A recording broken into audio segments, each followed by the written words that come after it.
All right, all right. Hello, hello, hello, and good afternoon to anybody who may come in a little bit later during the live stream.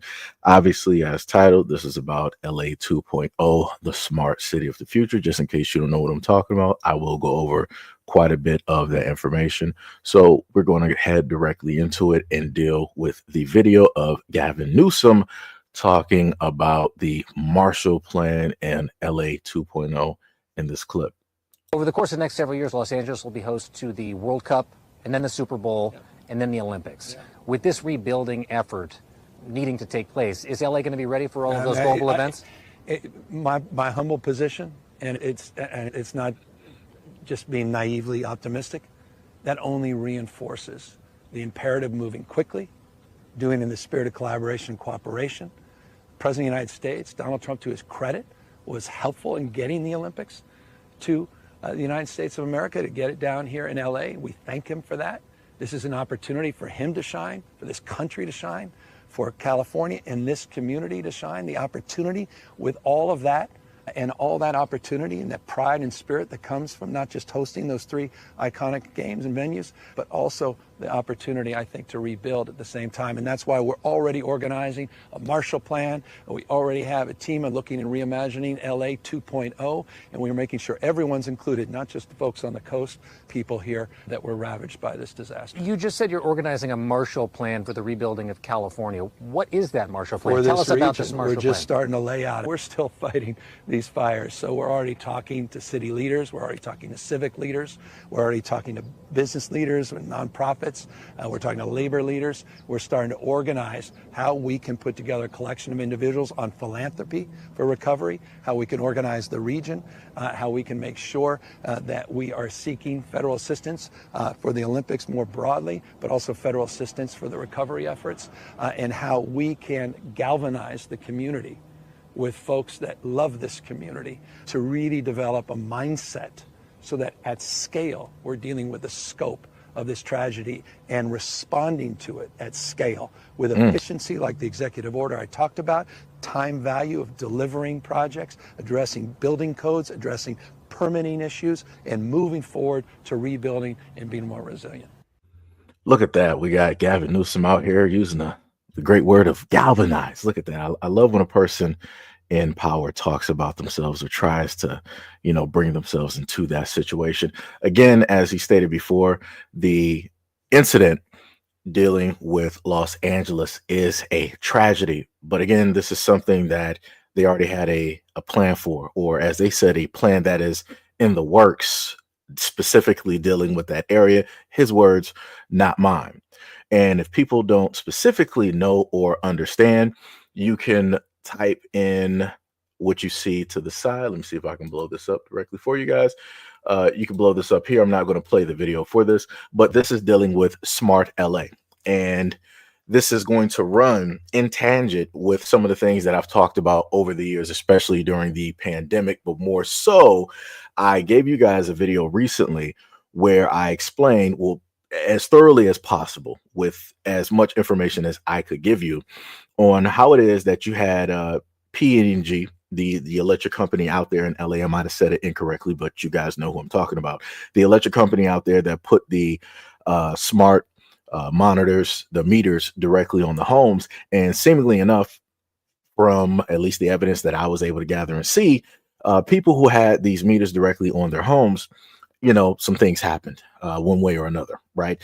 And I showcased the fact that you had people going to town hall meetings in LA, talking to the city council about these smart meters, their concerns, their worries. I showcased stories that happened by way of the local news where smart meters were burning or exploding, however you want to put it. And oddly enough, houses were going up in flames, just like we were able to see in LA.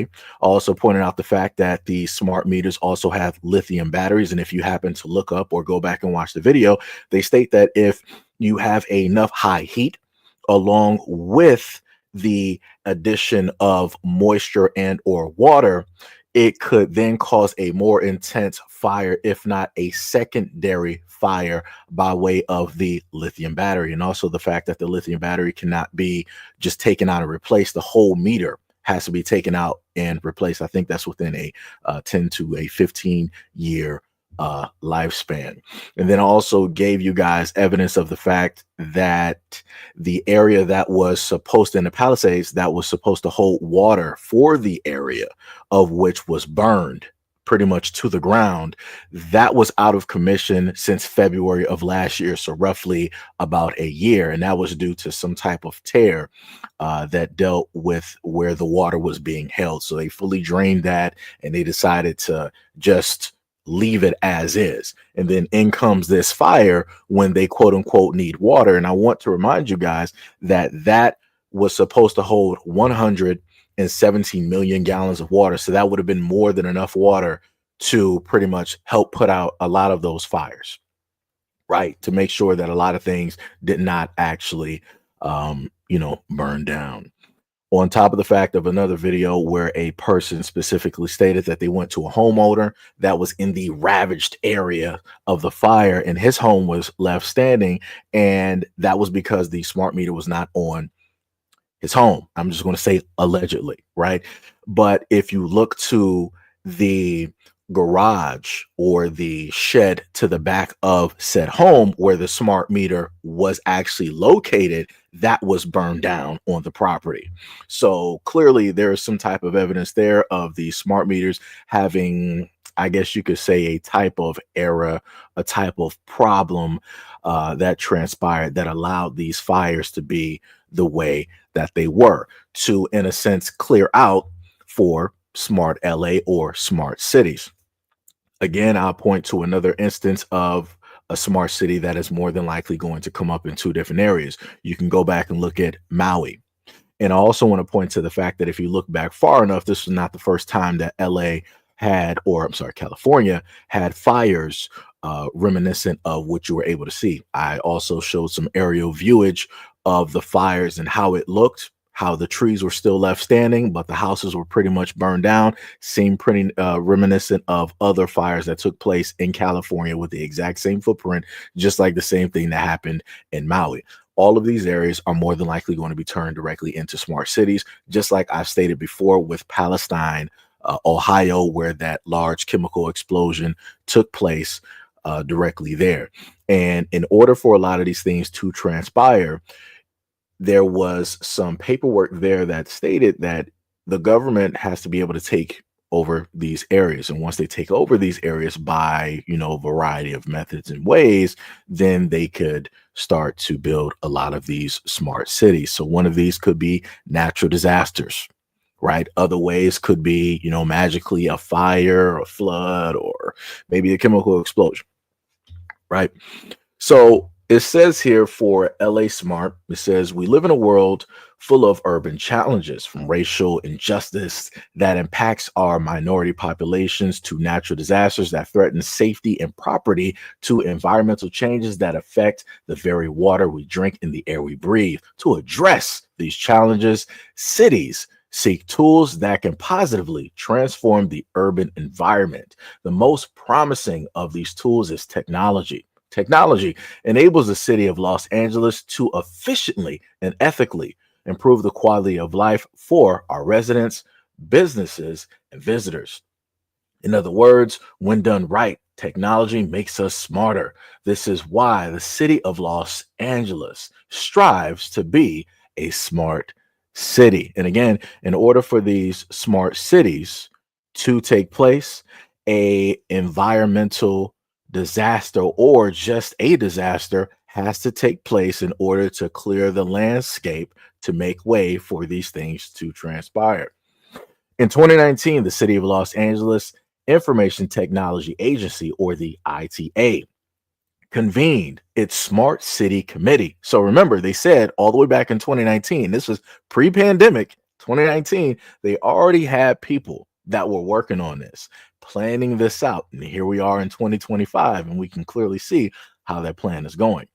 So they got the ITA convened its Smart City Committee, composed of 24 departments and elected officials, while Los Angeles had become a civic technology leader, winning #1 United States Digital City Award for 3 straight years. The exponential growth of new technologies and increasing public expectations requires new levels of coordination to realize our smart city vision. So, what I want y'all to realize is that when I go over a little bit of this information, you're going to see some common occurrences dealing with uh, blockchain, dealing with technology, dealing with AI.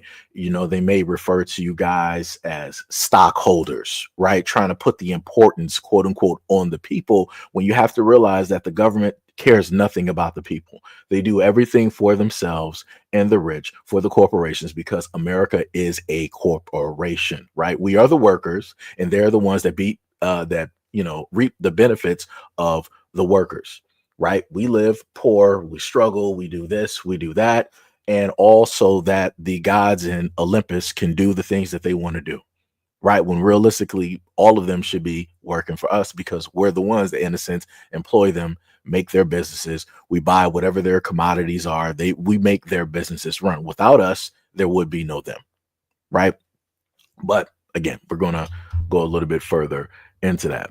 So if you want to look it up, this is what it looks like if you want to type it in online, just in case you want to, have a reference point and you want to make sure everything is everything. You can just type in Smart LA 2028. But remember, this was a plan that they already, convened on and started thinking about back in 2019, again, pre-pandemic.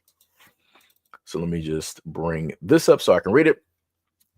So this page says, of course, right? Competing in a digital economy requires digital infrastructure. LA will build on its initial success of the first large 5G city in the United States back in 2018 with ubiquitous ultra high speed 5G connectivity across the city. Starting a business will also be much easier by 2028 through our enhanced one-stop LA business portal, along with completely digital permitting and licensing. The other thing I want y'all to realize is that they have certain things on dealing with Web3, where, in a sense, if anybody remembers the game of Monopoly, how you can go to, let's say, Boardwalk. And if you got enough money, I'm going to buy a boardwalk and all of these pieces. I'm going to start to build some homes. I'm going to start to build some hotels. That's, in a sense, what they're going to start to implement pretty soon. They have technology now where people can play around and do that and earn money and stuff like that. But it's going to start to get even more serious. So you can earn and both hold on to land in the real world, right?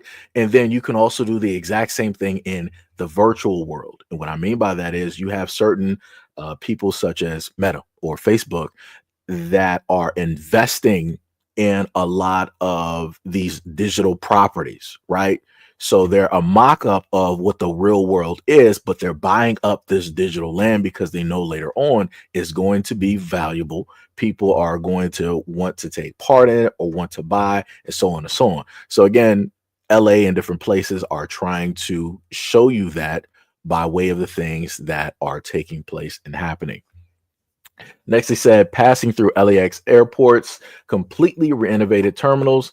They can use the new automated people mover to select between light rail airports, connections, ride share, or taxi transportation choices. And a lot of these things are going to also involve self-moving.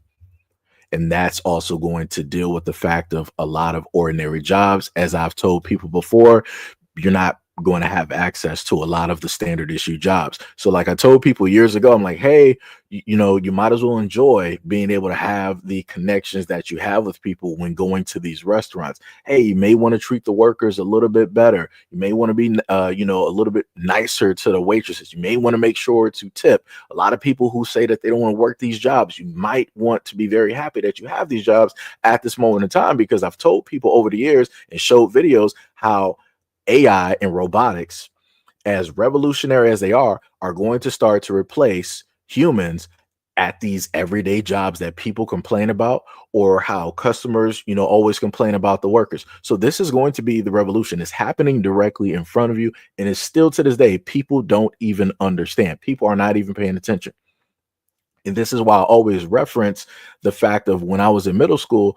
I remember, for some of you guys who are in Detroit, I referenced Fox 2 News when Hewlett Perkins and the other lady was there, and they said specifically that 5% of the jobs, the factory jobs that we have in the United States, have been outsourced, right? And that was back when I was younger, middle school, high school ish.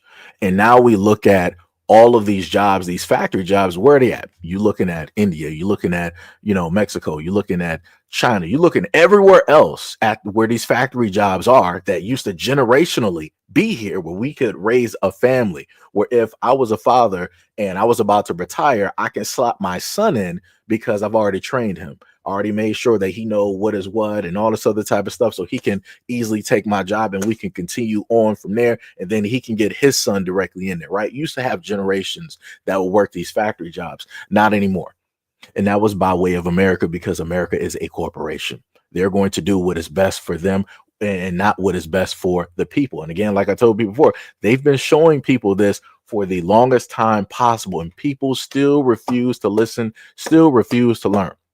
So in order for people to now get it, people have to go through pain, right? So they're showing you how they're going to treat you. They're showing you how, as quote unquote an American, you don't matter.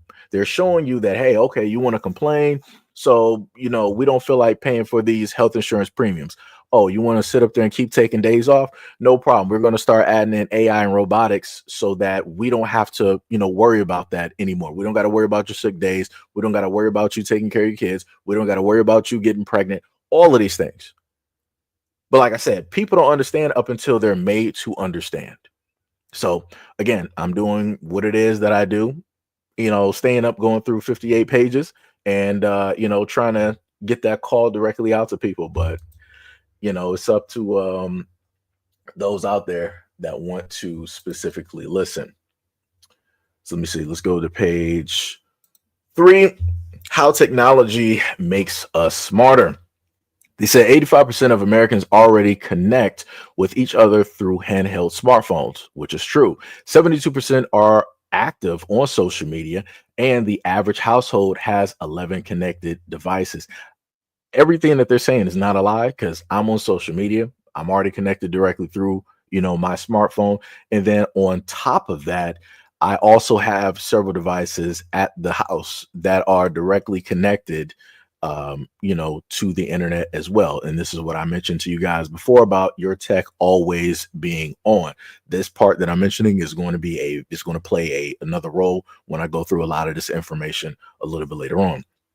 They say technology is fundamental to how we function in managing traffic, planning our communities, engaging our constituencies, and protecting our residents. Technology is instrumental to how we improve lives of our 4 million residents, 500,000 plus businesses, and 50 plus million annual visitors. So again, they're trying to lay down the foundation to let you know that, hey, as a government, as a people, you voted for us. We're going to let you know how important you are to us. We're doing all of this for you. Again, they're going to keep trying to say this. They're going to keep trying to make you feel like you're important, and this is for you. We're doing it for you.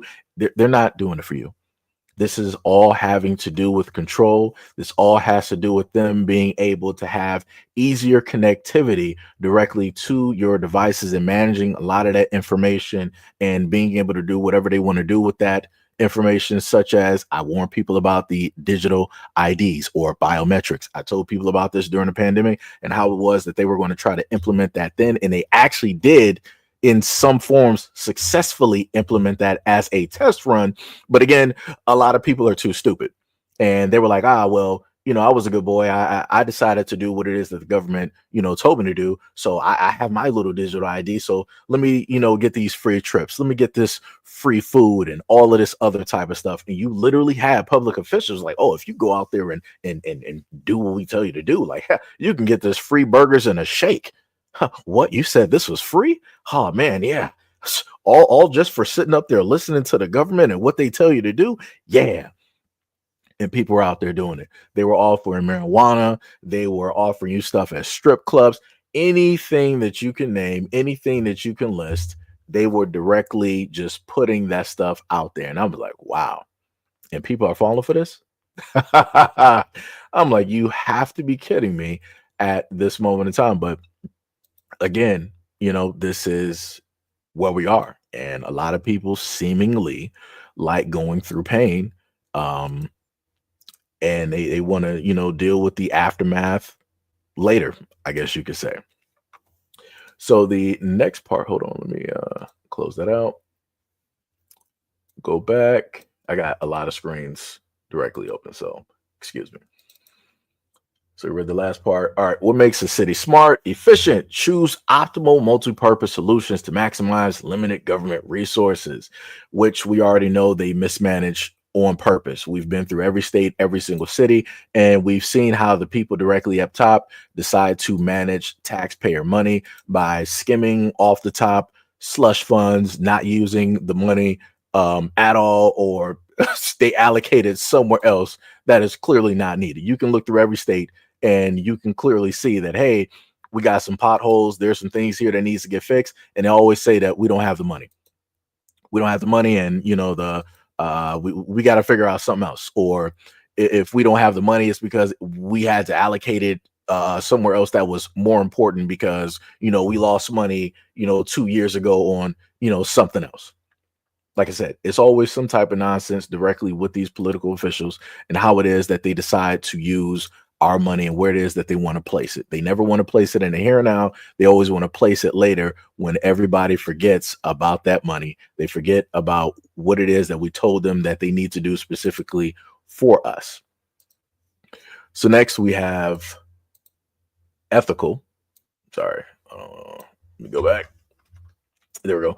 Ethical. Protect the city against racial and geographic inequities and negative social consequences for the public. Again, they're trying to make it seem like they're doing it for you. Secure, safeguards sensitive data, and prevents unauthorized access by hackers. Now, this is another key part. Now, again, they're saying that they're doing this for you, and it's like, hey, we're going to do all of this, and we're going to make sure it's your data and whatnot is as protected as possible. Since when? Everybody has a cell phone, and pretty much everybody's data at one point in time has been found on the black web, dark web, whatever you want to sit up there and call it. We've had hacks at all of the major outlets, Target, Kroger, what have you, right? Even some of the high-end stores, even Silicon Valley hacked. Our own United States government, both defense and otherwise, hacked. So how is it possible that they're going to be able to secure your information? And even if they do secure your information, if they're the only ones that have it, what are they going to do with it? Because case in point, we saw what Meta did. Meta got sued because they were giving off everybody's information to who the highest bidder. So what's stopping the government from, Los Angeles government from doing the exact same thing that Meta did? Or what's stopping them from trying to use this to create profiles against the people there to make it easier to quote unquote fill up the prisons, to fill up the jails, right? AKA, if anybody's following, Minority Report. Things of that nature. Next thing that was stated, and this is another key part down here, when it says technology, data, and resources, use careful, right, curated, and integrated assets to benefit our stakeholders. And what they mean by stakeholders, they're talking about you. They're making it seem like, you've invested into this fund, you've invested into the stock, and because you're a stakeholder, you're so important to us, we're going to make sure that we give back to you. The state, the government has really never given back to you. Even during the pandemic, when they were quote unquote giving to you, that was money that was already allocated by way of us. So they were just like redistributing money that they had allocated for us as if they were just giving us something for free. It's not for free. It's not. Right. You're not a stakeholder. You're a slave. And I want people to also understand that as well. And I told people years ago, I'm like, for all the other individuals out there that laugh at, Black people when we bring up and we talk about slavery and never forget and all this other type of stuff, I told people before, I'm like, laugh now, cry later, because you're going to soon enough find out that the same government that you think is, oh, they're doing this to the Black people, so it's completely cool and fine, they're doing this to you too. So for all of the white people that wanted to laugh at Black people, guess what? Slaves. New slaves. Shout out to Kanye, because that was a song. So next we got quality of life and sustainability, fulfill expectations identified by our stakeholders, right? Companies that operate in Los Angeles, businesses, right? Again, they're doing all of this to make it seem like they care, and they don't. So next, let me minimize the screen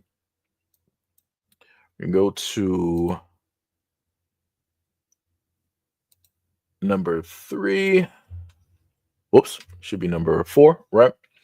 So next we have smart city technology is one that directly benefits Los Angeles residents, businesses, and visitors. Now remember they referred to the residents as stakeholders. Now they went back to using residents.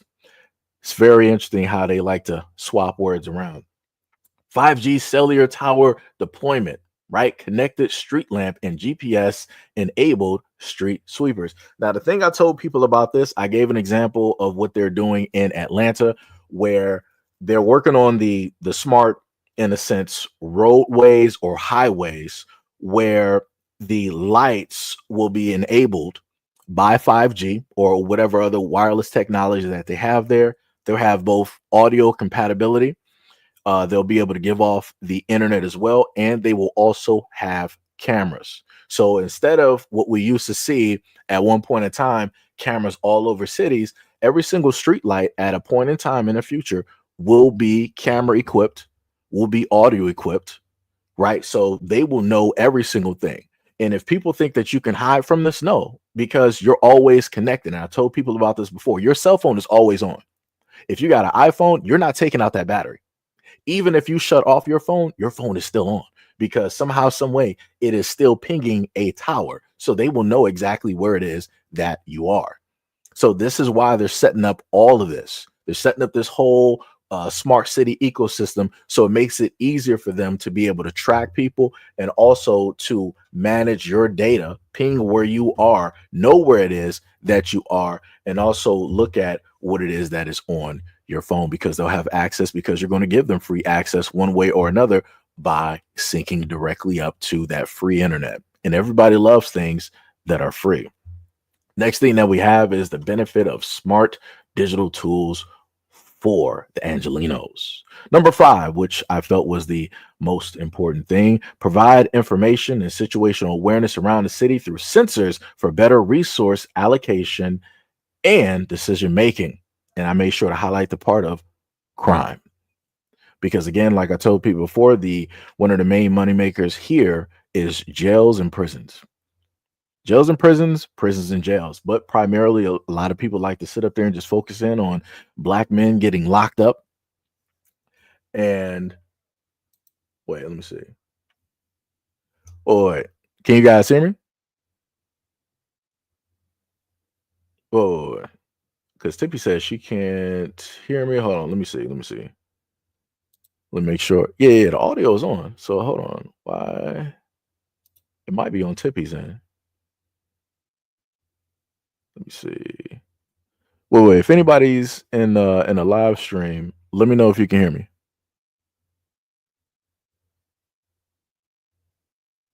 Keyshawn says, so far my area is safe. Okay. That's good. That's good. That's good. That's good.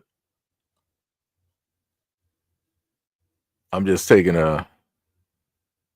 Okay. Hack said he can hear me. Okay, so it must be on Tippy's end. All right. So let me just let me continue there. Directly. Oh yeah. So I was on a part about crime. So yeah, the whole main thing is, like I told people before, it's about control. So let's say the next time any severe thing takes place across the United States, such as a pandemic, it'll make it easier for them to notify people. I also warn people about the fact that there was an app, if you go back far enough during the pandemic, they had an app where it would notify quote unquote people or ping if you were around somebody that quote unquote was sick. And I'm like, that's a little bit weird. I'm like, so out of all of the things that we've ever had, you equipped or have an app that's downloadable where people could know if somebody else is innocent sick. I'm like, that's it's a little bit weird. It's a little bit invasive as well. And then once there was enough uproar directly about that, some updates took place, some updates happened, and people, were able to get rid of that app or, uninstall it and different things. Like I said before, this is what it looks like when your government is trying you directly in front of your face. Before, they weren't so abrasive in a sense about it, I guess you could, say. But now they're in it deals with this here. They're showing you directly the cars that they have in a sense, not the full hand, but they're showing you some of them. And if they don't see people, really reacting and really trying to fight back, they're going to push forward with a lot more invasive things. Like I said, I tried to showcase a lot of other countries where things were taking place. And again, people weren't paying attention and or listening. So now we're going to go to number 5. Data tools and practices apply to both machine to human, data analysis by humans, and machine to machine, data usage between automated systems without humans. Again, that's going into the whole thing dealing with robotics. That's the whole thing of, in a sense, hey, we got full automation here at this burger joint. We don't really need you guys to work. Case in point, look at the cash registers at certain restaurants, at certain establishments. They don't, like Taco Bell. The last time I went in there, they didn't have anybody working the cash register. It was automated. This is why we also have the kiosks. They also, I want to say pre-pandemic, they ushered those in, but they really made sure to put them in during the pandemic because they were like, hey, we got the, the no touch, type of thing. We don't want people close up and yada, yada, yada. So again, they did it at a point where they made people comfortable and directly used to it, because without that, one thing happening, people would have just, continue going to the register as we've always done that, since restaurants have always been established. Again, this is another method on how they get people used to certain types of technologies and certain types of things directly out there. So you won't see them as a problem first off. You'll see it as a problem later on. But by the time you see it as a problem and want to get involved to try to stop it, it's already too late because the ball has already been rolling. So they said effective data, right? Again, highlighted certain things. Effective data, reducing government costs, improving operational performance. ComStat, computerized statistics, used by the LAPD across all Los Angeles neighborhoods. Again, that's going back to the thing pages before where we're talking about crime. And I made sure to highlight that because, like I told people before, this is going to deal with control, because it's going to get to a certain point in time where if you even do the most minute of things dealing with the law that doesn't even need any type of police intervention, they're going to be there. They're going to be there to pick you up and you're going directly to jail. So again, this is how they start to, usher certain things in. Simply, very easy. So make sure to have that sitting right there. Let's go to page 6. Smart City digital services are the apps, websites, and other public-facing technologies used by the public to access city information, request city services, or simply engage the government. Smartphone apps made these capabilities available anytime, anywhere. Going back to what I told you guys before about your cell phones being always on. They will always have contact with you. They'll know specifically what it is that you're doing. They'll be able to listen to conversations. They won't have to do the same thing that they did with the Patriot Act, where it was like, okay, you signed over your rights. Now we're going to be reading your emails secretly. Now we're going to listen to your voicemails and your telephone calls secretly. Now we're going to read your text messages and the phone messages secretly. Now they're going to do it out there in the open because the data, the information is out there in the open, because we're going to willingly give it directly over to them, hook, line, and sinker, like they wanted. Now, the city of Los Angeles emphasizes digital assets that allow residents to simply talk to Siri, Alexa, or Google Home. Again, all of these are on everybody's phone, and they're always listening. They're always on. How many times have you had your phone and you'll just end up talking and you see that your phone is listening? Your phone is talking, right? Oh, what do you want us to search up? What did you say? Repeat that again. Again, always listening, because the tech is always on. So they're always collecting data and information and all that other type of stuff. To be successful, the city of Los Angeles digital services must be full featured, easy to use, engaging, available on any device, smartphones, tablets, computers, kiosks, smart TVs, etc., and readily accessible by Los Angeles diverse communities. Go to the next one. Number 6. Or sorry, number 7, actually. Strategic challenges, the main one that I found to be important.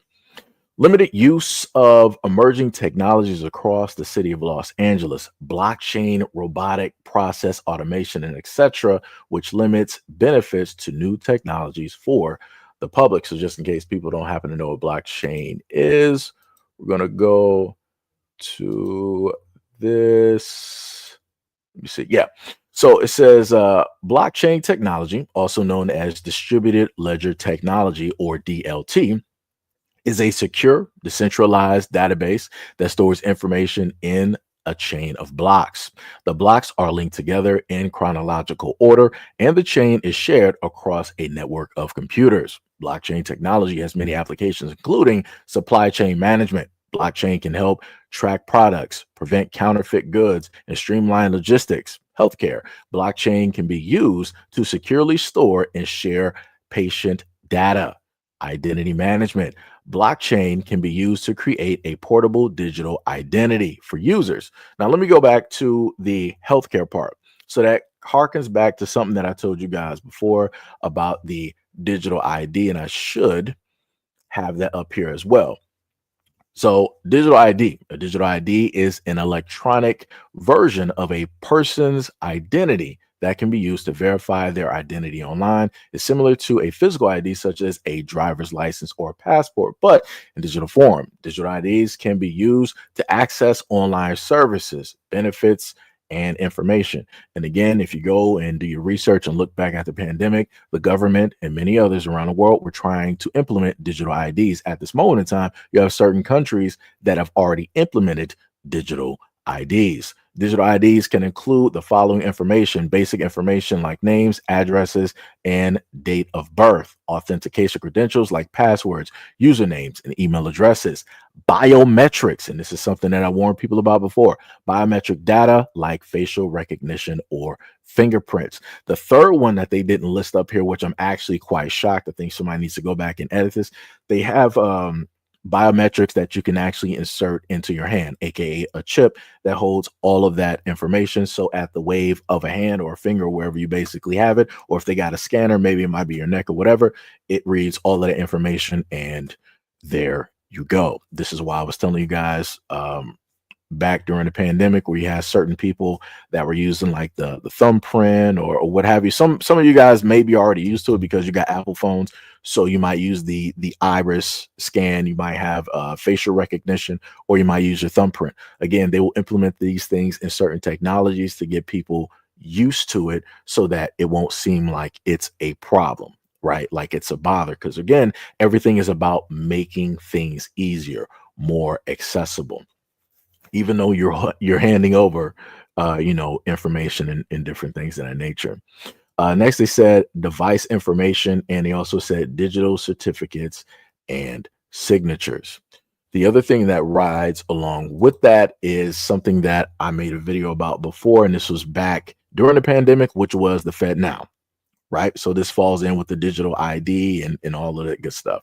The FedNow service is a Federal Reserve developed instant payment infrastructure that allows banks and credit unions to send and receive money for their customers. Availability 24/7, 365 days a year. Speed: payments can be sent and received within seconds. Accessibility: recipients can immediately access their funds. Use cases: support account to account transfers and bill pay. Safety: funds settle instantly between participants, financial institutions, reducing interbank obligations and short-term credit risk. And I also want to note that that is still also unsafe, because the technology infrastructure that we have at this moment in time will not be able to keep up with the hackers. The hackers are pretty much up to date on a lot of the stuff our government is behind. You could say 10, 15 or whatever years when it deals with the handling of digital money, digital currency, and how, hackers will,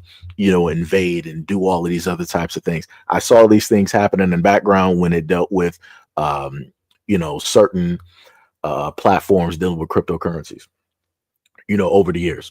So again, if you have those people who are more aware of certain technologies having problems. You already know our government, which is just now catching up, just now allowing people to use different types of currencies. Oh, you already know that they're, far behind, right? But again, all of this basically deals with things being digital, quote unquote, things being more simpler and all of this. But the end result, again, I want people to pay attention to is control, right? So it's a great thing Fed now. It's everything is instant like it should have been, right? But these were also the same people that told people during, let's say, 2017, 2018, hey, we don't want you, we don't want to catch you guys going into, cryptocurrency, going into the area. They made sure, the United States government and many others made sure to scare people away from that, making them fearful. Hey, if we find X, Y, and Z, jail time or prison time, we'll think that you're trying to evade this and evade that. They made sure to tell people that, oh, it's the terrorists, and they're trying to money launder. When, if you do your research, terrorists have always used USD. They've always used the physical type of money in order to do the things that they want to do, because it's not traceable. You can't trace that back to the original person. But when it deals with this, you can always trace back, and this is an easier way for the government to know every single red cent that you are getting, so that they can tax you properly, right? So that, quote unquote, there can't be any type of mistakes or anything like that. But also, if at a point in time you don't do what it is that they say that you do, it's like, oh, you're using the Fed now to do your money, we're going to cut your access. You're not going to be able to get your money up until you do what it is that we tell you, that we say for you to do. And as soon as you're a good boy or a good girl, guess what? You'll have access to your money. So again, I want people to realize that a lot of these things have to deal with control, as it has always been. The government has never been for the people. They have always been for themselves. Let me see. Next one we have is number 8. Strategic challenges, privacy and ethical concerns, because we know that the government cares so much. As Americans become increasingly digital, they also have become increasingly distrustful of digital technology. It's not because we're distrustful of a new technology. We're distrustful of you and what it is that you'll do with said technology, and how it is that you'll use that to control us. Due to privacy concerns, data breaches, and etc. As a government that heavily uses technology, the city of Los Angeles understands the importance of digital services that are both innovative and ethical. Our challenges include: Americans are increasingly concerned about online privacy and adverse impacts from emerging technologies, e.g., facial recognition. Again, this is a like I told you before, I went through all. That's why I got the on the left side of the screen. If y'all want to look up the PDF, it's about 58, 57 pages. I went through, all of the pages and just highlighted, some of the things that I found were the most important and quite hilarious. Because again, whenever the government is trying to say that they're doing this to benefit you, it is a lie. It's 100% always a lie. It's to benefit the real stockholders in America, which are others around the world that facilitate all the things that America is able to do. Because again, America is debt driven. America is about war. America is about keeping slavery alive, no matter how it has to sit up there and take place. And now how that's going to take place is by enslaving all of the American people. Nobody's going to escape. So next we have number 9. Strategic goals. Deploy robotic process automation technology. Design and deploy robotic process automation, or RPA, as an emerging technology for intelligent document processing to improve city services. Begin with data entry related to vendor invoices and expand to other city operations by 2021. So again, this was stuff that they already were implementing, stuff that they were already working on. That was back in 2021. This was during the pandemic. Nobody was paying attention. Nobody was really watching what was going on, because everybody was so fixated on what? The pandemic. What did the government make sure to have people do? Focused on fear mongering, all of those great things. So again, you're not going to watch what it is that they give you and put out there in the open, because again, anybody was able to read this PDF.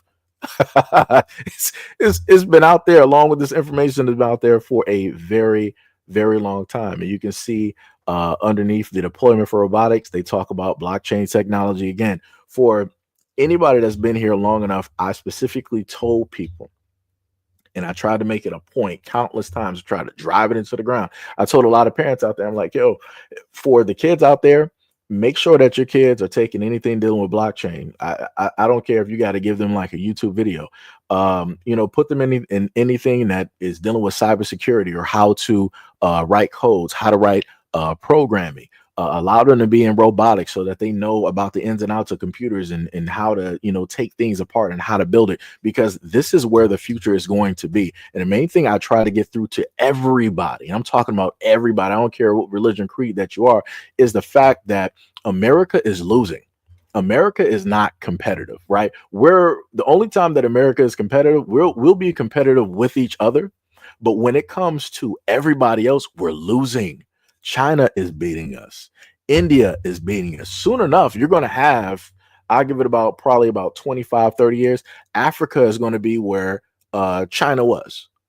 Because at one point in time, nobody was really looking at China. They were just listed as the copycats of the world. And look at where China is now. One of their main people, one of their main representatives said by 3032 that China, instead of being the copycat, they're going to be looked at as the world innovators of technology. And when you look at everything that's coming out of China, that dude is 100% correct. He is not missing. He has not missed yet. And China is going to do that. Technologically, China is beating the United States. It's not up for a debate. It's not up for an argument. I don't care what any stats anybody got. Every piece of technology that we got out of this moment in time, my computer, my cell phone, my control, all of that is coming from China. All of that is coming from China.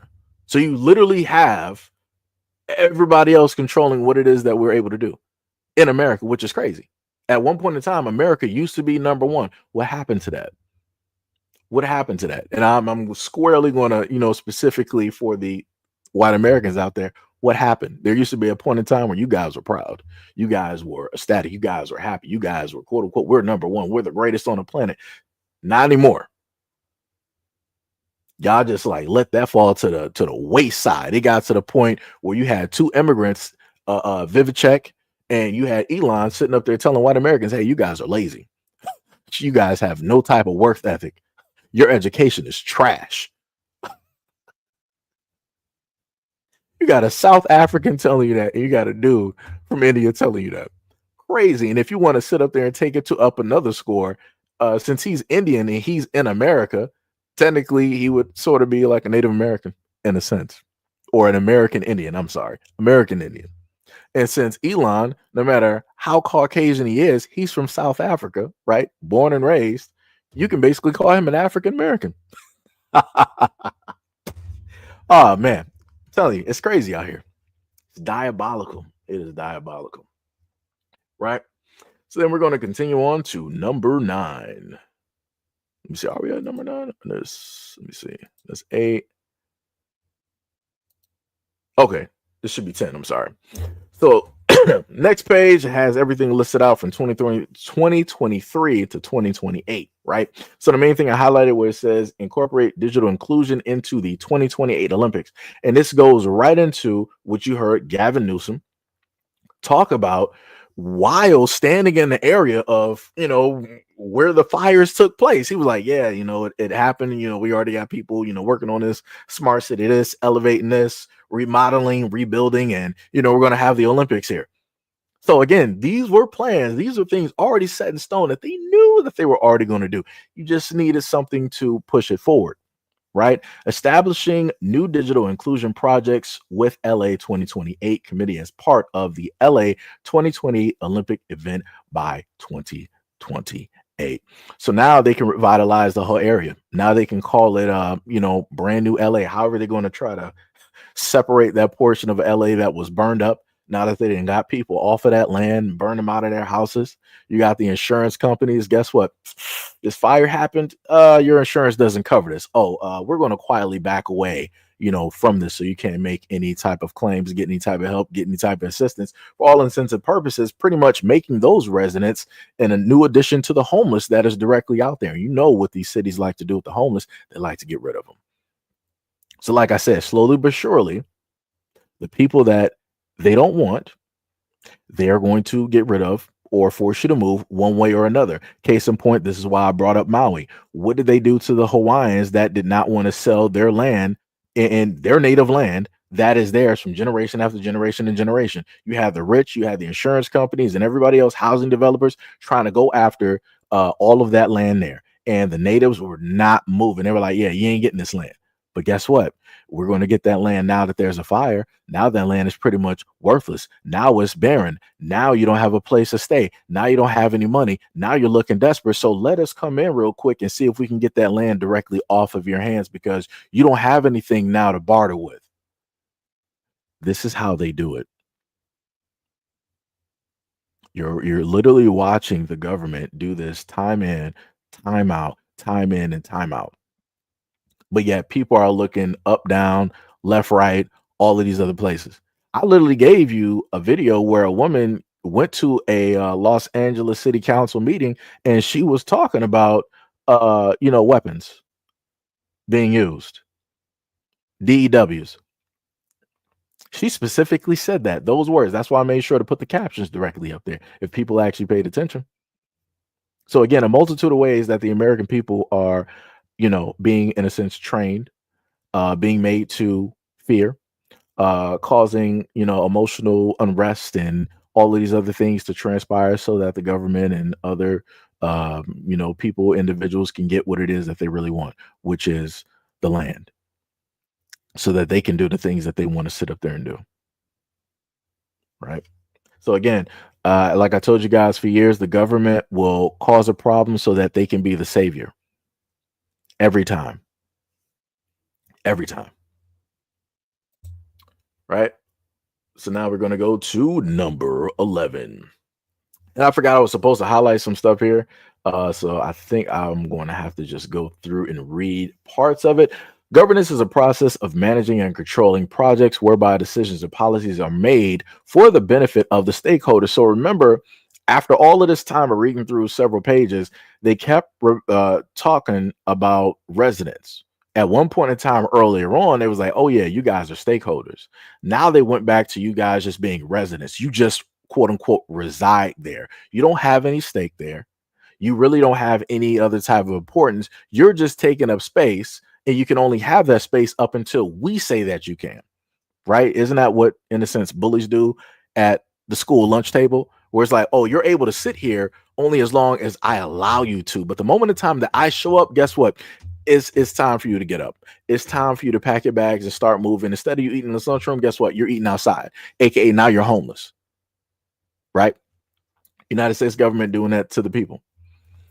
Smart city governance is a process of managing and influencing LA's smart city projects that, by definition, typically impact multiple stakeholders, aka residents, and require multi-department coordination, i.e., smart transportation, such as a rail system, requires integration and public safety departments so that ambulances and police cars can get through traffic lights quickly and safely when responding to 911 calls. So again, it has to also do with control. Case in point, when, a lot of these fires, people need to go back and look at certain shots that they have up there. When you look at where some of these fires transpire and take place, you'll notice, oddly enough, that sometimes you'll start to see just these magical vehicles just lined up, and they're just blocking the roads. Like they're burned up just like everybody else. But I'm like, so you mean to tell me that everybody in unison was just like, okay, we're getting out at the same time. We're gonna, form, this type of line, everybody in row 1, 2, and 3, and we're just gonna traffic jam here and be like, oh, this was a dumb idea. Let's all get out of our cars and bail. But also, I want to, point back to another thing of self-automation. There was a movie that I watched before. I can't even think of the name of it, but I did a movie review of it. But during that movie review, where chaos was taking place in the United States, all of the self-driving cars that were sort of reminiscent of Teslas were seemingly driving by themselves, and they were just barreling down the road, causing crashes with other self-driving cars, blocking the roads, making sure that people can't get out to safety. If you happen to look back in history of a lot of incidences in the United States, I don't know, maybe you might have dealt with a building, you would hear that, certain things wouldn't be working. Maybe 911 wouldn't be working, right? People can't get through and make phone calls. Maybe the elevator shaft was magically just out of order. It just magically didn't work. And not only that, but then you would also have the stairs that magically would just be blown out.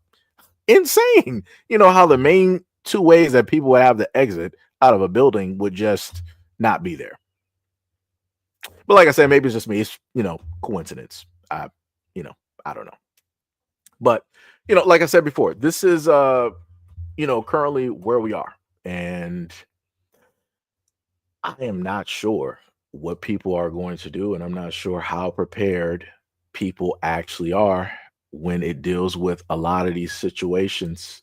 The only thing that I can do is the same thing that I've always done, which is try to, inform people and keep people aware of a lot of these things. Because, like I said, I see people all the time, and I'll also do, stories as well, because I understand where people are. A lot of people don't want to pay attention to, the serious things. They don't want to hear, this type of information, time and time again. But at one point in time, I understood. But now we're at a time where everybody's into, quote unquote conspiracy. Everybody now believes in aliens when they didn't. Everybody now believes in Bigfoot when they didn't. Everybody's now believing in all of these things. So I'm like, all right, well, it's time for people to start, looking back at a lot of these things and believing in a lot of these conspiracies when it deals with the government, even though it's not conspiracy. If you can actually point it out factually, give people video evidence and also written evidence of the things that have taken place, and also point certain things back to previous incidences that have also, taken place as well. So, I don't know. Like I said, one other story that I can go back to is something that I told you guys when I worked at Whole Foods, where I remember the head of the store, she was telling us, and this was before a lot of other stores had it, because usually, you'll have certain high-end stores, do things first. So I remember when we had the self checkout at Whole Foods, I think this should have been 2016, 2017, somewhere or rather. And she called like a whole meeting, and she was telling us like, yeah, don't be worried. Don't be alarmed. We're going to have the, the self checkout thing. Now remember, the higher up told us not to be worried, not to be concerned. It's not going to take over your job. You're still, going to be able to work and all this other type of, when you have self checkout, that means that they're going to hire less people to work a cash register. That means that there's going to be less people to work those cash registers. That means, just like we see right now, every time you go into the market, how many out of all 12 or 24 of the registers that they got open, they got about 1, 2, or 3 out of 24. Even during some of the most busiest times, they will still have single digit numbers open, and everybody is just like, in the aisles waiting in line. You got people trying to shop in the aisles, and then you got people waiting in line to, try to make it to the checkout. So it was a lie. And this is why I keep trying to tell people, whenever you got the government or higher ups trying to tell you, don't worry or don't be scared. Yeah, that should alarm you. That should be alarming directly to you. It's not going to affect them because of where their job and where their position is, because they made sure that is secure. It's about us. It's about everybody else that doesn't have that job security. If you got a standard ass job where you're flipping burgers or fries or working the cash register, your job is in jeopardy at this moment in time.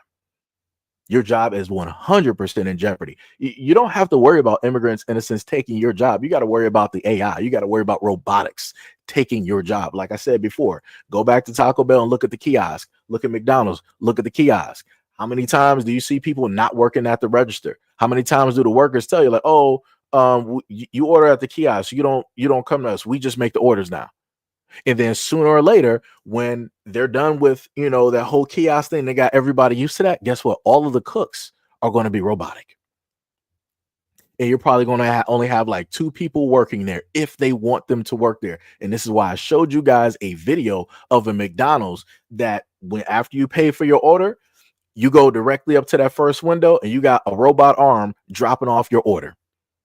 I showed you guys videos over time where you got robots that are flipping burgers, that's making Chinese food. Like I said, people think that this is a game. They got you worried about all of these other types of things.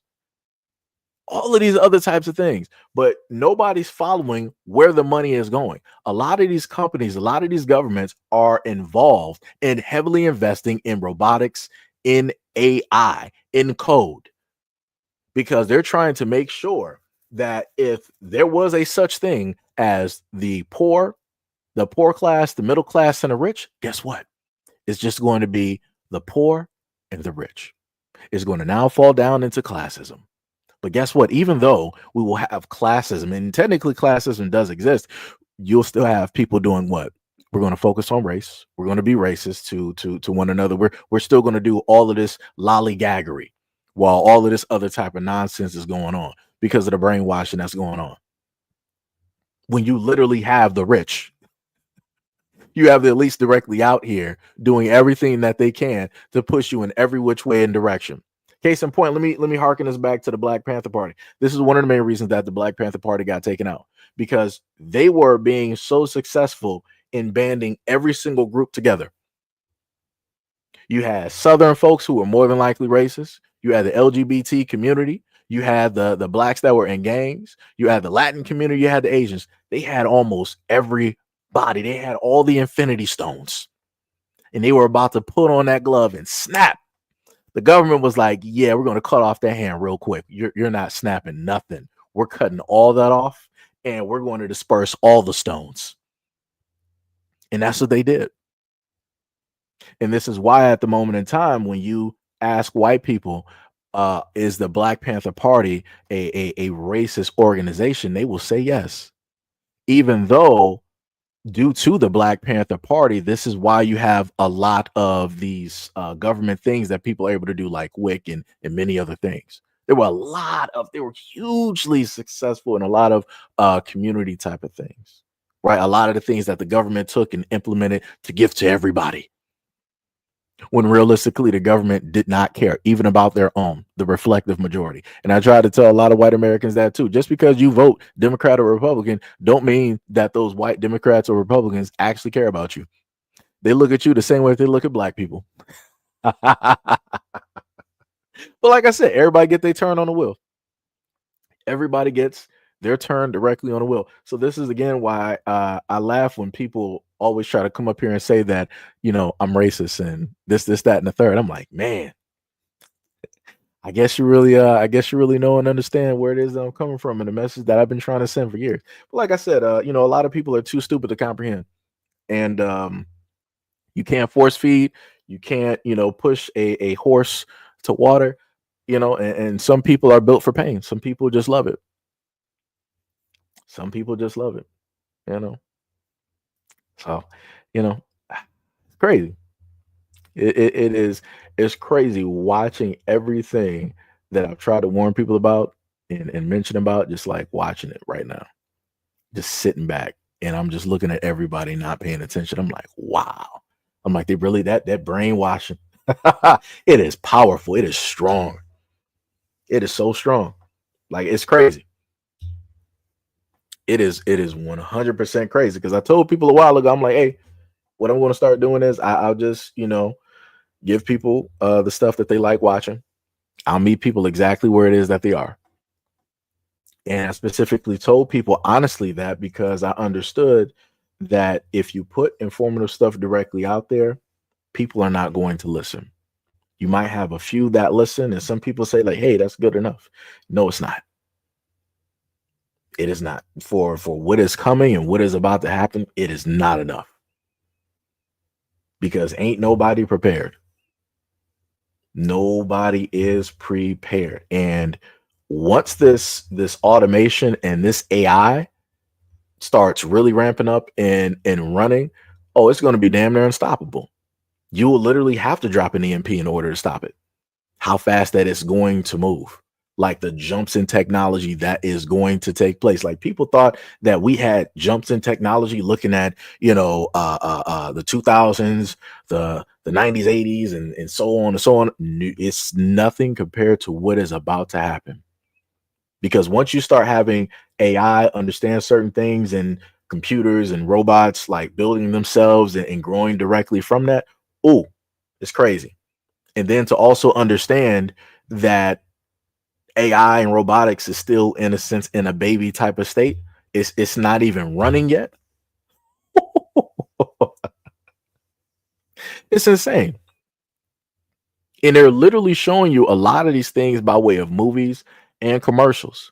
And they're telling you this and laughing. While we're, just looking at everything for entertainment, they're literally sending messages directly through and telling you certain things that we're still just, oh, it's entertainment. Ha ha ha ha. Ha.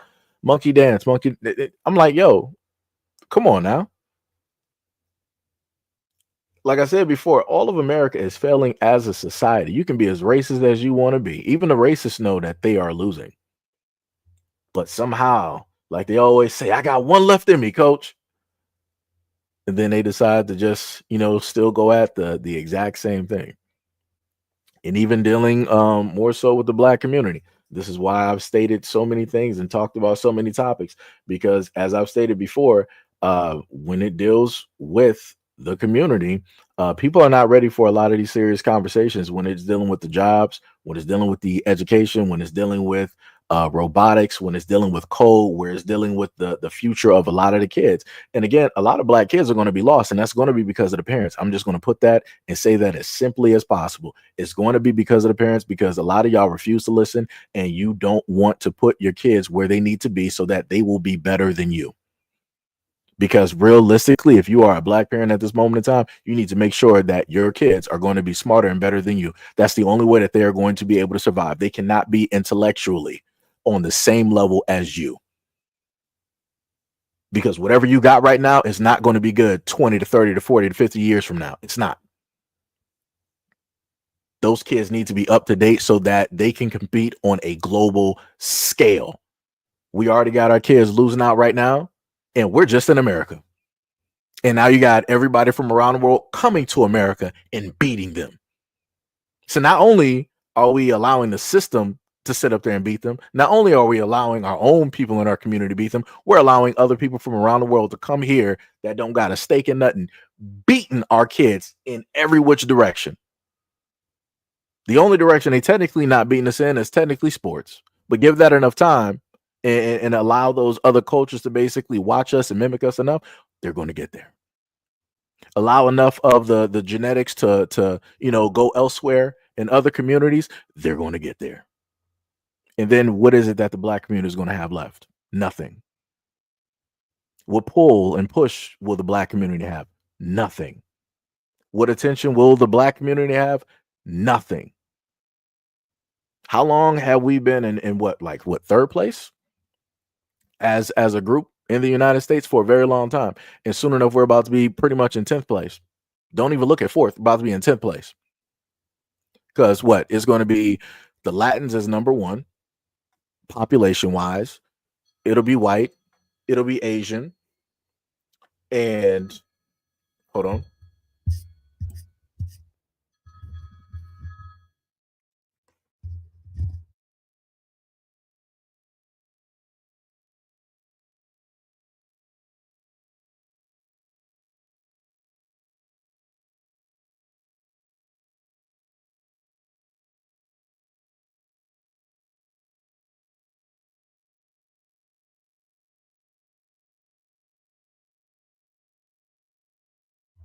Yeah, so what I say, you got the Latins is going to be in first place, right? And then you're going to have the whites, the majority face of the United States. Then you'll probably have everybody else. And then that's not even to mention job wise and education wise, because I gave you guys a video before that talked about how much money different ethnicities from around the world living in the United States are able to pull in versus where it is that black men and black women are losing. We're losing horribly. And we got, arguments all the time talking about, 50-50 and all this other type of stuff. And this is why I try to tell people before. I'm like, all right, this is the entertainment that people want to watch. This is what people are into. I'll just give you that stuff because mentally that's where everybody is. Because I told people before, the worst, one of the most tragic things that took place during the pandemic was a lot of these Black podcasts that took place because they don't have anything concrete or real to actually talk about. They don't give y'all no type of solutions. They don't have no credibility to nothing. They regurgitate the exact same talking points. They're talking in circles. They're not solving anything. Nothing. And it's getting worse and worse. And now it's to the point where you got the younger generation copying what the older generation is doing. So it's pretty much cooked. And the younger generation ain't going to stop because they're making boatloads of money that our generation has never seen before. So once you got the money involved, it's over. So this is just like I told y'all before about the Red Balloon Pop Show. The Africans came in and they saw, something going on with Black people. There's like, we can do that. We're going to make a show directly out of this foolishness. And they did it. And like I said, I commend them. I 100% commend the Africans for coming in, seeing a way to make money. And they did it. And how did they do it? By way of making a mockery of Black people and making money directly off of Black people, just like everybody else has been doing. Because I told y'all before, for whatever reason, other people can seemingly find a way to make money off of Black people, but Black people seemingly cannot find a way to make money off themselves. So we allowed the Europeans to do it. We allowed America and the government to do it. And now we're allowing other ethnicities to sit up there and do it. It's a shame. Again, Black people losing everywhere. The children are losing. The parents are losing. The elders are losing. Like I said, this is crazy to me. At one point in time, I felt this way about the Lions.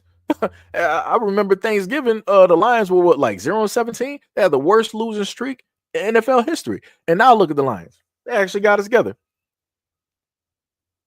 And I didn't think that they would. And I've been waiting for the longest time possible to see when are Black people going to sit up there and get it together. And I'm still waiting. I don't know what generation this is going to take place. And some people will sit up there and say oh, well, you can't say that for all Black people. I'm going to say it for a community standpoint because anybody can come here. You can have a Nigerian that's been here, for let's say 30, 40 years. And then another Nigerian come over that just got here. And both of them will sit up there and be working together. They'll start getting money and building up businesses, all this other type of stuff. You got Black people that's been here for the longest time possible. Don't trust each other worth nothing.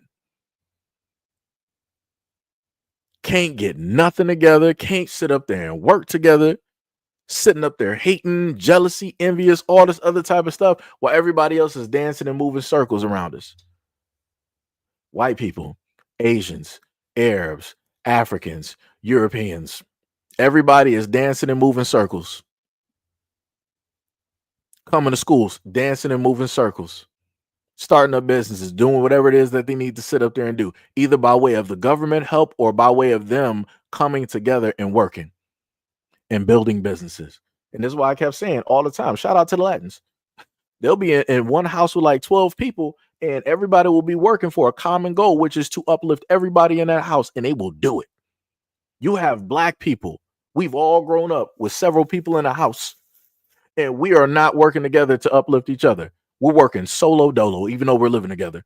It's still all men for themselves. The craziest thing. But like I said before, Black people are not a monolith like everybody keeps saying, right? Everybody's an individual, which is crazy to me. It's when it's not time to take responsibility for any actions out here, magically nobody's talking about Black people being a monolith. If it's anything positive out here, nobody's talking, oh, that Black person did good. No. That was an individual that did good. Remember, we're not a monolith. We're not a monolith. Nobody says that. But when it comes to being accountable for the things that's going on in the community with the kids and the education system and the jobs and building up, oh, no, we're not a monolith. We're not a monolith. That's too negative. You can't put that on every single Black person out here. You got to put that on those individuals. And then people will sit up there and list themselves at an antidote as like, oh, well, me and my party, we're rich over here. We're making money over here. We got business over here. We're putting our kids in the best schools. Chances are the best schools that you're putting your black kids in are white schools, which then means that chances are very great that their significant other that they happen to be with is not going to be black. So all of that money that you're working hard for and those kids are going to inherit is going to go to a whole nother community. So good job. Not to mention, some of the racism and, all the other type of things that comes with those kids being in certain other schools that I've also covered as well. Again, losing. Somehow, some way, we can always find a way to lose. And I don't need no stats. There is no debate. And it's crazy. It's 100% crazy. Like, man, like I said, people don't want to listen. Like I said, I don't know where nobody is. White people don't want to listen. Asian people, Latins, black people, nobody out here wants to listen to everything that's taking place. But then when the time comes and things start falling down, now people are going to be trying to look for answers. It's too late. It's too late. Like I said, look at the prison rates. Look at the jail rates. Look at I try to, give it. I talked to black people about the police and stuff too many times and gave too many stories. But also by proxy, by way of me giving those stories, that was also me sending out a warning to every other community directly out there. But like, yo, whatever is happening to us right now, you think it's funny and it's all games, is going to happen to you. They're going to test because of how black people are the strongest ones out here. Right. If going by the whole thing of like black people are the oldest, looking at the melanin and everything else, how the universe is created is black. It's melanin, not up for debate. So whoever is the oldest, the strongest directly out here, they're going to do the most too in trial and error and try to figure out the perfect method in order to control and use this on everybody else. And that's what they've been doing. So they worked out these jail and these prison systems. They're still working on things, genetically. They, did a very great job psychologically. They can, and like I said, the governments out here can induce fear without using chains anymore. They don't need chains and restraints to tell people what it is that they need to sit up there and do. They can train you since birth by way of putting you in schools that are reminiscent of how factories are set up, already having you indoctrinated into being a worker without you even understanding, instead of allowing the structure of the classroom to be free flowing, which if people don't pay attention, if you look at what a lot of these rich schools do, where these white kids go, the privileged ones, those classrooms are free formed. So the way that the kids sit, the way that the kids learn, it's almost in a sense personalized, right? Because once you start personalizing something to how it is that somebody moves, they're going to be able to retain and they're going to also be able to learn better. Versus if you put them in a normal school, they're going to get lackadaisical. They're not going to see any of the information of any type of importance. A lot of the information that we learn in everyday schools is trash, is garbage anyway. Anybody that went through middle school and high school can sit up there and tell you that 90+% of the stuff that we learn there, except for, reading a little bit of science, addition, multiplication, subtraction, and whatever else, those are some of the main tools that we actually use, right? Nobody's using calculus at a register. Nobody's doing, physics, playing basketball. Nobody's using any of that stuff, unless you're going to a very specific field. But like I said, you got these high schools making sure to give you stuff that you don't need, instead of giving you stuff that you actually do need, like teaching you how to pay bills, teaching you how to properly invest, teaching you about a lot of the laws, right? And the rules that will apply to you as soon as you turn 18, right? Teaching you how to actually move and be sufficient as an adult. School has failed on doing that. And a lot of parents have failed on doing that as well, too. The other thing that has failed is due to the fact of critical thinking, which seemingly doesn't exist anymore, which is why you have a lot of the same podcasts and whatnot regurgitating the exact same information because they can't think for themselves. They don't have anything else of importance to actually talk about because they're not in those areas. They're not focused in on that. Like I said, a lot of people have lazy minds. Like you looking at a lot of distracted people teaching distracted people about distractions, further distracting them. And this is what is called entertainment. And this is why, going back to the pandemic, when I told people that the Coliseum is open, that meant that, hey, guess what? The government found out that if they shut everything down, that means that the human mind is going to factory reset. Because if they don't have what it is that they normally go for, right? They can't get that dopamine effect, that dopamine hit. They're going to then, just like an addict, when they have withdrawals, they're going to start at base level when they didn't have any of those drugs in their systems. So now they're going to be able to fully think. They're going to be able to fully walk and do the things that they normally are supposed to do as a human being, because all of those assets and things that the government and many others have put out there, they're no longer, able to attract you. You're no longer focused on them because they don't exist. And when that took place, guess what? You saw everybody of every single race, creed, religion, whatever you want to sit up there and call it. People were protesting together. People were actually banding together. When people saw a wrong that was taking place to anybody, everybody was raising up. They was like, yo, stop this. This is wrong. What are you doing? When police brutality was happening, people were like, oh, this is messed up. It was happening to the Latins. It was like, yo, it's wrong. We got to sit up and stop this. Happening to black people. Yo, it's wrong. We got to stop this. Happening to white people. Yo, it's wrong. We got to stop this.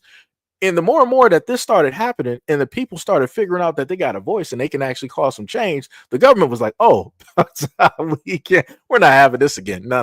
We're not about to, y'all not trying to do this Black Panther thing again. Y'all not about to do what y'all was doing with the uprising in Europe, where y'all was about to go against, the rich. We're not doing this. Open up everything. Open up everything. Open up the sports arenas, throw everything directly back at these people to put them asleep. And that's what they did. And here we are.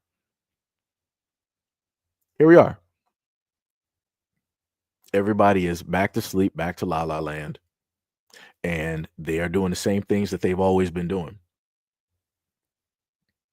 And again, I'm just trying to figure out, where are the people? Like, where are all the people that said that they were so educated? Where are all the people that said that they went to college and they're quote unquote free thinkers? Because I hear that terminology, especially from conservative people. I hear that terminology all the time, where they're like, we're free thinkers out here. We're off the plantation and yada, yada, yada. I'm like, you're off the plantation moving to a digital one. So where did you really move to? The only difference is it's not physical, so you can't see it. So you can't really identify it the way that you could with this one. But you're not going to call a spade because you don't realize that you are still a slave. Crazy how that works. But like I said, everybody wants to sit up there and say in America they're free. Free how? Free where? Because if I go back, during the pandemic, where was that freedom at? Because wasn't the government telling people what it is that they could do, shouldn't do, and better do? I could have swore that's what was happening. And it was to the point where people were so brainwashed that they were telling other people, it was like, you better sit up there and do with it because I sat up there. And I'm like, what does that have to do with anything? That was your personal choice. But like I said, this is what it looks like when the government has people trained. And one of the greatest weapons that I stated to you guys countless times, and I, talked about a lot of other leaders that wielded this weapon, was fear. With fear, you can rule over anybody. You can make anything happen with any population. And historically, if you don't believe me, go look it up. Wherever slavery took place, they used fear. It doesn't matter if it was mental or physical or both. Like I said, I go back to King Leopold of Belgium II, who came from Belgium down to the Congolese and slew about 10 to 15 million, if not more, of the Congolese people. I got pictures of the Congolese missing hands, feet, arms, and he just got them laying directly out there. That's that physical fear that he instilled in those people. It's like, oh, you didn't make this rubber plant quota? Bow. We're chopping off hands. We're chopping off feet. They didn't have to worry about people running because you wasn't running. Because guess what? If you're enslaved, they got your kids. And they're going to use you as a parent, as an example, to make sure that those kids do what they're supposed to do and also grow up so that the next generation will do what it is that they're supposed to do without even having to touch them. because if they happen to cause harm to you, that's going to mess up productivity.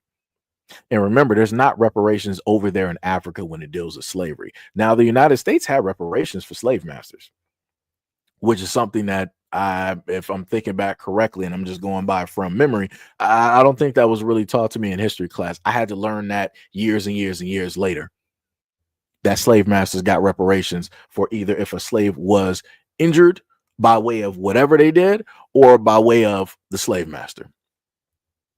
Funny how that works. Funny how that works, that, the people out here can do all the wrong and still profit somehow. It's crazy. And they're still profiting to this day. But like I said, it's not going to be just black folks. It's everybody. So if you're white and you're listening, guess what? You're a slave. You're 100% a slave. If you're Latin and you're listening, you're a slave. If you're Puerto Rican, me no black, me no black, me no black, you're a slave.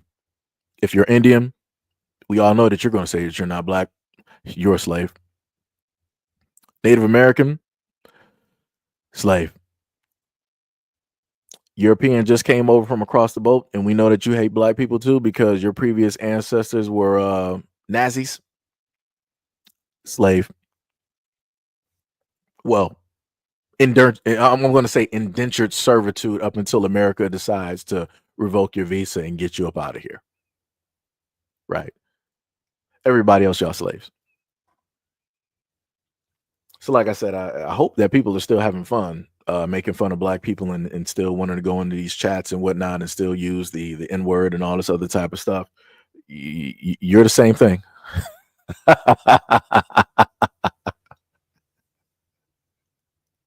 Like I said, a lot of people don't know that they're actually referring to talking to themselves whenever they do these things. But, it's where we are. This is where we are at this moment in time. And then on top of that, you have slaves helping out the system. Keep other slaves in check. Diabolical work. Diabolical work.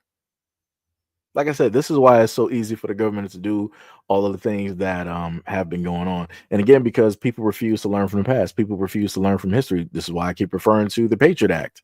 That was before I was able to vote on anything. And I'm like, so for the adults during that generation, y'all really voted for the Patriot Act? They really had y'all so shook during that time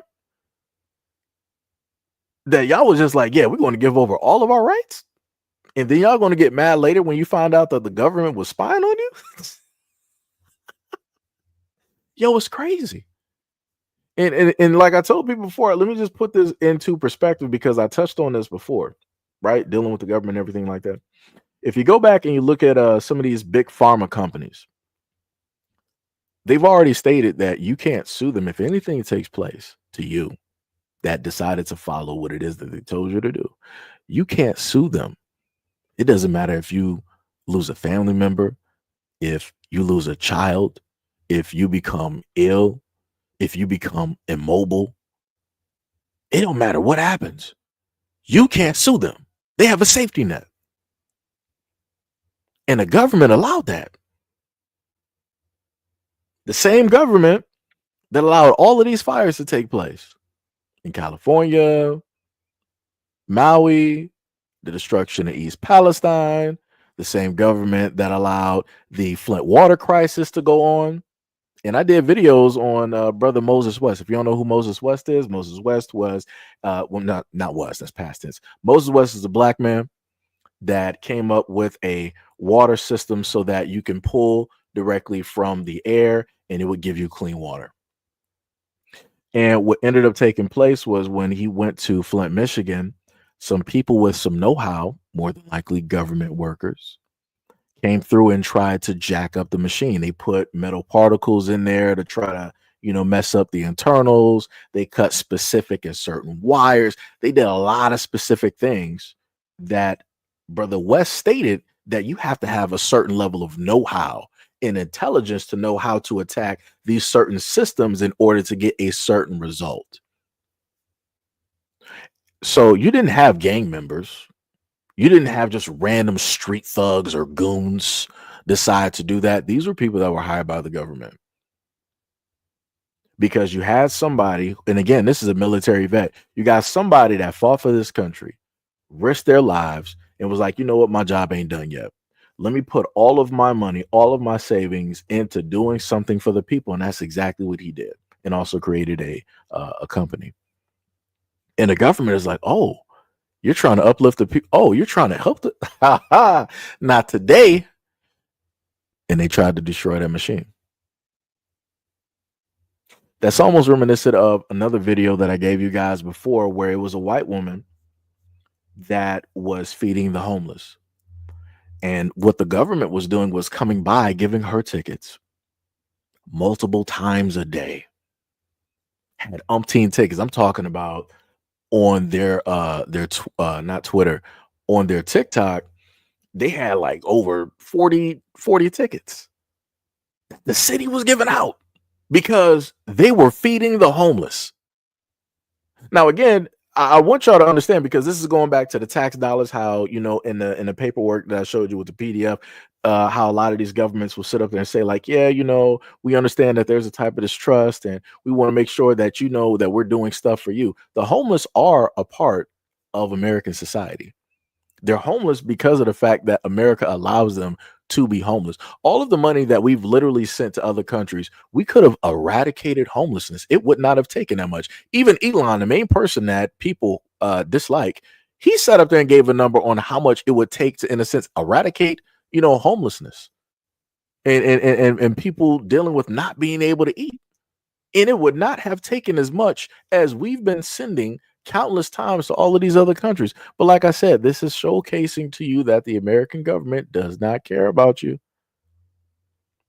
And you think that the numbers that you see about them sending to other countries is insane. If only you can understand the amount of underground government stuff that they do and how much of the money that they take and they don't, and it's not accounted for. It is insane. On top of the fact that if you go back during the point of 9/11, what was it? Donald Rumsfeld, he said that, you know, they lost track of what, about like 2 trillion, $2 trillion. And then on top of that, how the Pentagon failed an audit. Brother, what? Yeah, parts of the government's failing audits. They don't know what happened to certain monies. But yet these are the people that we pay to tell us what to do, to order us around. Word. But like I said before, you got a lot of people out here that's quote unquote free thinkers, though. Free thinkers, though. But yeah, you got the government failing audits. Come on now. Come on. Like I said, like I said, I don't know what to tell people, man. I really don't. I really wish that things were better off, because realistically, how society should be working, we should be technically, technologically pretty close to a utopian future. We should be pretty close to a utopian future.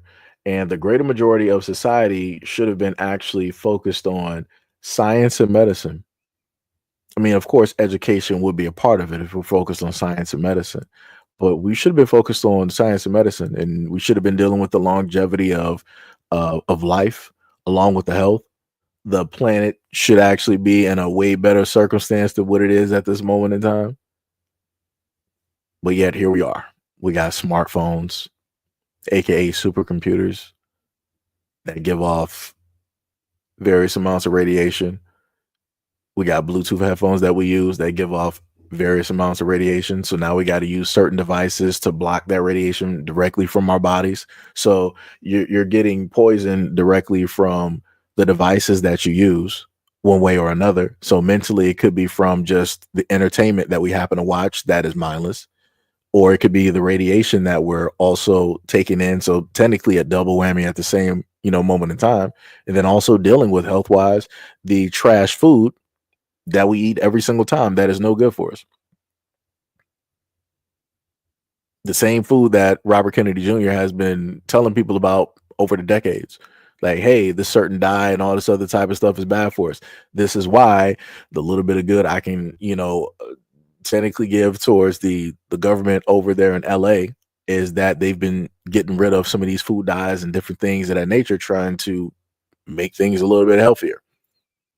But again, the United States government allows a lot of this crap in. It's to the point where if you do research, and again, this is a video I gave y'all about like a year plus ago, I gave you guys over 25 different types of foods and or chemicals that were illegal in every other country around the world, but not in the United States. And I'm like, nobody's really watching that video, and nobody's wondering, and nobody's really questioning why it is that the toxins and all these other types of things, some of which cause the onset of dementia and Alzheimer's, other things, other chemicals also cause blood disorders or defects and birth defects and so on and so on and so on. I'm like, wow, I guess people really don't care. I'm like, that is incredible. Like I've done videos to cover a variety of topics from cancer, sunscreen, foods, you know, chemicals, radiation, like, you know, all types of stuff. You know, like I said, you know, a lot of people aren't going to be ready for it or care about it up until it actually affects them. And that's by way of, you know, how everybody is trained from the government, I guess you can say. Even though I feel as though if you are old enough, like you're 30, 40, 50, and 60, that excuse of the government really can't slide, because you know what the problem is and you know how to fix it and you can do it yourself. You can, you know, educate yourself and read up on a lot of things. But again, people, you know, refuse to, and people would rather pick and choose the route of least resistance, even if that means at the detriment of their own health. And I've talked about diabetes. I've talked about, you know, cancer in communities, giving stats directly on that from the CDC and you know, wherever else. You know, like I said, people are not ready. People are not ready. You said 15-minute cities. Oh yeah. Yeah. I've been talking about Tippy said, I'm already depressed. This is making it worse. No, it ain't nothing to be, you know, depressed about. You know, my main reason for putting out a lot of this information is to make people aware and to also hopefully make sure that people aren't going to so much feed into fear, because that's the main thing that starts to happen. Once people get certain types of information, people start getting into the anxiety part. They start getting into the fear part because of lack of knowledge, lack of information. But once you get that information, that fear part is done. You don't really have an anxiety or a fear type of, you know, thing unless you allow yourself to be directly in that place. Again, you know, case in point, the government controlling people's emotions by enabling certain things to take place to instill a certain emotional response. You know, so, you know, that's why I try to tell people, you know, you gotta control a lot of that takes place and that happens. Uh Pharmacy, yep.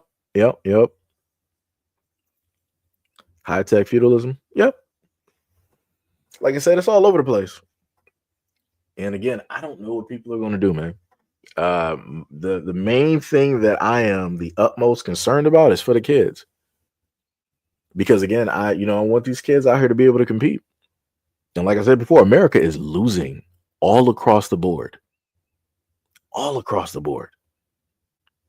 And it's the most insane, craziest thing. And then also to go back to something else that I've covered before, um, you know, you got a lot of places out here that have low populations. Their birth rates are declining, and that's something that I covered as well too.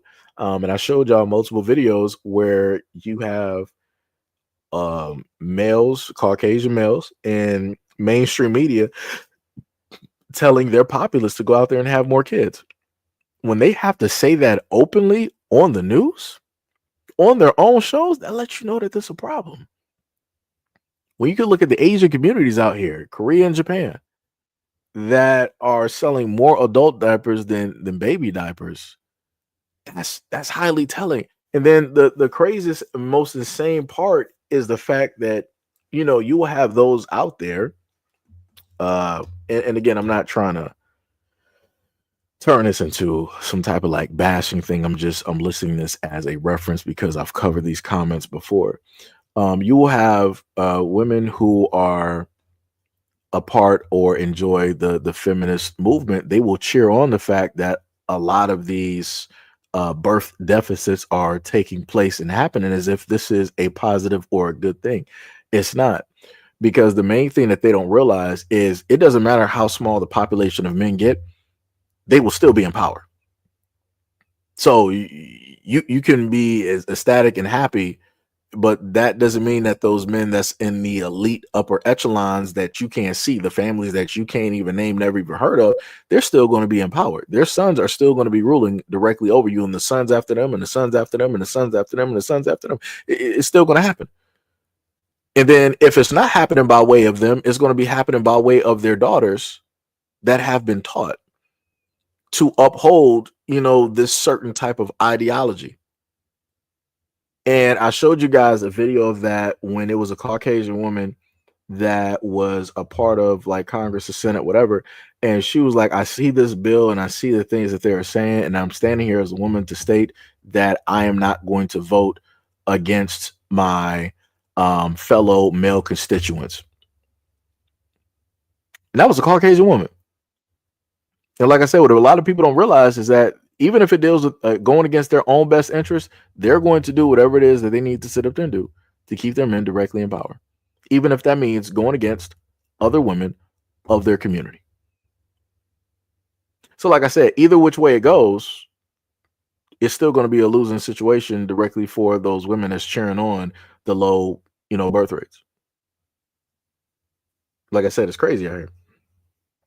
But we're at the point where people feel that any type of a slight win is just a win overall, and it's a crazy way to think. That's a 100% way. That's a 100% crazy way to think. Because if a lot of women out here think that this low birth rate stuff is good, then like I said, go back and look at history and what happened to the natives of a lot of indigenous lands. These governments, or before they were governments, these individuals, right? Groups would come through, they would scout the natives, realize how the system is set up. It was like, oh, okay, so you got the males that basically do the protecting of the village and whatnot or whatever. No problem. So we're going to sit up there and take out the older males. And depending on how young the boys are, we'll leave them. But if they're old enough to a certain age where they can basically think we can't brainwash them, we're taking them out too. Right. So that means that once those males are taken out, that those outside forces can come in and do whatever it is that they want to sit up there and do. Like I said before, people don't realize how plans work. They don't realize strategies. People are out here playing. I'm not even sure you can call it checkers. I don't know what people playing right now. Skip rock or whatever. It's not even checkers at this moment, because it's been completely obvious what they've been doing to the variety of groups directly out here to cause a variety of division. And people are still where it is that they are. It goes back to case in point what 50 and many other rappers said, where they were like, yeah, I could rap lyrically, I can spit metaphors and do these different types of bars and all this other type of stuff, but why would I do that when I can choose the path of least resistance and just rap about something simple? Like I said, that's the same thing that I just told y'all about earlier when it dealt with information.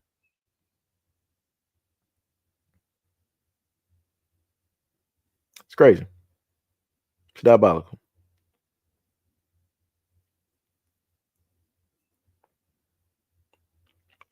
It's crazy. Said poisoning what we eat. Yep.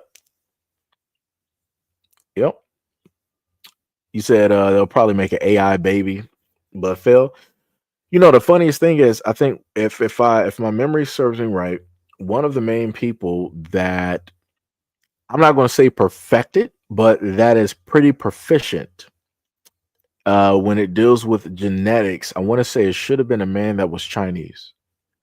And that was the main one that was talking about designing your child, meaning that you would go directly to them. You tell them what it is that you want. You want a son that's 6 feet, blonde hair, blue eyes, fair skin. They could give you that. They can genetically alter the DNA to give you exactly what it is that you want, or to add in certain things. Case in point, aka gene editing. And they can do those things. No telling, exactly what's going to happen down in the future, but you will get what it is that you specifically want. It's even to the point where they can edit out certain DNA strands that may be quote unquote hereditary. So if there is a DNA strand there that's like Alzheimer's or dementia, or whatever, sickle cell or whatever it is, they can edit that out and put something else in place if needed. But they made sure to outlaw that. A lot of people started crying about that, but like, oh no, you shouldn't be able to do this, all this other type of stuff, yada yada yada, and whatnot, whatever. But I'm like, we've already at the extent of people altering their bodies. What's a little bit of DNA? If you're willing to go to the doctor to sit directly under the knife for about 50K, 100K, or you want to consistently go to the doctor because you feel like your body is imperfect, or you want to modify your body in any way, that's not natural. Why not do the same exact thing with the child? Just saying. Just saying. But yeah. We're at a crazy place right now. Yo, Lamiko, what is up? What is up? What is up? What is up? What is going on? Let me see. You said exactly that's why they're forcing illegal ABs on Caucasian women. Actually, it's the reverse. That's why they're, they canceled out the whole thing dealing with Roe v. Wade. The main narrative that people, try to put out there in the media is that, hey, they're trying to control the bodies of black women and yada, yada, yada. I'm like, you're an afterthought. You're still a woman, but it's an afterthought. Those men in power are mostly focused on their population and their women. Whatever trickles down and happens to black women, that just is what it is. It's, collateral damage. But, that was to try to get all of that in check, because they realized over time, it was like, hey, we let this go for a little bit far too long. Y'all doing a little bit too much. We got to reel this back in. And that's what they did. They used the government and laws to reel that directly back in, to try to get some order and to try to get their populations up. Because without doing that, they've had to supplement that by bringing in other groups of people. So this is why, the Latin population is as high as it is at this moment in time, right? And this is why, if you technically think about the Latin communities, you don't really see any type of, parenthood, things directly, buildings directly there. You'll see them, especially in black communities, though. You'll make sure to see them there because they want that population to be down at a certain point. Shout out to Margaret Sanger, who Hillary Clinton also idolized, who a lot of women were also going to vote for as well. So, like I said, is people gotta, start, learning some history. People gotta start paying direct attention. This is why I put up some of those quotes dealing with Margaret Sanger and a lot of the things that she said when it dealt with black people being, weeds and the unwanted, and you gotta, purify this and all this other type of stuff. I'm like, yeah, they didn't want, black people here, or as many black people here. They wanted as few as possible, if any. Right? The quote unquote the undesirables. Right? It wasn't just so much, getting rid of certain unwanted qualities within their own community. Because remember, Europe already did that. Europe was like, hey, we're going to cleanse our land of a lot of, the things that we don't want here, the undesirables. So a lot of you guys from like the prisons and the jails, a lot of you guys like Jack the Ripper and all this, we're going to send you, make you conquistadors, give you boats. We're going to have you end up somewhere else, fall off the side of the earth. For all we care, just be anywhere but here. And that's what they did. So that's why I technically laugh when people are like, hey, Venezuela, they pretty much cleared out their jails and prisons and sent everybody here. I'm like, I'm not too surprised, because that's what Europe basically did over here first. So I'm like, you can't get mad. Like I said, everybody has their turn on the wheel. Like I said, I laugh at this stuff now because I'm like, this is history repeating itself because nobody cared when it wasn't affecting them, but now when it's affecting them, everybody want to cry and be in an uproar and try to make everybody else be worried about it. It's like, nah, y'all got that. Deal with that. Like what was that whole thing with them Proud Boys, stand back and stand down? Yeah, that's what black community, just stand back and stand down.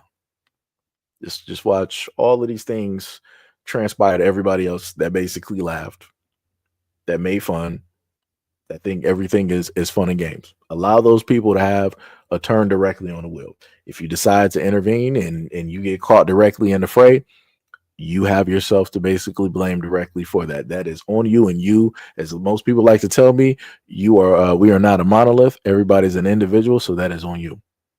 So when you look back and you're trying to, find some help because you're caught in the fray with everybody else at a place that you're not supposed to be, guess what? You're going to be looking into darkness. You're going to be looking into the emptiness of space. And in space, nobody can hear you scream. So good luck. Good luck. Because like I said before, a lot of people like pain. And that seemingly is the only way that a lot of people can learn, especially black people in the black community, like learning through pain. A lot of black elders have written books. They've talked about things before I was born. Like I'm looking at a lot of articles and watching videos from the 70s where they warned about a lot of the things that's happening now. They said that this was going to happen. Given enough time, it was going to happen, and the black community was going to be affected. And it was going to be very harmful and very detrimental on a major scale. And we're getting there. Slowly but surely, we are getting there. And I kept telling people 2030 and 2035 is running up real quick. We're already at 2025. We are not that far. And black people are still lackadaisical. They're still sitting back and watching. They're still sitting back and waiting. They're still sitting back and thinking that they got all the time in the world while everybody else is moving. That's crazy. That's 100% crazy. And this is why I said in a lot of videos, I don't, for me, I've been doing this whole thing with like YouTube, probably since like 2018, tail end of 2018 to 2025. So somebody can do the numbers on that. And I've been preaching the exact same message for a very long time. And I've seen countless times people trying to rally against and have opposite talking points. And we're not a monolith, we're individuals, we're this, we're that. Well, we're losing in general. Matter of fact, since we're all individuals, since people don't want to consider themselves black or a part of a community, as an American, you are losing, you are failing. It don't matter how individual you are in the United States, you are losing. You can be doing excellent. You can, be making 100 grand a year. You're still losing in comparison to all the other immigrants and everybody else coming directly over here that are being more successful than you. You are losing. And then on top of that, when we add in the fact that they're working as a group, you are losing times 10. So shout out to being an individual. Shout out to not being part of a community, because you don't have to, from what I'm stating, you don't have to worry about being, losing because you're black or a part of a black community. You're losing because you're an American. So try to argue that one away, because stats don't lie. Education stats don't lie. Money stats, financially, it's not lying. Like I said, it's crazy. But, again, everybody tries to, figure out wherever there's a win, they think that they just won the whole war. Let's talk about it. Said Dr. Clark Anderson said that black people will become a permanent underclass. Yep, 100%. We're pretty much there. I think we will actually be there before 2030. The population is stagnant. Some people will be like, hey, well, the black population is 45. It's 50 million. It doesn't matter what the population is, because if people don't see us as a community, if we're not looking at each other as a it don't matter what the population is. Everybody's like, I'm conservative, I'm Democrat, I'm this, I'm that. Don't call me black. I'm in this, I'm that. The amount of arguments that I've literally had to have with black people trying to correct me on this platform was like, hey, I'm indigenous.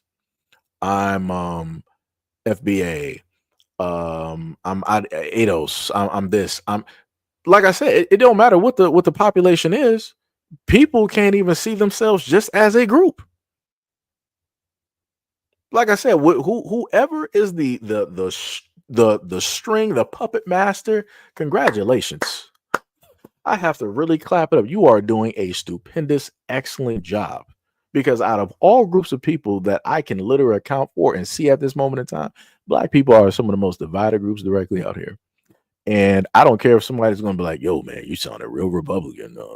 Did you vote for Trump? That sounds real conservative of you."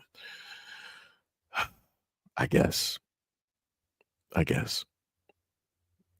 The other thing too, I want to list because I used to get that quite a bit, still kind of get that every now and again, which was like the obsession where people will always commonly try to ask me, like, "Yo, are you Republican? Are you conservative? Like, are you a Trump voter? This, that, and the third." I need to know.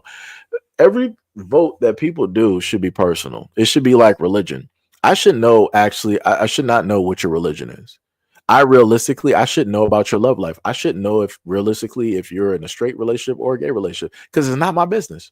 I should not actually care or be involved enough in that as you're a total stranger. I should know. I should know. But we're living in a society where people feel like everything should be open, which is crazy. And this is the same thing I set up there and stated back during the pandemic. If you decided to follow whatever it is that the government told you to do, that's on you. You shouldn't be trying to put that bearing or that weight directly on everybody else to follow suit. That's the dumbest thing possible. What is it? Monkey see, monkey do. Follow the leader. That's what we're doing directly out here as grown adults. That's the stupidest thing I've ever seen in my life. It's the same exact thing when it deals with voting. It shouldn't matter if somebody voted, didn't vote, all this other type of stuff. It's the simple fact. Just like I'm gonna, because I know what people hate when I do this. Trump sat up there and told the black community what he was like, "Hey, black people, y'all been, pretty much, I'm paraphrasing, pretty much y'all been taking L's, y'all been losing this whole time. You might as well vote for me. What more do you have to lose?" And at one point in time, I got mad. I was like, "Yo, what do you mean? What more do we have to sit up there?" And then I calmed down, took the emotion out of it. I'm like, he's right. Out of historically speaking, out of everything that black people have had to face, out of all the challenges that have been here, out of all of the losses from family members, bloodlines, and everything else that we've suffered through, what more do we have to lose? We don't. We don't. He was right. It was to the point of something else that people hated that I did when Kanye sat up there and stated this. He said that slavery was a choice. People got mad at me. People got mad at me on Facebook. People got mad at me on YouTube as well. But then I paired that up with a quote that was supposedly from Harriet Tubman, where she stated, and I'm paraphrasing again, that she would have saved more slaves if only they knew that they were slaves. And I'm like, people, don't pay attention and listen to history. And people would rather get offended, like the dude Van that was on the one show, TMZ. He was the main one to get mad at Kanye. He was the main one running his mouth, and he felt very personal about it. And I get it. That's cool. You might have known some or had like a grandmother or a relative that was potentially still from that time that was existing at that time. So you took immediate offense. I get it. I understand it. But also understand the fact that us being slaves right now by way of the government is a choice. You have a choice to either fight back, or you have the choice of being docile and just letting them do whatever it is that they want to do. The people that decided to fight back caused slave revolts. This is what they don't want to teach in schools. They don't want to sit up there and teach that there was a lot of revolts that took place when it dealt with slavery. They want to make it seem as though like, okay, yeah, the reason why slavery doesn't exist anymore is because us Europeans, we made sure to outlaw it and get rid of it, even though we are the same ones that also took part in it and made sure that it happened in the United States. But we were the same ones, shout out to Abe Lincoln, we were the same ones that set up and got rid of it because we knew that it was just wrong. No, you didn't. No, you didn't. And if people do a little bit of research, I think I even did a video on that before. In some areas in the United States, slavery did not fully finish up until the 1970s. So just remember that, and again, you don't have to take my word for it. You can do your own research directly on that. And this is why I sit up there and say that when they say that, oh, slavery was like 400 years ago. No, it wasn't. No, it wasn't. No, it wasn't. It was closer than you think. Think back, a few grandmothers, and there you go. That wasn't that long ago, or even just one grandmother, depending on the part of the United States that you're in. It wasn't that long ago. And then again, as stated, we still got slavery by way of the prison and jail systems, legally. Legally.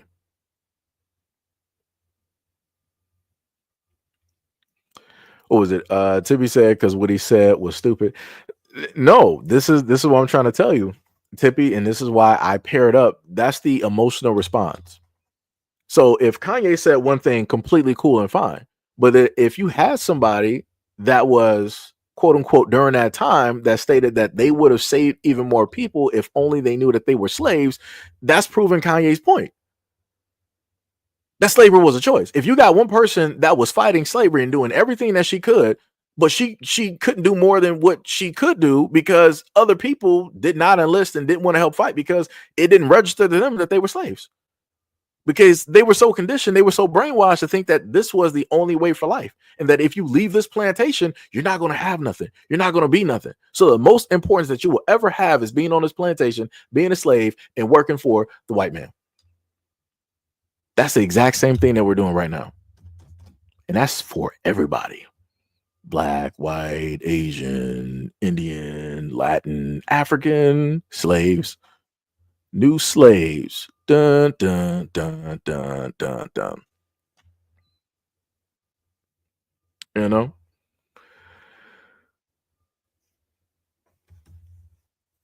Star Child said the ones who fought back tend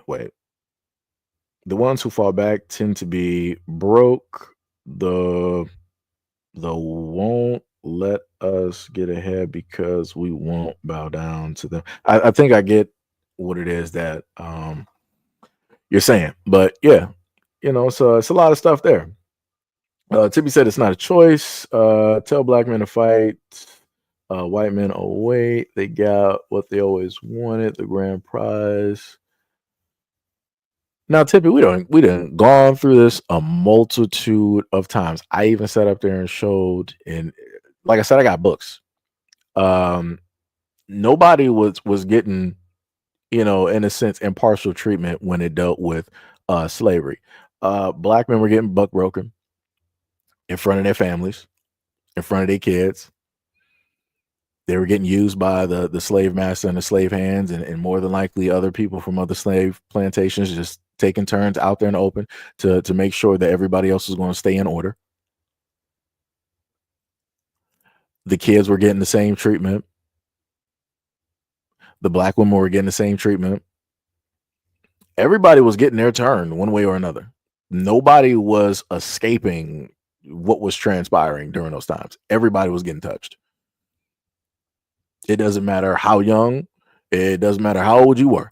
If they wanted to turn, if they wanted to show how much power that they got, they were going to get you.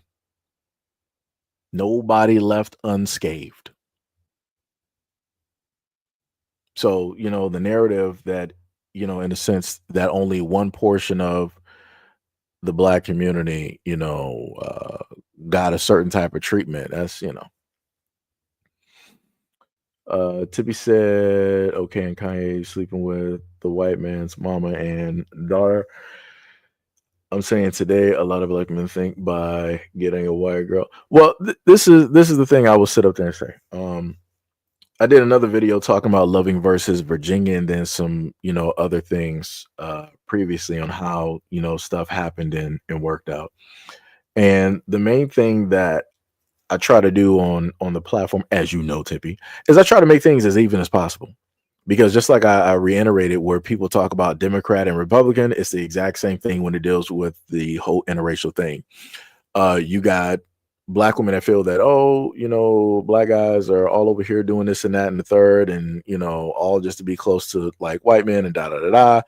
And then you got black men that feel a certain type of way or potentially don't even care when it deals with black women being with who not and whatever that they want to specifically be with. Like I said, back during those times, everybody was, doing stuff. You have the majority of black people that were with black people during those times, even with interracial dating taking place. And you have the few of the black men and the black women that wanted to be interracial and they wanted to be with white people. It's the same thing today. The only difference is it's getting highlighted more because people are looking at a few of the young athletes that are doing this. They're not looking at the totality or the overall amount of black men, which statistically speaking are dating, engaged, or married to black women. Like I said, even when it deals with like comments online, it's like, all right, yeah, you got some of these black dudes like saying a lot of stuff. That's cool. That's great. But they do not account. If we're supposed to be at like 50 million black people in the United States, they're not accounting for those millions. They're not that high up in a percentage where it's like, all right, we got like 30 million black men sitting up here dating white women and many other. Nah. No. And vice versa.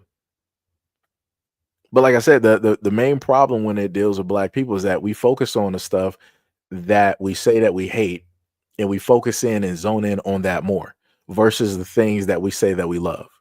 So a lot of people say that they love seeing black people in relationships with other black people, but that's not the focus. I got proof of that because on my platform and on another moderator, Officer Haku, he originally started up a channel where it was called Black Family or Black Love or something like that. Black people was not fluctuating to any of those YouTube videos of black people getting married, being in relationships, having kids, any of that stuff. And that's a black man that's with a black woman, black household, black kids, whole 9 yards. Black people not rolling up. But the thing that black people would show up for and be making sure to run their mouth about was if we saw people in interracial relationships. We have all the opinions, we have all the knowledge, we have all the history, we have all of these things. But when it comes to actually seeing the things that we say that we want to see, silence. Nothing. And I see it all the time.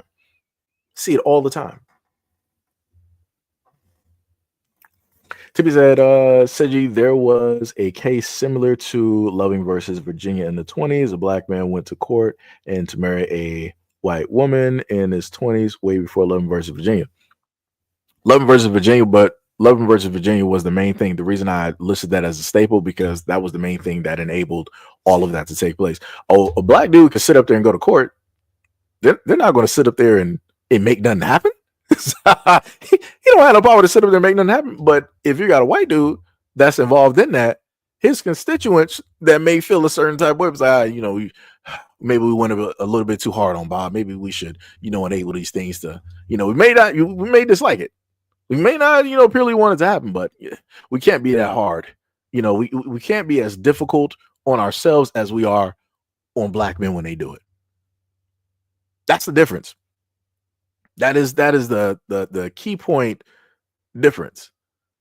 Because if you look at even to the point, I've never heard a story of a young black girl sitting up there looking at a white boy during that time, and she's no longer in existence. Her life is being threatened. No, but you got multiple stories of towns and cities being burned because theoretically there was a young black boy, 18 or 13 years old, supposedly whistled, or he supposedly looked at a white woman in such a way in the elevator that she was so shook that she felt that she got touched by multiple black men. So they had to do something. AKA Toulouse. And speaking of Toulouse, I got a video coming up about that, especially with the fact, historically speaking, where the white cops during that time decided to deputize these hundreds of drunken Caucasians to be cops and to do whatever it is that they wanted to do to the black civilians in that city as they burned, murdered, robbed, pillaged that area. It's crazy. Star Child said mixed kids are not black. They tend to side with white people. Well, I will sit up there and tell you this. That is true. Another thing that's true at the same time is the effect of how black people will treat those who are quote unquote different. Even if we got people who are light skinned in our family, somebody's going to get treated better than somebody who is darker complected, aka colorism. So if you take that a step further and you know that somebody is biracial, you can only imagine what's going to take place with them and the type of treatment or maybe preferential treatment or non-treatment that they are going to just so happen to get. So within that, people are going to, flip a coin. It's like, all right, do I want to deal with the people that are supposed to be the utmost accepting and that are treating me like shit, or do I want to deal with another group of people that is going to be a potential unknown, even though historically I know some things, and just see what happens? They would rather, take a chance on that other side. They'd rather take a chance on the other side. Because if people watch videos before earlier on, I would sit up there and say, like, yeah, everybody is black. Yeah, slowly but surely, people started having different opinions. People started saying different things, and you saw the words that I used changed drastically different. And then people start coming back like, no, people who are biracial, they are black and they are this and they are that. No, no, no, no. Like I said, and I'm going to state this again, like I stated earlier, black people do not know. Black people in the black community don't know what it is that they actually want. They don't know if they want to partially be a group, fully be a group, if they want to be separate. They don't know. They don't know. I can safely say, if black people were, in a sense, more loving versus what they are right now, a lot of people would actually more so identify and say that they are black versus not. I say that. The media is a huge weapon against black people. They're not going to show black positive couples like that. I mean, this is true, but we're not, in a sense, living in a media age sort of anymore. We're more so living in a digital internet age where, again, if people want to happen to see black love, black couples, I can type that in right now, even on YouTube, and I can find it. There are literally multiple channels that highlight this. We're not living in in the 2000s where you got to try to find a Campbell soup commercial or whatever it is to try to, identify what black love looks like or what it is. You can literally see this. You got couples that have family channels. You got couples that do content together. And I've seen them both on Twitter, aka X. I've seen it on TikTok. I've seen it on IG, YouTube, wherever videos are found. I've seen them. So for everybody else to not see it and say that it doesn't exist because it's not getting promoted, that means that you're not looking hard enough. You're not looking hard enough. Like, that's like some people who say that they can't find a job. There's always a job out here. It's just the fact of if it's a job that you actually want to work. Because again, some people, there could be jobs to be janitors, but how many people are going to raise their hand and say, I'll take that job to be a janitor? Damn near none. There's jobs out here to sit up there and pick fruit and all other types of stuff on farms. But how many American people are going to sit up there and raise their hands about, oh yeah, I want to pick some cabbage. I want to pick some spinach. I want to pick some strawberries, some oranges, some apples. People, I ain't doing that. That's slave work. Damn near every 99.9% of the people, if not 100% of the Americans, will sit up there and say, I am not doing that slave work. Black people will sit up there and say it. White people will sit up there and say it. Asian people will sit up there and say it. African people will sit up there and say it. The only people that's not saying it is the Latins. And those are the main ones who are taking over a lot of jobs, starting from the ground up. And that's how you originally do it. You start from the ground up and then you elevate. But everybody else is like, I deserve better. Might not be qualified, but I deserve better. I'm not working from the bottom. I'm not working from the ground up. No. Get me what I deserve. And that's where we are at this moment in time, especially when it deals with America. Everybody feels entitled to something, even though they might not have the direct qualifications for it.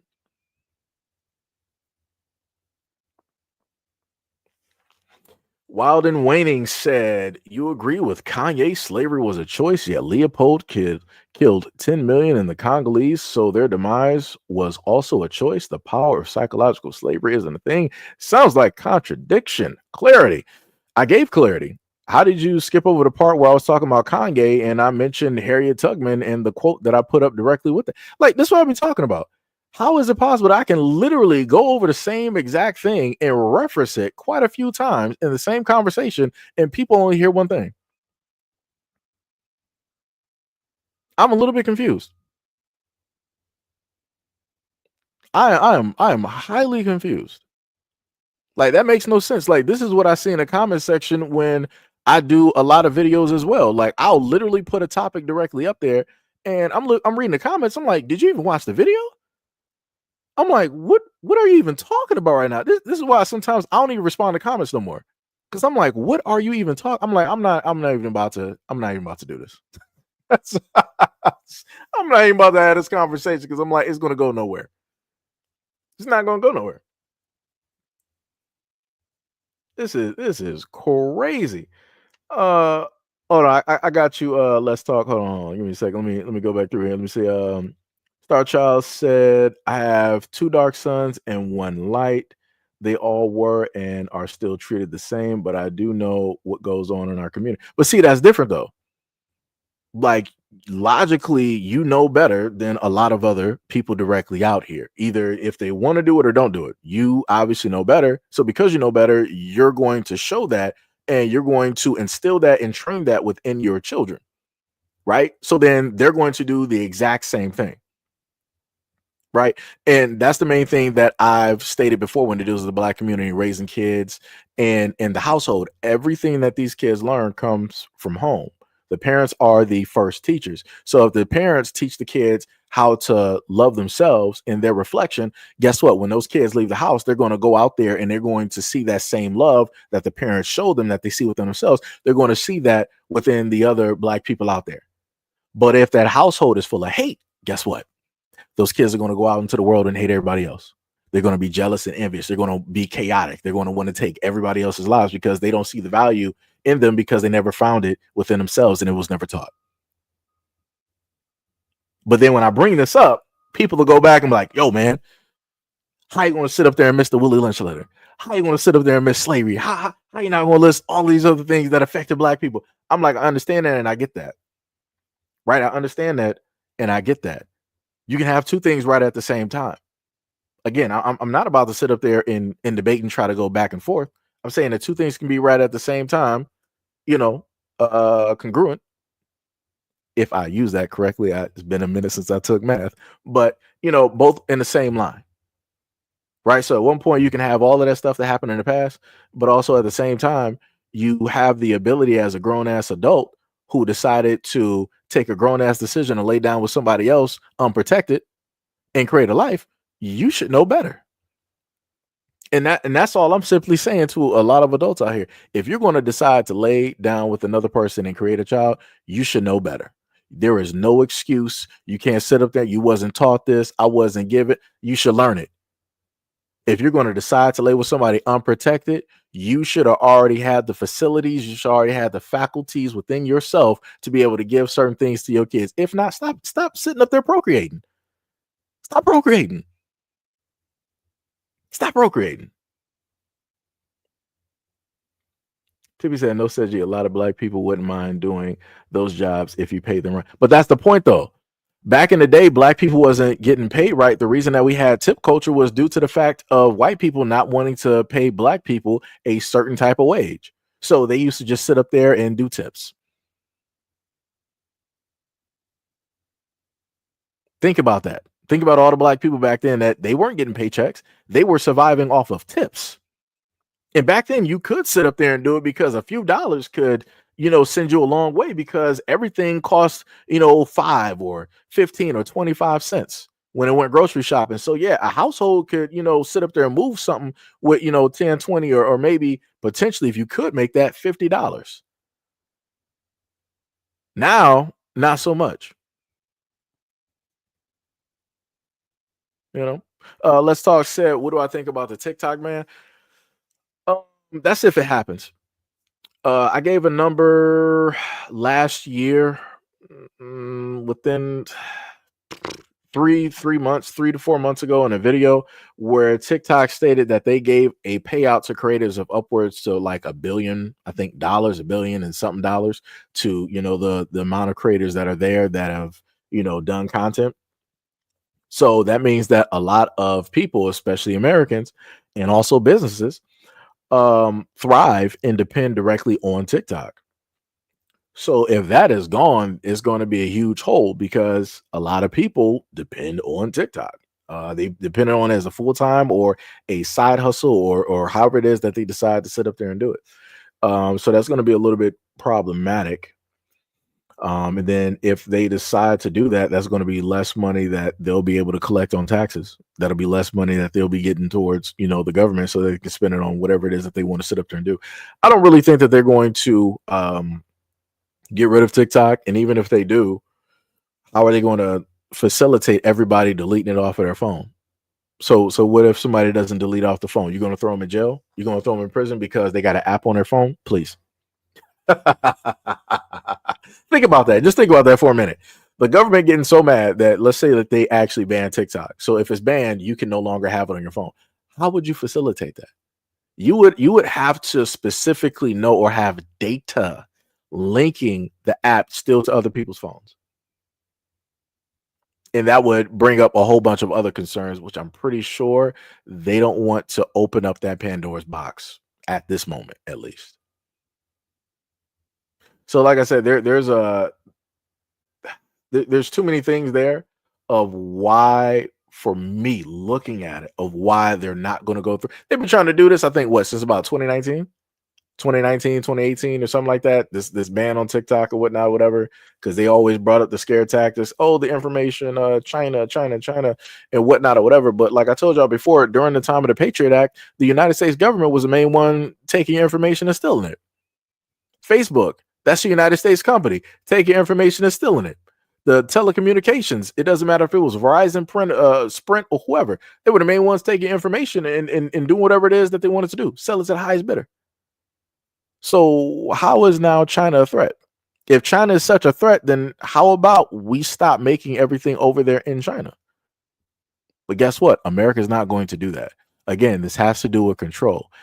They want to get rid of TikTok due to the fact of the amount of information that is there that they can't control. They want to be able to market. They want to be able to constrain. They want to be able to control the types of information that people are able to get. That's why they said that, oh, we want the algorithm. Why would you need the algorithm? The algorithm is basically controlling the whole platform. But the funniest thing that I told you before, and I made a video about this too in real time, I showed people the fact that on TikTok, there are different TikToks.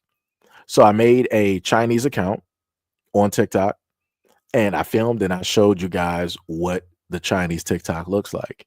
And when I tell you that it's a universe of a difference, it's crazy. So on a Chinese TikTok, it's more family oriented, education oriented, love oriented. It's very lighthearted, educational, type of positive, uplifting content. When you deal with America, it's chaos. It's all types of like foolishness and nonsense that's not going to do anything. It doesn't feed the brain. It doesn't feed the soul. It doesn't do anything. So like I said, there's whenever you have other people in control of certain things, they're going to make sure that their people are moving a certain type of way. Like I said, I give it up to the Chinese government. They made sure that their people are going to be looking at themselves and looking at others in certain types of ways. They've orchestrated that. Good job. America, you would never see America be like, yeah, we're going to sit up there and put America first. We're going to make orchestrated like a Facebook or a YouTube or whatnot or whatever. We're going to make sure that Americans are seen in a positive light and that we're looking at relationship and marriage and kids and all this. Nah, they're not doing that. They're putting all the trash out there because that's where they want your minds to be. Trash in the bin, in the dumpster. Why they come in and collect it and collect whatever else that they want that is of value. Um, Let me see. Tippy said, a lot of jobs the Latins get, black men go for those jobs too, but they're not hiring them on purpose. Yeah, it's always been that way. And this is why I said that, it wouldn't have to be this way if black people actually got together and, made sure that once we were in a position, just like everybody, the Indians do it, the Latins do it, the Africans do it. Once we get into a position, we make sure that we start pulling in family and friends and different things like that. And that's how, you do it. Everybody else has been doing it. For whatever reason, black people are like, yeah, we ain't doing it. I'm not doing it. I'm not pulling, nobody from whatnot or whatever. I'm just going to hire whatnot or whatever and just have it be that. Again, this is how you lose. Wild and Waning said, I heard your Harriet Tubman reference and reason. I asked for clarity to make the connection, but thanks anyway. I gave clarity. I even put it directly to the point of today on how everybody is a slave. And everybody here is a slave directly by choice. We are a slave directly to the food that we eat. We are a slave to the entertainment that we happen to take in. Like I kept telling people, like, listen to a lot of the music. At one point in time, 70s, 80s, even early 2000s, you had, for the black community, you had R&B, you had love music. You had music that was about, like caring, was about relationships. Now it's just about sex, and that's it. It's about sex and getting, drugs and killing. That's it. Sliding on the op, sliding on your own people because you got a disagreement. That's it. Sliding in a Sprinter. That's it. It's nothing else to the music. You might be able to name a few artists, but the overall arching music that is directly out there is debauchery, is violence. It ain't nothing positive. It's nothing that you would allow, like a 3-year-old listen to. Like I can have a 3-year-old listen to some classical or some jazz. No problems. But if you have a 3-year-old listen to, any of these rappers directly out here, oh yeah, you're going to see where that's going to get them in about 18 years. Their life is down the drain. They're going to end up in juvie by the time they're 14. And then especially if you're raising them on that music, and on top of that, the media that's out here with the reality TV shows of black people, all they do is sit up there and fight. They're sitting up there cheating, doing all this other type of stuff in relationships, having kids on each other, and all of that dysfunction. Oh yeah, it's over. The kids are going to model themselves directly after that because those are going to be their superheroes. The rappers and the reality TV shows, those are their superheroes. At one point in time, the superheroes used to be the parents. What happened? It used to be a point in time where parents are actually proud that their kids wanted to be like them, wanted to look up to them. Now it's like parents don't care.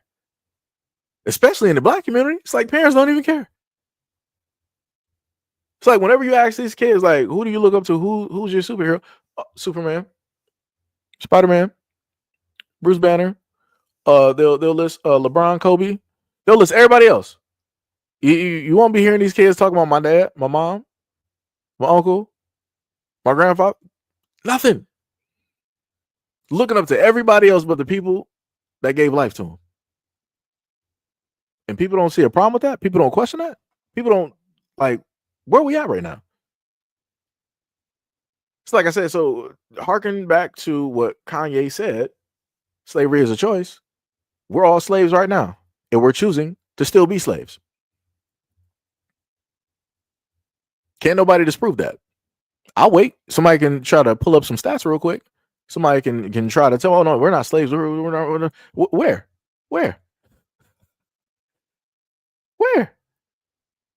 Like, you don't even have control or ownership of your kids. The state or whoever can come in and just take your kids. What you gonna do? You can't do nothing.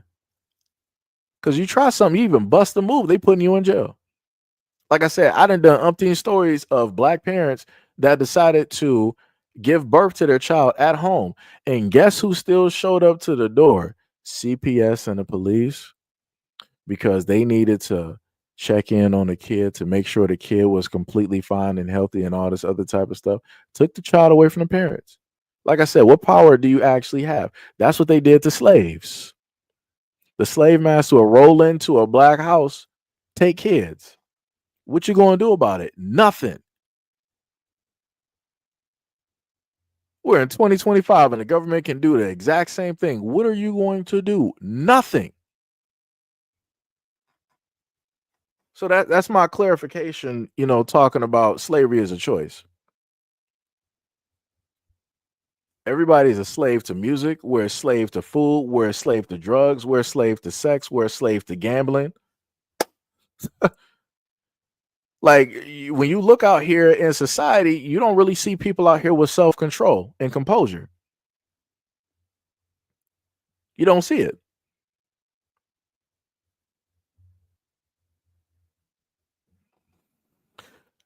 In another interview, Tippy, Kanye listed himself as a slave. He said we are slaves. He said this. He listed himself when he was talking about certain groups directly out here. He listed that. He told people exactly what it was. Like I said, I'm looking at track records of the things that people will sit up there and list. Everybody is, in a sense, focused on, in a sense, the dating aspect. I get it. It's gonna rub people the wrong way or whatnot or whatever. But it is what it is. That ain't nothing you can sit up there and fix. It ain't nothing you can sit up there, and stop. Right? Ain't none of us, really sleeping with or were trying to seek the attention of any of the individuals that we decided to call out. Halle Berry had umpteen interracial relationships or marriages. I can cry about it if I want to, but was I actively trying to seek out Halle Berry? Well, obviously I wasn't old enough to, but am I trying to, seek her out and let her, know that I exist? No. So like I said, I got to put things where they are. That's a personal problem that I had directly about that situation. Something that was outside of my control. Right. So it's like, a lot of people got to put certain things directly into, perspective when we have a lot of these, conversations. Like if you're dealing with, I guess you could say like the genetics and where money is going, I can, again, technically see a point, but also within the same token or the same area of talking about where the person's genetics or money is going. Am I myself making sure that I get like, 15 or $50 million so I can pass on to whoever or whatnot? I'm not. The majority of black people that worry about who it is that somebody's dating, are they making sure they have a gripe about it? Are they making sure to get 15 to 25 to 50 million so that they can pass it? No. So, a lot of times we have conversations where we're dealing with stuff that's outside of our control versus having conversations about the things that we can actually control, such as our lives, our finances, our spending habits, the raising of our kids, education, and and health, and so on and so on.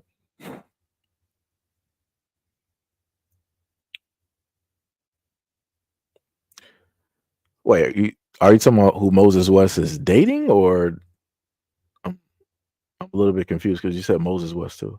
Dark skin Ronan, what is up? What's up? Keyshawn, what is up? What's up? Dark skin said Kanye doesn't know from Kim Kardashian to Kim Possible.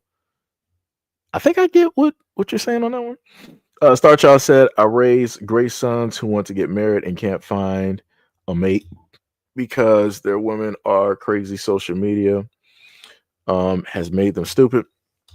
It's a work in progress. And that's the main thing that I would always sit up there and tell people. And I said that for both sides. I'm like, if black women are trying to look for somebody, it's going to be a work in progress. You're just going to have to sit up there and keep digging. I said the exact same thing for, the black men out here. But then I more so had to be very specific. And I'm like, for the young black men out here, because I've had conversations back and forth and seen comments of black men who are more than likely older than me, and how it is that they feel about a lot of situations, specifically pertaining to black women. And I'm like, all right, well, that's pretty much, lost on that. It's your thought process is pretty much set in stone. So I'm going to let that be. But for the younger black men out here, there's still avenues. And I know I cover a lot of stories directly out here. I do that more so as a warning, because a lot of things need to get fixed. A lot of things need to get straightened out. So this is why I've covered topics of black women acting in a disarray. This is why I've covered topics of black men acting in a disarray. But somehow, some way, it gets into a pissing match of who does what more. Who attacks whoever more, who's affected more. And I'm like, yeah, it's a loss. It's a scrub. So it's a dove on that. It's a dove. Tibby said, LOL, you wasn't old enough. Yeah, I wasn't. There was a lot of women. I wasn't old enough for it. And that is directly what it is. But yo, Tibby, I'll put this to you. So some of y'all here might know who Aaron Pierre is, right? He's the brand new black dude on the scene. And he's from the UK. But because he's light, he's tall with light eyes. You got black women online just swooning all over for this guy. So then it finally came out that Aaron Pierre has a white significant other. I'm not sure if it's a fiance or wife. And normally that is a death sentence for any black dude out here. And black dudes have seen it. Normally, whenever black women find out that, oh, you dated this or you're with this, right? Oh, it's a death sentence. We're no longer attracted to you. Aaron Pierre has broken that curse. Because you had somebody try to pull the same thing that you've seen black women, normally do. And the dude was like, hey, you guys are interested in Aaron Pierre, but he's not interested in you because he got this woman directly on his arm that's not reflective of you. And then all of those black women jumped that guy who did that and was like, yo, shut up. It don't matter. Why are you worried about it? You must want to sleep with him, yada, yada, yada, all this other type of. I'm like, wow, I've never seen such a turn of events. Like you got women viewing this dude as so attractive that he is just above it all. There is nothing that he could do to make them dislike him. I'm like, wow, because black women's like, yo, it don't matter who he's with. That doesn't make him less attractive. I'm like, woo, because I'm like, when this was Michael B. Jordan, he was getting crucified. When they saw him on the boat with European women, it's like, oh, he dates white women. He's this, he's that, da da da. He's probably gay anyway. Or seeing all the things negative, and I'm like, word. And then when he was with Lori Harvey, you still have the what ifs out there. With, oh, he's probably just hiding. Oh, this is just a cover. This is just to clean up his image. This is that, and all this other type of stuff. But then you found out Lori Harvey sat up there and broke up with him, and then it was dead silent. And then you later on found out that in order to be with Lori Harvey, you had to sit up there and sign an NDA. Crazy work. You would have thought this was Taylor Swift or something. Crazy work directly out here. Because again, you've never heard no guy out here say nothing negative about Lori Harvey, in a sense, and you've really never heard any guy say anything negative about Taylor Swift. Like I said, completely crazy work. So then you move it to Jonathan Majors, right? Jonathan Majors, he wasn't even brand new to the scene. When Jonathan Majors, and I showed y'all that before Jonathan Majors, black women were not swooning over that dude, and that's a more darker complected guy. They were not swooning over that dude. They thought that he was just a bum or whatnot or whatever. The moment in time that he stepped up and he worked on himself for Creed 3, black women appeared out of nowhere. It's like, oh my God, look at Jonathan Majors. This is that and the third. He's so this, he's so that. But I'm like, you're not even actually looking at him. You're looking at what he built up, which took time for him to sit up there and do. But because he did that, now he's attractive to you. Now he's aesthetically pleasing to you. But even still with that, you had women out there but like, he's not attractive. He got that slavery face.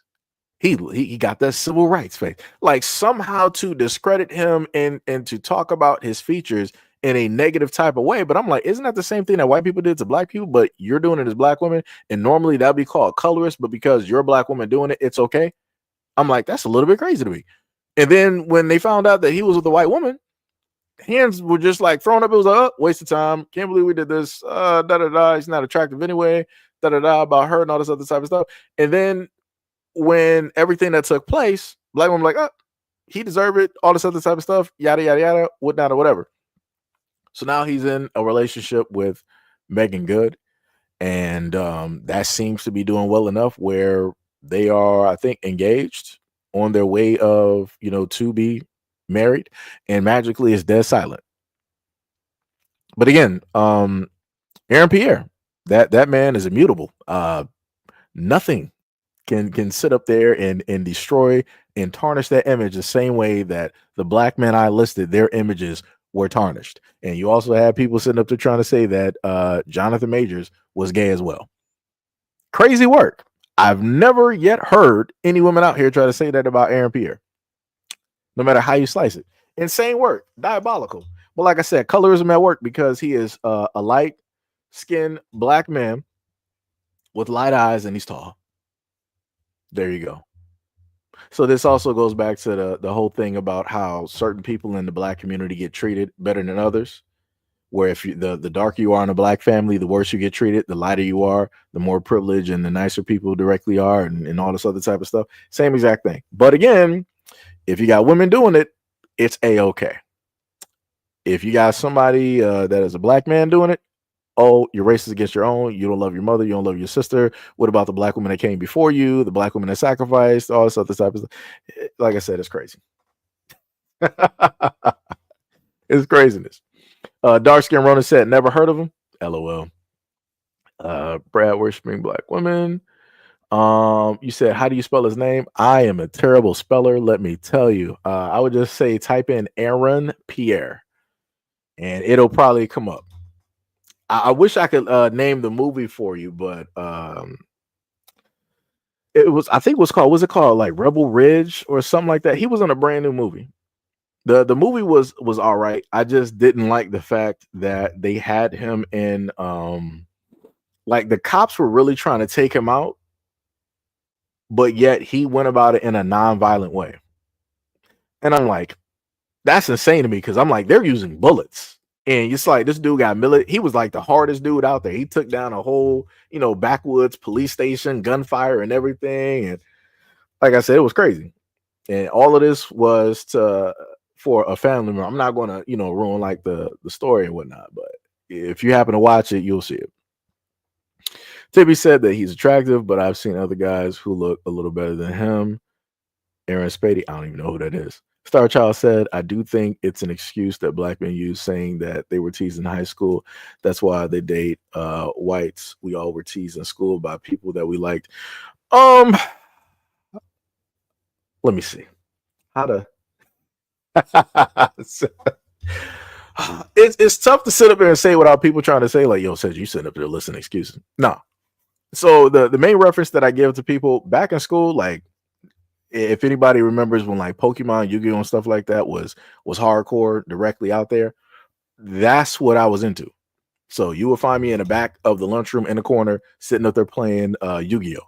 All the girls will be around all the other type of guys, like the jocks, cool kids, and all this other, type of stuff. Wasn't no girls trying to sit in the back where we're playing like Yu-Gi-Oh!, sitting up there dueling and trading cards and doing all this other stuff. They were not trying to see us. If they came over there, it was to make fun of us. And that's what would, typically happen. I'll give you another example, right? When I was in school, I had this Japanese jacket. I don't have it no more because, what happened before. It was a black and silver Japanese jacket, had kanji and everything. I love that jacket to the core, wore it everywhere. So I left the lunchroom, and I went to the vending machine that was right outside the lunchroom door because I wanted to get like a Pop-Tart or whatnot or whatever. The hallway was all jam-packed. It was probably like 50 plus whatever people there. Black girl rolled up. I don't know why she selectively chose me. I don't even know who she is. Still to this day, I don't even know who she is. I probably can't even tell you what her face looks like. And she rolled up there and she saw me, and she decided to take this pad that she had opened up, and she decided to come up to me and act like she was talking or whatnot, some small talk conversation about whatever, don't even remember what it was. And unbeknownst to me, she decided to put, that pad, like do the sticky parts directly on my back. And I'm sitting up there, just in the line and whatnot, and you could just hear like people like laughing.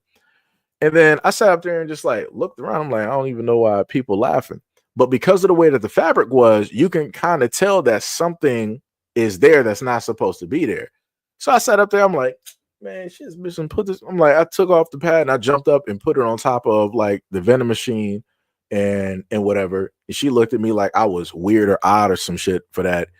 And then I continued on about my like I said, I got a variety of different stories that I can give you dealing with school and girls directly there and the disinterest that was taking place that transpired.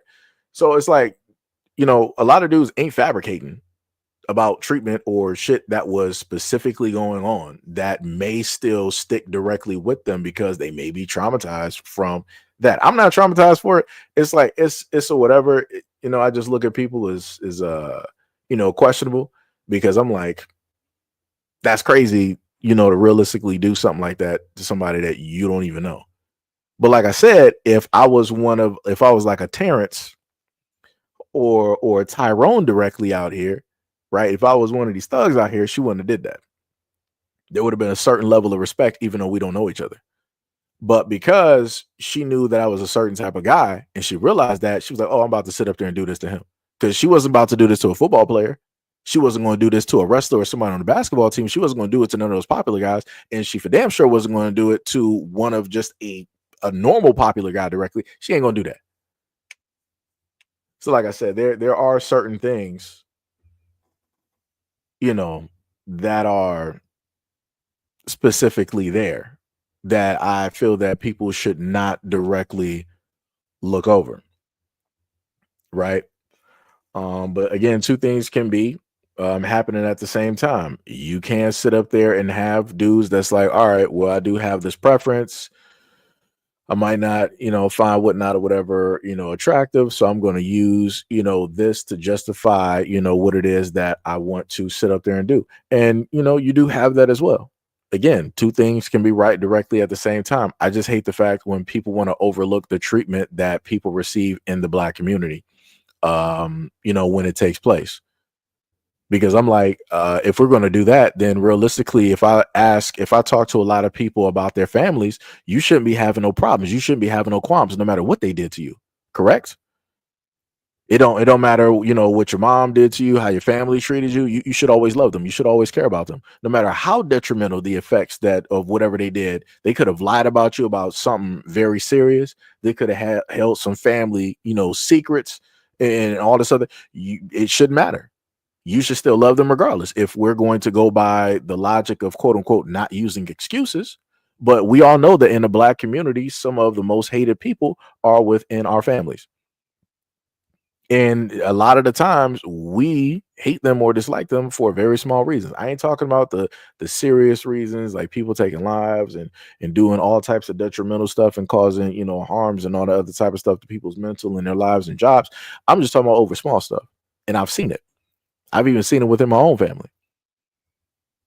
So, like I always tell people before, if, when I talk about these subjects and these things, I will, talk from experience. And I also put myself directly up there to showcase what it is that I'm talking about. Again, trying to be as transparent as possible. Like I told y'all before, everybody to see my face directly up here. I am the most normal of guys.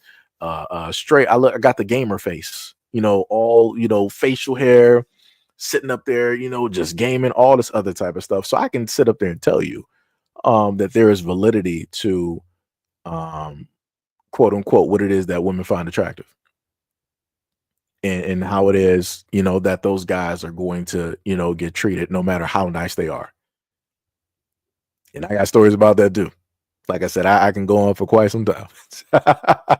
But again, it's not to, in a sense, throw shots at the general consensus of, all Black women, is to say that these things, again, take place and, they do happen. Keyshawn said, hurt people. That's facts. Facts. Darkskin says, Seji, one thing my elder brother told me is that when a girl keeps messing with you, she likes you. Sir, if we're talking about Helga Pataki off of Hey Arnold, I would 100% agree with you. That random girl, I don't even know who she was, sir. I don't even know who she was. She didn't even know who I was. So I can tell you 100% certainty there was no attraction there, because I'm not even sure if I even saw her the rest of the 4 years that I was even there, or if I even bumped in or ran into her. I can promise you, no. And this is coming from a guy that ran on a track team where 90% of the people there were girls. So I can tell you, like, if somebody is attracted and if somebody ain't attracted, I can tell you. I can tell you. But I get what you're saying. I get what you're saying. Star Child said, there's a boy named Corey that would stick things on my back too. I still hold a grudge against him. Yeah, like, certain things, will sit up there and stick directly with you. It happens. It happens. Like I said, case in point, Michael B. Jordan, when he was the kid that people made fun of and all this other type of stuff. But now that he made it, he saw one of the people that made fun of him, and it was a woman, and he decided to confront her and say something because they're pretty much in the same place now, but he's just higher up than her. And you had some men out there try to call him a clown. You had, women out there trying to clown him and say this, that, and the third. But I can tell you beyond a shadow of a doubt, if people could have a conversation or show their bully, what it is that they made out of their lives or that they're better than them, a lot of people would. A lot of people would. It's a rare percentage. And I'm talking about like a rare, like 1 to 2% of people on this planet that are like, I could care less about that person and their lives. It's a rare. Like I said, if you're still holding grudges against, your family over just small stuff, you're still holding grudges against the bully. You're still holding grudges against somebody that made fun of you. I can tell you. Tibby said, I was bullied by multiple races in school. Black dudes bully me, but that's not an excuse to date out when you get older. LOL, Aaron Spady is a black beautiful man. Like I said, I'm not saying it's an excuse. I'm saying that both things can happen at the same time. And again, you have some people that feel that they are traumatized and they can't overlook how those girls basically treated them. And they're like, as they get older, they're looking at those girls and they're fitting them as a representation for the rest of the women directly out here because they are not healed from that traumatic experience that they suffered. It's the exact same thing that if you got a black woman, if one black man did something negative directly to her, guess what? All black men have to suffer. That's the example that I set up there and gave to y'all in a previous video where that woman got online and started saying some wild type of stuff like, oh, we should start accusing black men of SA. Start doing the same things that white women do to white men. I'm like, what? I'm like, that is diabolical. And then she also sat up there and said that she don't care if young black males out here are getting touched on and all this other type of stuff. And she was like, let them suffer the same way that us black women and us black girls had to suffer. I'm like, what? I'm like, that's crazy. But like I said, that's diabolical work to sit up there and say something like that. It's diabolical. That is some diabolical work out there. It is insane to say something like that. And I done told y'all like a multitude of stories and how some of the stories of me in relationships, how things have affected me. But I've made sure to, when I've explained those to y'all, I'm like, I'm putting this in a specific box because it had to deal with that specific woman or that specific girl during that time. That's not indicative of every single black woman I'm going to run into. Right? I can see people as a group, but also, note that they are individuals within a group. Right. And that's the whole reason that I would tell y'all a lot of these stories of, different things that I've gone through and whatnot or whatever to hopefully get through to certain people out here. Cause, some of the things that I see people saying comment sections, I'm like, dog, a lot of y'all need some therapy, bro. And I'm talking about for black men and women, a lot of y'all need some therapy. Like the amount of stuff that y'all still, y'all be saying back and forth and whatnot or whatever. I'm like, yo, it is a lost cause. I'm like, let anything basically start crumbling. It's like, yeah, y'all ain't gonna be helping out each other. I can already see like comments, let it World War III happen. You're gonna have a black dude out here. It's like, yo, black woman, I'll help you. But did you ever love a brat or date one or have a relationship or a child? If you did, I can't save your life. And I can see the exact same thing happening with black women. Because just like Keyshawn said, and just like I had an image directly on some of my videos, hurt people. And the main people that black people will make sure to hurt the most versus anybody else that might have did them the utmost wrong historically, black people will make sure to hurt themselves the most. And those are facts. I don't need stats for that. And I wish somebody would try to sit up there and debate me on that because how many videos I done done so far? About like 4K, probably not like 5K videos or something over over that, and quite a few of those dealt with the black community in every which way that you can sit up there and list. So, so good luck. Good luck. It's whew, that's gonna be a bad day for somebody because I only got to type in a few words and I can pull up 1,000 stories real quick just to prove my point. Or I can even pull up stuff when I was younger of a home getting broken directly into that I was living in. So, like I said, it's gonna be a bad day for somebody. Um, Let me see. Tippy says seeing white girls in TV is not an excuse either. I grew up with Brad Pitt, LOL, and you still want the black guy you listed. Dark skin says Seji is normal until he backs out of a Gardevoir and gets your ass. Oh, you talking about this man talking about Pokemon Unite. Oh man. That man talking about that Pokemon. You know what? I ain't played that game in probably about close to a year. I want to say about close to a year. I haven't played that. I actually got to dust off my Switch. The Switch 2 is actually about to be out. I gotta, dust it off and get back in there at a point in time. Tippy said proper fitness on IG. Of course you would know what the IG looks like. Tippy, stalker. Darskin said probably got held back. Probably did all of that stupid ish just to get recognized from a few bad girls she probably wanted to be around with so badly. Yeah, probably so. Probably so. And then if you ask a lot of those girls like where your friends at now, they're not even friends. Yo, Lotus, what is up? What is up? What is up? You said, Pete Seji, how are you? And thank you for your commitment to our community. I'm just saying you be in it. Much love, respect, and appreciation. I'm doing all right. I am doing all right, the same as normal. Just not, raging out and hollering, on live stream. So, we're doing better. We're doing pretty good. Tippy said Seji is a 60-plus-year-old gamer. Thank you. And he's handsome. Much appreciation. Thank you.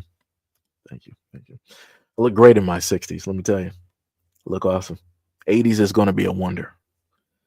What was the thing that Static Shock said on that crossover? He said 70 is the new 40. That's bars. That's bars. Star Child said true. Dark Skin said careful. He may be 60, but he can use that Gardevoir like like a maxed out boss fight. Oh man. Lotus said not 60. Star Child said that's crazy. Star Child says statistics say boys are. The funny thing, Star Child? There was a video that I was supposed to do. I have the stats sitting in the background because I wanted because there was a topic that I'm glad you said something about that. There's a topic that I ran across on Twitter, and I saw somebody bring that up because the whole main thing I try to tell people, I'm like, yo, it's not in a sense a victim, Olympic, type of thing of who gets hurt more, the percentages or whatnot. Like that's not anything that you want to try to hold the corner on. Like that's I almost want to say like that's a very violent thing to do when mentally when it deals with yourself to try to hold on to something like that and try to keep it as if, oh yeah, this only happens to me. This is only us. Like this is our corner. This is our street. Like da da da. Nobody really goes through this. And I'm like, that's a very dangerous thing to do. And this is another reason why I stated before in multiple videos why if black men have ever gone through anything such as that, such as SA, it's very difficult for them to open up and state anything about it because especially if you're black, the world is not going to care. If you're a black male and you went through this, people are not going to care. You're going to have multitudes of black women out here. They're not going to sit up there and care, and they're going to not care for various reasons because they felt that, well, my family didn't care, so I'm not going to care about your situation. Well, black men told me this, so because black men told me that in the past, I'm going to do the same thing that those black men sat up there and da-da-da, all this other, so it's going to be that whole type of thing. And then on top of that, if depending on the situation, if you are a black male and you went through something like that, you're going to have people in the black community and only the black community look at you and say, oh, that happened to you. You're more than likely gay. You're more than likely down low and all this other type of stuff, because more than any other race out here, for whatever reason, black men are the main ones that are in a sense deemed to be or propped up or positioned to quote unquote be gay or DL, right?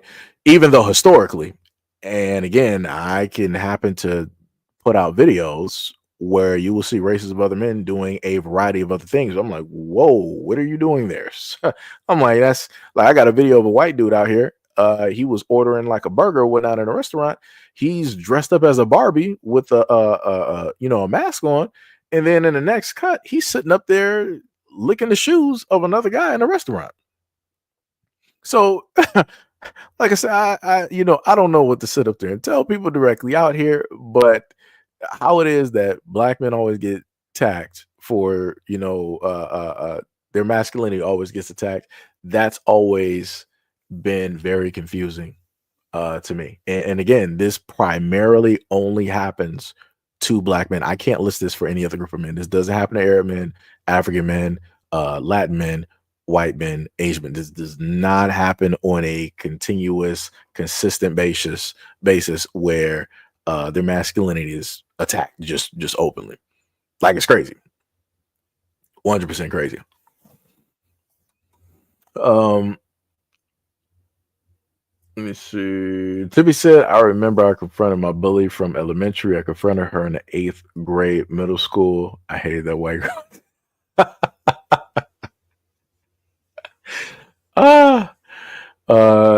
Dark said, most blacks still use the N-word. Yeah. Yo, Ty, what is up?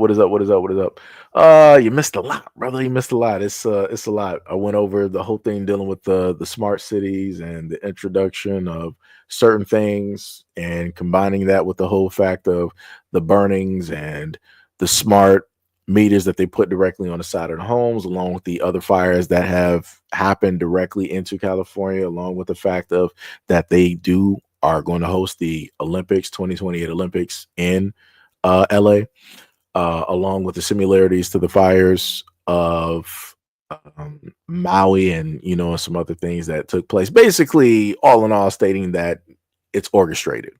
It was planned. It was orchestrated.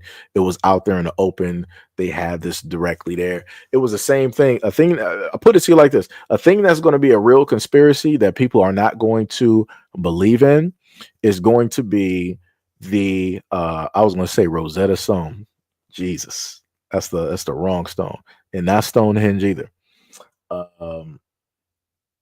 Lord, it just slipped my mind too. Oh man, oh my goodness. Stonehenge. Why did I sit up there and say that? Now that I got myself confused. The Georgia Stone. That's what it is. It took me a minute. The Georgia Stone. People are like, "What's the Georgia Stone?" Like, I don't even know what that is. I've never heard of it. Right? I'm not sure. You could probably still find pictures of it, but that specifically stated. And again, there's somebody obviously out there, somebody rich, somebody that got money, put up a set of stones in several different languages. It had a sundial directly on there, and it had rules and regulations that humanity was supposed to follow. And they said that the population is to be no more or no less than 500 million. And I'm like, so out of all the people that used to call conspiracy theorists just like wanderers and just liars and just making stuff up, I'm like, we literally have the Georgia Stone, and obviously nobody normal put that up there. Somebody with money put up those stones and had that engraved in there and told you what the world population was supposed to be. But like I said, people don't want to pay attention though. Like I said, smart cities and everything. People ain't trying to pay attention. So like I said before, in order for the world to be at a population of 500 million from the 8 billion that we got right now, something detrimental, war or disease or both, has to take place in order for the population to drop that dramatically. And this is why I referenced that talking point before, where somebody said that it used to be easier to get rid of 1 million people than to control them. And then they further said that it's a lot easier to control 1 million people than to get rid of them. So people got to pay attention. Gotta pay attention. Dark said, you be doing online players dirty, fam. I try not to. If only y'all could have seen some of those Call of Duty matches that I was playing with the shotgun. Diabolical. Tippy said we have to get over that. That's true. Lotus said unhealed, unaccountability. I'm sorry, unaccountable and hurt people hurt people. People working towards betterment and healing that has been hurt don't hurt people. Those be the real ones. Yep, that's facts. 100%. Star Child said, I never let my boys spend the night at anybody's house. Yep, yep. Feed Me Leak said, yikes, that sounds like next level internalized suffering. Yes, it does. Star Child said, everyone is at my house, right? So we said, ladies in the chat, look up Aaron Spit. Lord, here she go. Dark said, they cared when they started making money off of black ideas. Yeah. Star Child said, they don't show them. Wait. They don't show them. They show us. Yeah. Dark said, Markiplier telling his story on how he was evacuated from the LA fire. Not too surprised. Yeah, quite a bit of sacrifices, aka celebrities. Lost some of their things there. Like I said, that's just a part of the whole thing. Things have to take place. Remember, but a lot of these people got insurance on their homes or whatnot or whatever, and usually when things go up in smoke, that also deals with a lot of evidence. What's the lady from what's her name? What's her name? I just had her name and it left me. But the lady from Michael Myers. If anybody was here long enough, about probably 2023, I did several videos. I think they might have even been live streams. And I gave you some information about Balenciaga.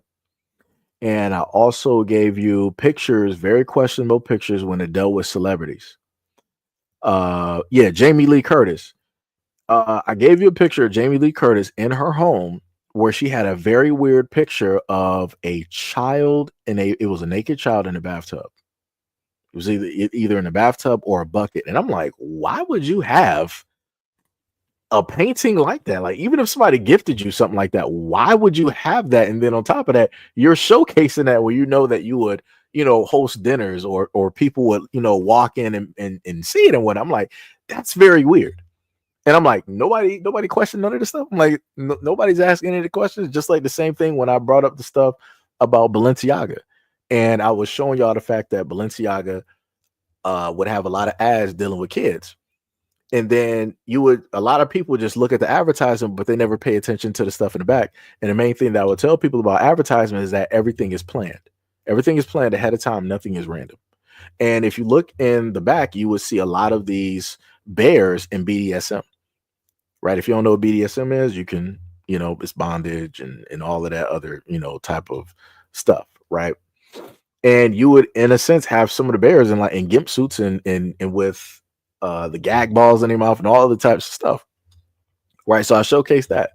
And then I also showcased different images where we took deep dives in those images and some of the paperworks that were directly there and how that dealt with certain materials that were disseminated dealing with children, right? These are like lawsuit paperworks that were sitting there out in the open. That's a part of this advertisement because this woman is supposed to be a lawyer or whatnot or whatever. But again, when you look, because they know that people aren't going to look, so they're going to put everything out in the open.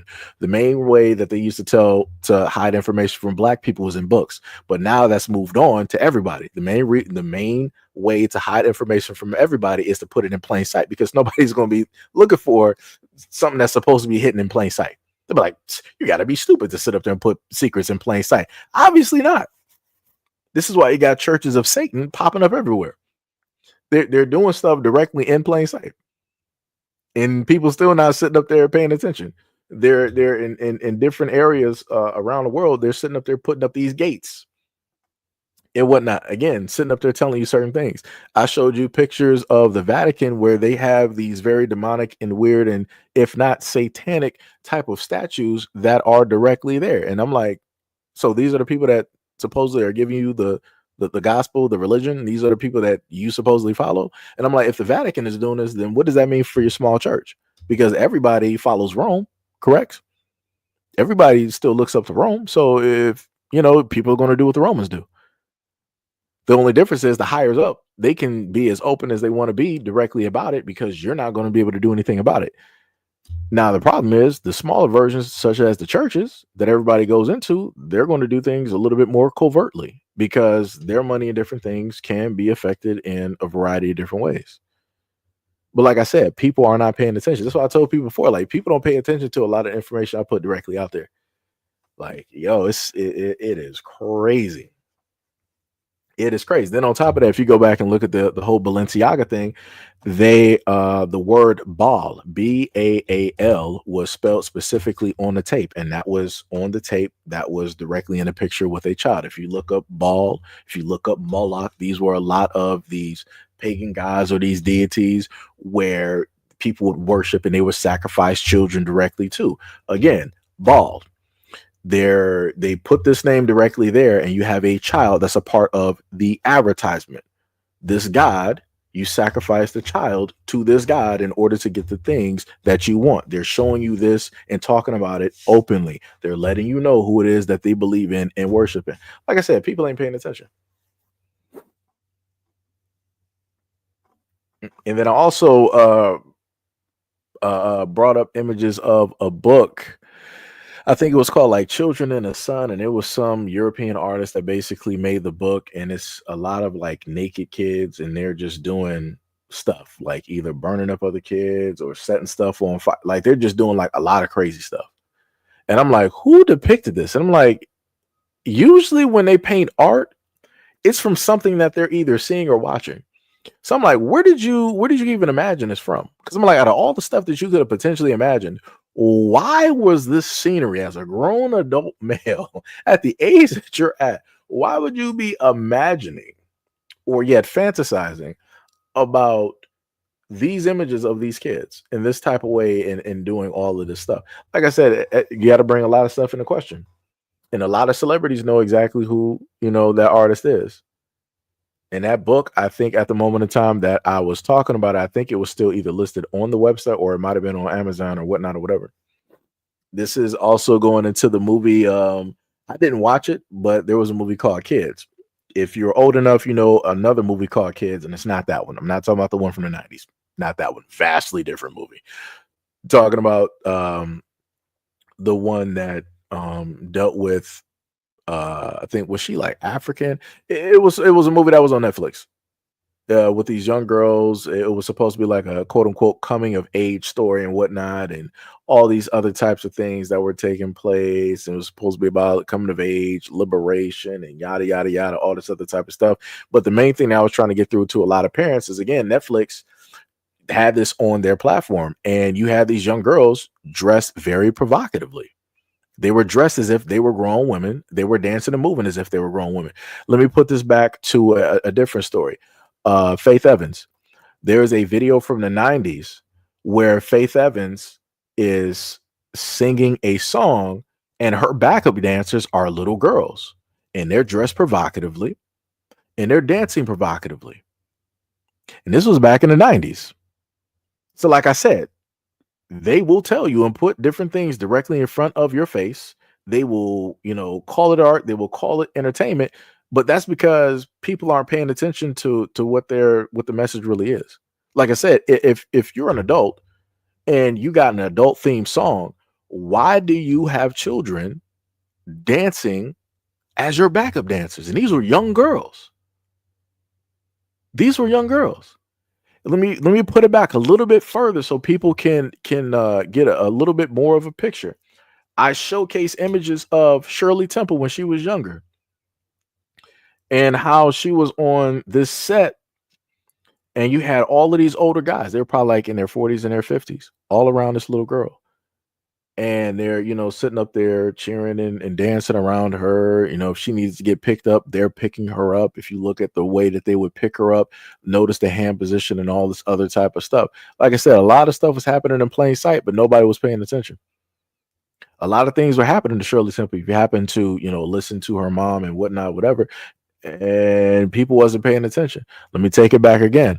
I sat up there and did a live stream where I showcased pictures of Playboy bunnies from the Playboy Mansion back in like the 50s and the 60s when they took black and white photos. And I sat up there and told people in the chat, I was like, how many of these girls, how do you specifically know the ages of these women? All of these are supposed to be women, right? And I was specifically telling people, like, tell me their ages. And these are black and white photos. And I kid you not, a lot of those women that were there during that time were teenagers working at the Playboy Mansion, being Playboy bunnies during that time. And if you look at those pictures, a lot of the high schoolers during that time, they looked older than what they actually were. So a lot of those girls who might have been 14, 15, 16, 17, they might have appeared to be 20 or maybe even 30, but they were teenagers. And they were around grown men with money, grown men with power, grown men that were celebrities. Like I said, people ain't paying attention. And again, these are a lot of the videos and live streams that I placed directly out there so people can start to understand and start to follow all of the things that are taking place. Again, Hollywood and many others will tell you specifically what it is. They will tell you who it is that they follow, that they believe in. I even gave y'all a video of something that I'm not going to list because that video, ended up hurting the platform because it dealt with a protected group. Some people can, if you know, if you don't, I would just say, how can there's no there's there's no other way to technically reference it. I think I might have the video up on IG, possibly. I'm not sure. Might have to fly through there and see it if you can. But yeah, there was a group that I put a video up about, and all the information I got was specifically off of YouTube. And that video was very detrimental. That was very detrimental for the channel. That hurt badly. And again, that was me trying to do the right thing by trying to inform people of the things that are openly out here that are allowed. So like I said before, this is the world that we live in.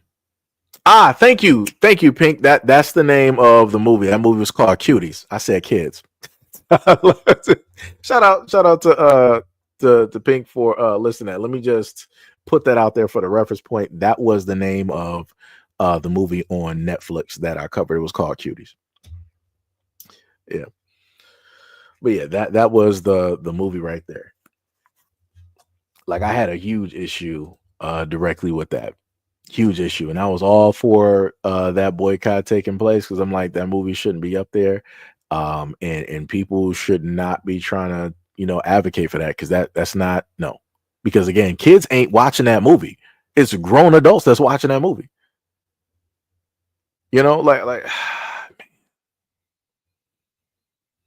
Like I said, I put it to you like this, and I stand by what I said. The moment in time that you start hearing of certain things taking place with pets and animals being legalized all over, that's pretty much when you're at the end of the road. Everything is open. Everything is there. Pandora's box is straight open. There is no closing that at all. And again, I try to put certain information directly out there so other individuals, I'm like, yo, if this box gets opened, you are going to be made to be blamed for this whole situation. And again, that was the whole reason that I put certain information directly out there. But people don't want to listen. People don't want to pay attention, and people will respond and whatnot when it's far too late. Yo, RXTV, what is up? What is up? What is up? What is going on? Wait, Tippy said Vanessa who? Wait, I'm lost. Dark said dudes be on some Walt Disney or some Nickelodeon type. Yeah. Yep. Star Child says Shirley Temple went through a lot. Yeah, that's facts. Yeah, I don't even. Oh, you talking about Vanessa? Yeah. Yeah, she I think I did highlight that. She was doing OF. If I remember, technically I think all three of the women from the Bernie Mac show are doing OF, I think. I want to say, which is I'm like, man, that's bad. I'm like, where is the black entertainment side of things to, employ a lot of, these black actors? And I'm like, that is crazy. I'm like, that is diabolical work. But like I told people before, that's why I put up the and let me just preface this, right? I want to preface this because I understand that you got workers directly out here and that is their career. I'm not, shaming them, faulting them or whatnot, or whatever. It is what it is. This is something as old as time itself. I don't if that is what people have been doing for a career, I'm completely fine and dandy because everything that comes directly with that, more power to you.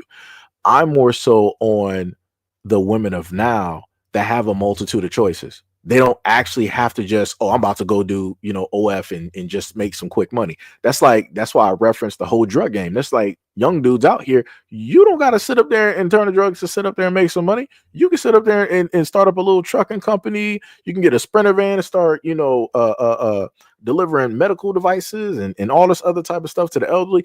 There's a variety of businesses. But young dudes out here is like, yo, I'm about to start skipping the scamming and I'm about to start taking lives. I'm about to start robbing. I'm about to start doing this. I'm about to start doing that because it's easy, quick, fast, money.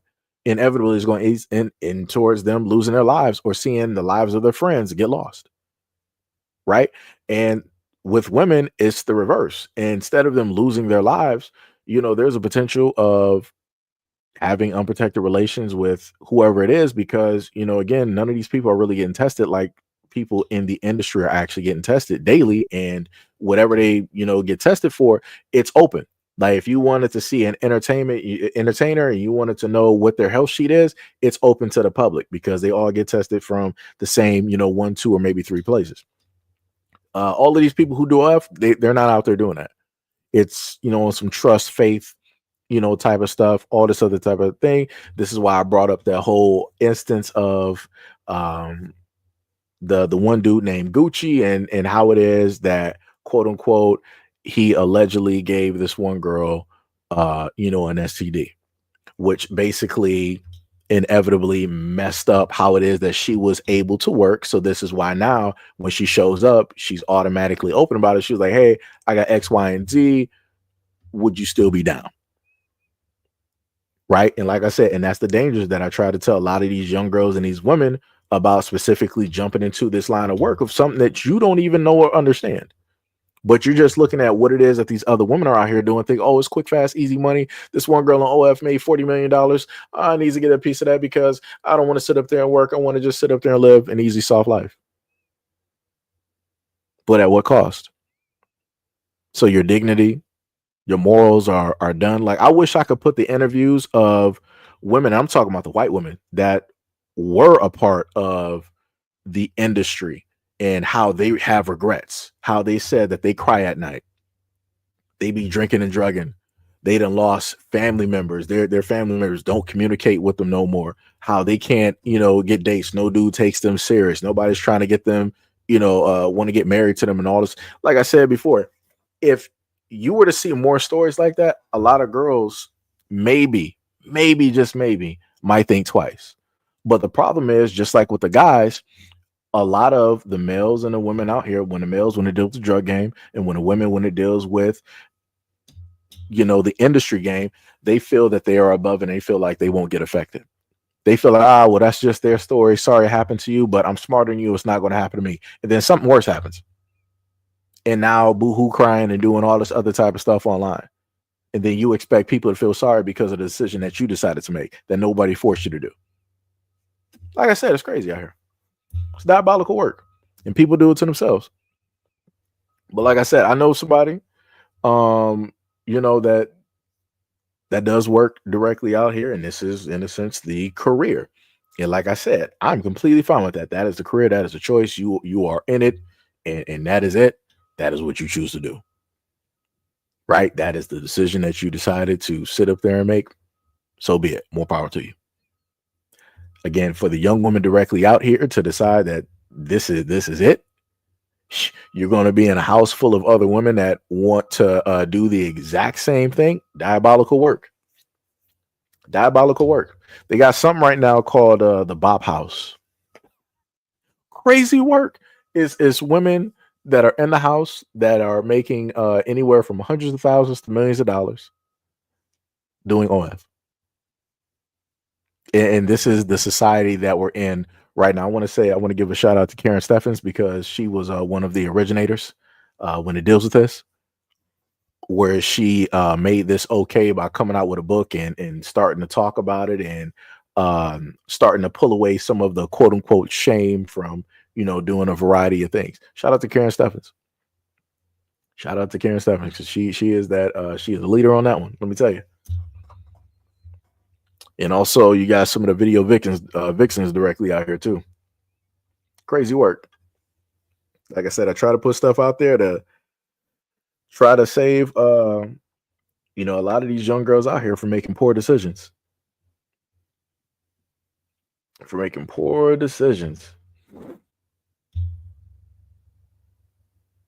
You said D. Davis. Wait, who was that? Let me see something.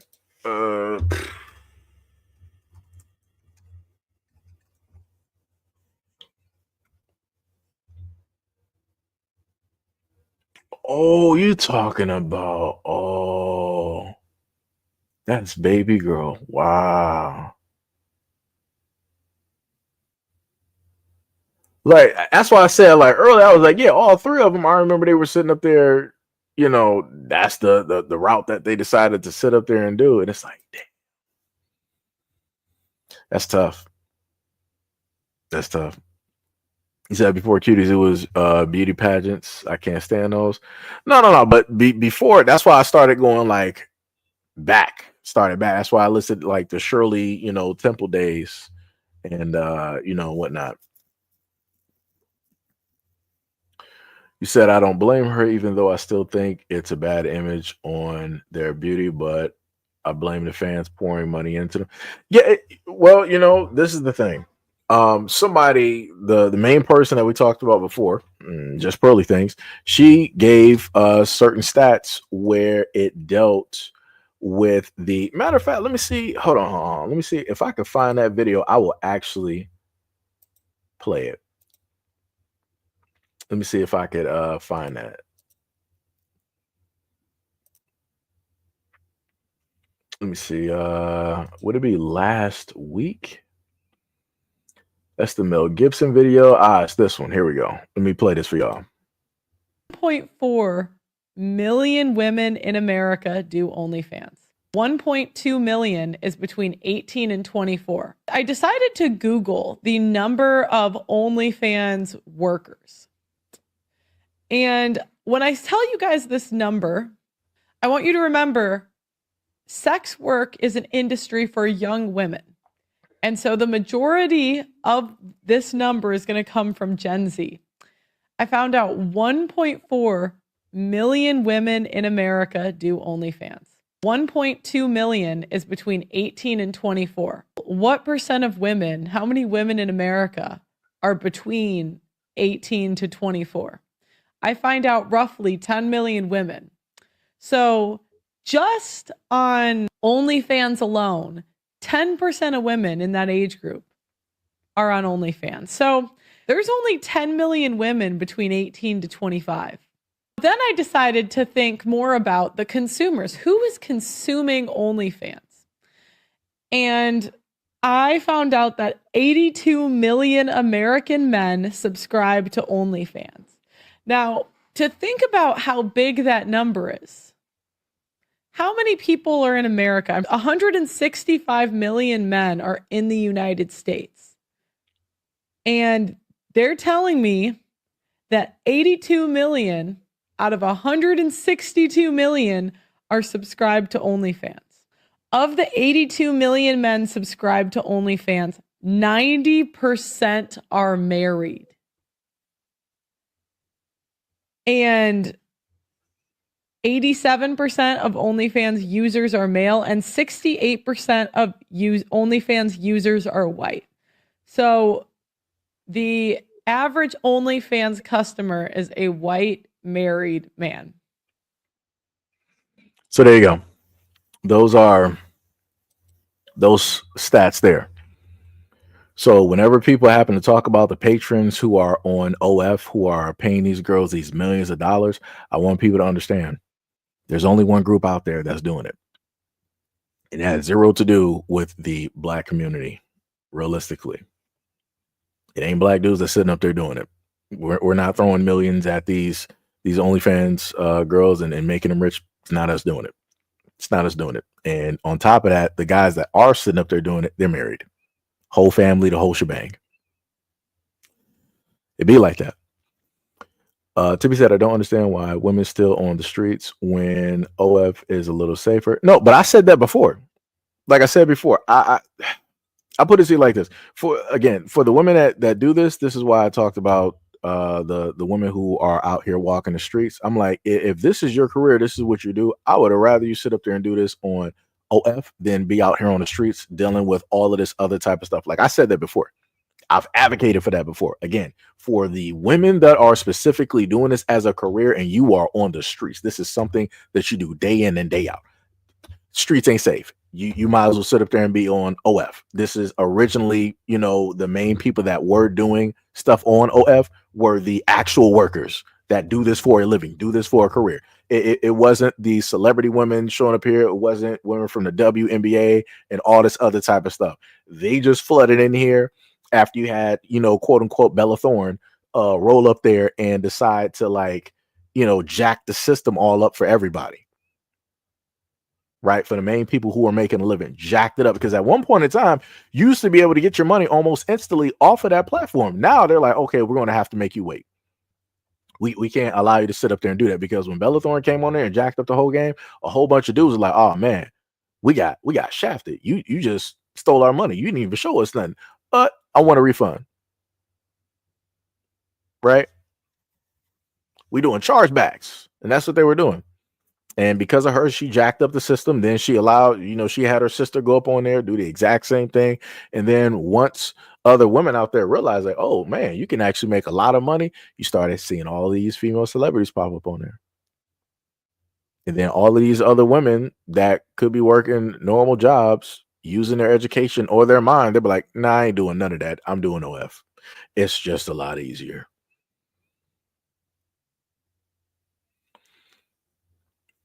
Darcy said, are you kidding me? Wealthy Caucasian in marriage. Yes. Darcy said, I don't know if all Muslims does that, but hopefully not. Dark said, I know my cousin doesn't. Feed said, I don't see something about the Bop House. I think a SW was investigating and putting up some stuff. No. The Bop, I'm dead serious. The Bop House exists. Like the women that are in there, they're the same ones that are on these podcasts. Like I seen them. Like they literally, I've seen them directly on TikTok and on YouTube. Like one of the girls, she asked the question, went around and she was asking the 5 or 6 girls that were there how much each of them make. And it went from the highest to being in the millions to the lowest. I want to say the lowest was, I think the Asian girl, she made like 10K as of recent. Because I know the last girl that she asked, she pulled in like 600K. And I'm like, Jesus Christ. And I want people to understand the numbers that some of these girls are talking about now were nothing compared to the pandemic. Like, when you were able to, if you can even go back, maybe you might need the Wayback Machine or whatnot, but I went back and I sat up there and looked at the highest paid profiles. Like you had some of these girls pulling Fortnite numbers. Like they were pulling, I'm talking about like 200, 500 plus K in a month. I'm like, oh my God. I'm like, what? I'm like, man. I'm like, more, like I said, more power to them, man. Like I said before, you got guys out here that will facilitate the means for them to live a certain type of life. It is what it is. But I will sit up there and say this. If at a moment in time that, let's say like the feminist whatnot or whatever, it takes a stranglehold in the United States, I want all of them to know that if they start losing money and they can't make the money that they used to be able to make, they can only blame their own constituents. They can only blame other women for that. Because you got dudes out here that are married with kids and everything, white picket fence, good paying jobs, and they're facilitating the lifestyles of these girls without even knowing them. Crazy work. It's crazy work out here.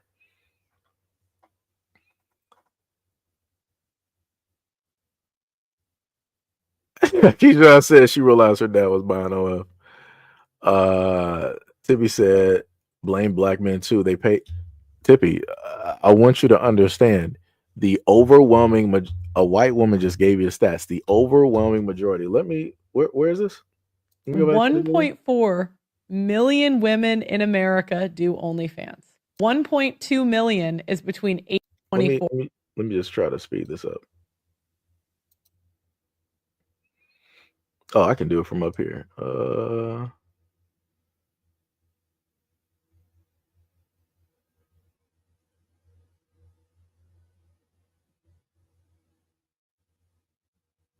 Yeah, so that's a stat right there. 68% of the men. I'm sorry, 68% of the OnlyFans users are white males, Caucasian white males. That's a high percentage right there. So let's also go by population. So if you got Caucasian males that are the highest percentage on OnlyFans and they are the main face of the United States, who technically is second? That would realistically, technically population wise, I would put the Latins directly up there. Exponential growth. Families are prosperous and, all over the place. So technically, they would be the next ones in line. Like I say, if I'm going to go by the election and how people voted, I can technically reference and use that exact same thing for OnlyFans when it deals with numbers and the stats. Not saying that black men aren't up here, but we're not really making up a percentage that's going to break the platform. If black, let me put it like this: if black men stopped patronizing OF, stopped all their subscriptions, ain't nobody going to be crying. Nobody's going to go broke. Nobody's going to lose a lick of sleep. Now, if those white men, if they stop their subscriptions, oh, that whole platform is done. It's going to be looking like a stock market crash. You're going to have women online crying. I'm talking about the largest crocodile tears that you ever seen in your life, because the numbers that I've seen that these women are pulling in, it is life changing. It's almost like winning the lottery. Like, that's how crazy it is. So now I'm not about to sit up there and blame black men on that. I'm not even about to. I'm not even going down that route at all. I'm not even doing it. Not even doing it, because that's the same thing that people tried to do during the election. They was like, "Oh, Trump won. It's all black men's fault." I'm like, word? I'm like, hold on. Black men ain't never been important realistically in the United States, but magically when a white guy that gets voted and put into office, magically when he's there, everybody's like, it was because of black men? Word? Where they do that at? I'm like, yo, that, like I said, that was crazy. That's almost like the pandemic that I showed y'all before. Everybody was getting affected. Everybody was doing this, that, and the third. What happened in March that I sat up there and showed y'all, and I stayed directly on their ass? Mainstream media and everybody else is like, oh, the reason why it's spreading is doing this, that, and that. It's because of the black community. They're not doing this. They're not doing that. They're the main ones that are getting it. They're the main ones that are spreading it. I'm like, word. I'm like, really now, guys? Because last time I checked, somebody was flying over to China. Somebody was taking trips around the world. Everybody said that black Americans are broke. We can't afford to do nothing. All we know is America. So it's not us that's traveling. Remember, we live in hoods and ghettos, and we're drug dealers and gangbangers and prostitutes. Like, right? But now when something detrimental is happening, oh, blame the black people. Nah, I can't do it. Can't do it. Can't do it, Tippy. Can't do it. Can't do it. Ty said, let's not bring up Danielle. I had to, man. Like I said, every now and again, got to bring up some stuff to prove some. Oh, you said Danielle Bergoli is a good example. Oh, yeah, yeah, yeah. She earned some crazy money. She's still earning crazy money at this moment in time, actually. But the craziest part is she earned so much money and then turned around and started chastising and talking negative about the men that were subscribed to her. I'm like, you talking about they need to be locked up in jail and this, that, and the third and all this others. I'm like, yo, they made you rich because it wasn't your rap career. Your rap is trash. Straight garbage. Straight garbage. Well, I'm like, hey, this is what privilege will sit up there and get you. When people feel entitled to certain things, they feel like they can just say whatever. It's diabolical. Diabolical. Tippy said maybe I should get no for giving myself a pedicure. Hey, you do got some people out there that are directly in the feet. That is a thing. Like I said, I'm looking at it at the point where people might as well get it how you live, because I'm like, I put it to you like this: the way that America is, they are making sure that if you want to live a life that is like, straight and narrow, that you're just on the up and up, they're going to make it pretty much impossible. They're going to make you technically question and look at alternative methods in order to, potentially survive. And this is, where we are. This is why I made other videos stating certain things some time before about how certain things should be legalized to make sure that people are certain demographics out here are safer, whatnot or whatever. And I get that some people are like, hey, you're just agreeing with the debauchery and want to allow this stuff to take place. Like I said, I'm looking for the safety of everybody, because the women are going to sit up there and do it because it's easy money. They're going to use what it is that they got, whatever it is that they blessed with. Men are out there going to take the easier option versus trying to go out there and get dates and struggle and do all this other type of stuff. You even got the extent of, as Pearly Thing said, 68% of the people, the patrons on there are Caucasian males that are married. And how much you want to bet those same Caucasian males that are on OF are also going out to meet escorts, going out there to meet strippers and all these other types of things. So, like I said, and if those guys are sitting up there doing that, then it's a potentiality for those guys to bring something back home. Correct. And again, this is not me advocating for certain things. Again, I'm talking about the health and safety of everybody, for the person that's a worker, for the guy that's out there doing whatever, and for that family in general. That's all I'm saying. That's all I'm saying. I'm looking at the larger picture, the totality. Dark said that's what I think. Like, isn't OF for other things too? Oh yeah, it is for other things. It's just that's what it's primarily known for, because that's what people are going there to see, because that's the main thing that sells. That's what sells. Like I said, you can be, making puzzles, you can crochet, you can do whatever it is that you want to do. You ain't about to be no millionaire though, because that's not what people want to see. And I'm saying people in general because both sexes take part in watching a lot of this material. Like I said, it's not just a one-sided type of thing. From all the research that has taken place, information that I've understood, women watch it too. They just like to watch a different type. And I'm like, whoa. I'm like, how? I'm like, what? I'm like, it's a little bit odd when you actually see and understand the stuff that women out here like to see and watch. It's a little bit, it will take you back. If some people out there know, if you don't, you will be shocked when you find out, because I was just like, well, really now? I'm like, all of that stuff that I see them talking online, this is what you're sitting up there looking at. I'm like, that's some crazy work. I'm like, all right, whatever it is, crazy work. Doc said, tragic. Keyshawn said OF was knitting and pottery and regular hobbies. The Tumblr crew grew up and took over. Yeah. Tippy said, I didn't say blame black men. Wait, let me go back up. Did I miss Did I misread it? Did I misread it? Let me see. As Rogers, pedicure. Let me go back up. Okay, correction. Tippy didn't say blame black men. Tippy said, what was it? Blame men too. Let me tell you something, Tippy. Let me just do that correction. Let me do that one directly up there. Let me see. Hold on. Let me highlight your comment. Let me tell you, I am so used to seeing anything that says B and L and looking at it as black men. That's where my mind is.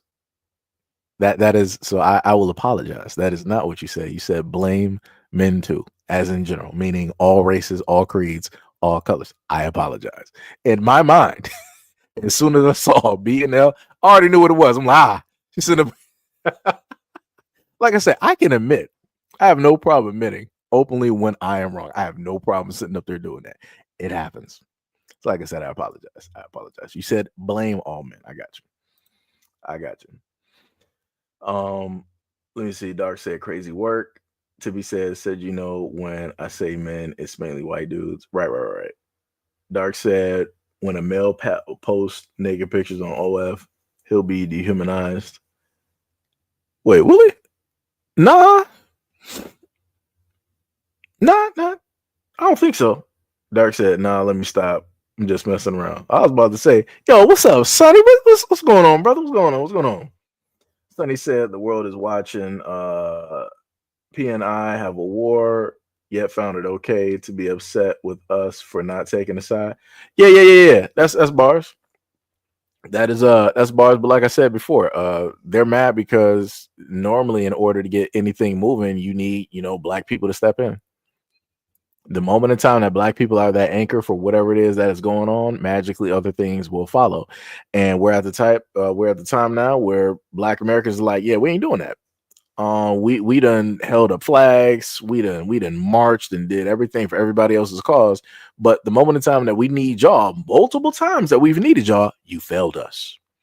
And some of the main people that feel that failure is black women when they depended on the other women, especially white women who were supposed to be the allies, to vote with black women. White women failed them. And they were like, no, we're voting for our best interests like we always do. Sorry, black women, you're on your own. We're going to sit up there and vote, even though we're feminists, even though we preach all of this hatred about men and yada, yada, yada. We're still going to vote for the men of our community in their interest. And we're going to vote even against our own interest. Right. And this is why I tried to tell a lot of black women before. I'm like, yo, at the end of the day, no matter what white women sit up there and say, they're going home to white men. They're going home to, they can hate men all they want to. When they dial 911, it's a white man that they know that's going to come there and, pull up with the EMS, that's going to pull up as a firefighter, that's going to pull up as a police officer. They know that no matter what they say, those men are still going to sit up there and protect them. They know that those men are still going to give them jobs, afford them food, afford them shelter, afford them everything that they need, no matter what it is that they say. But black women fed into the feminist movement and decided to model that same thing that white women do, but forgetting the fact that when they return home and you decide that you want to call 911, it's a white man showing up. When you call the EMS, white man showing up. When you go to the doctor's office, it's a white man showing up. We got somebody that's, getting you on a gurney, white man showing up. Fire department, chances are very great, white man showing up. So you're talking about a certain demographic that's a part of you, knowing the fact that that demographic doesn't have the same power as the other demographic does when it deals with their community and also the country as a whole.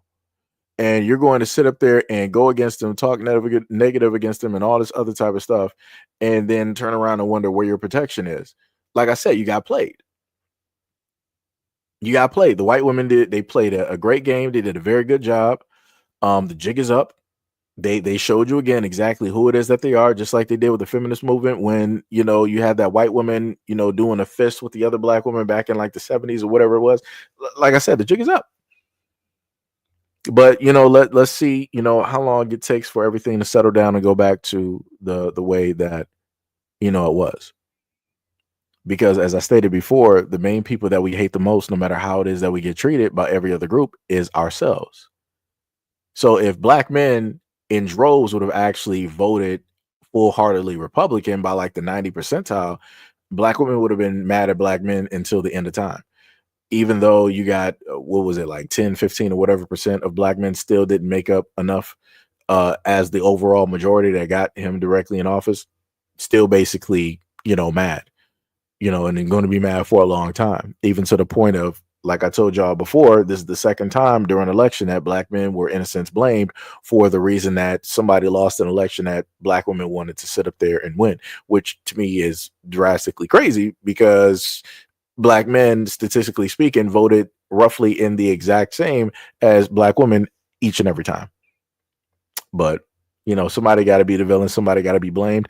And the biggest villain in America has always been the black man. No argument can be made directly about that. I don't care about no statistics because, again, the main ones that have ever been affected by the racism, discrimination, everything else, been black men. Still to this day. Everybody else can pretty much, skate by and, and live, whatever, or have a long life.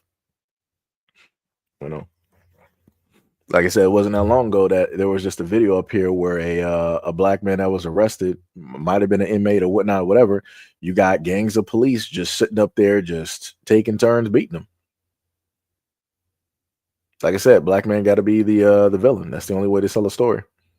Can't sell it no other way. Can't say it. Tibby said, yo, Seji, I didn't blame black men. I know I corrected myself, Tippy. Dark said, let's wait until he catches up with the recent comments. LOL. Tippy said, then she said she's not trying to be a black woman who wants to be a black woman. Oh, you talking about Bad Barbie. Yeah. Star Child said, we done stepping in. Yep. Tippy said they even have R-rated ASMR. Oh yeah, they've been had that for a minute, and I called that out too when it dealt with Twitch because I was trying to tell people like, yo, if you allow your kids on these platforms and they got to be 13 plus to make a platform, who do you think that these women are, marketing towards when it deals with this? These young 13 or teenage young boys out here, they're not marketing this towards the young girls. They're not doing it. You got grown women that got OFs. They're in their 20s and 30s, and they're doing all of these oohs and ahs, in a microphone or dressing provocative on Twitch while playing video games. They're not doing this for the sake of other women that are directly out there for sexual liberation and all this other type of stuff. They're doing this to get the eyes of these young teenagers and these young men directly out here. Crazy work. Crazy, crazy work. Sonny said 2025, the killer is calling from in the house. Tibby said, you need help, sir. Tibby said those divestors took a toll on you. They probably did. They probably did. Like I said, I'm on here every day and I'm looking at a variety of information and comments, some of which I'm not even trying to look for. Let me just tell you, sometimes it just pops up directly in the Twitter feed. I could be looking for whatever videos. I might even be focused on anime, maybe some rap music, video games. And then I just happen to see this conversation and this thread of like 1,000 people. And I'm like, oh my God. It's like, here we go again. I'm like, give it a rest. It's 2025. I'm trying to move on, guys. And then I get pulled right back in. Let me tell you, it's crazy. It's crazy work. Crazy work. Star said, they went home to their men while telling us to get rid of ours. Yeah. Yep. That movement was to break up the black family. Yep. Keyshawn said, person holding pencil. Dark said, by all, I hope they meant all of the 15%. Star said, I'm angry that 92% of black women are still dummies for voting Democrat. Like I said, you know what? I told people before, vote for whoever you feel has your best interest. I'm not going to specifically tell you who to vote for. I'm not going to try to, send you one way or another. Like I said, I treat it like religion. Whatever you believe in is whatever you believe in. right? It you know, it's whatever it is. You know, everybody got to sleep in the bed that they decided to make, and then they got to make it back up when they get up in the morning. That's the, you know, that's the way I sit up there and look at it. It's, you know, it's just crazy to me when I happen to get comments where people are trying to question my voting or who it is that I align with because they see certain content directly up here. And I'm like, I done said a multitude of things up here. And I'm like, yo, people who don't listen. I'm like, the comprehension out here is wild. It is completely wild.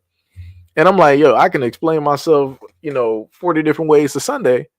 And, you know, people will still come up with their own, you know, theories on a variety of things. I'm like, what's the use of me talking? You already got your theory. You already feel a certain type of way. So I'm like, I might as well leave it as that. And that's what I told people before. I'm like, well, for the ones out there that feel like I hate, you know, black women and I'm colorist, I'm like, okay, I will be everything that you need me to be. whatever devil you need for today, for tonight, I will be that.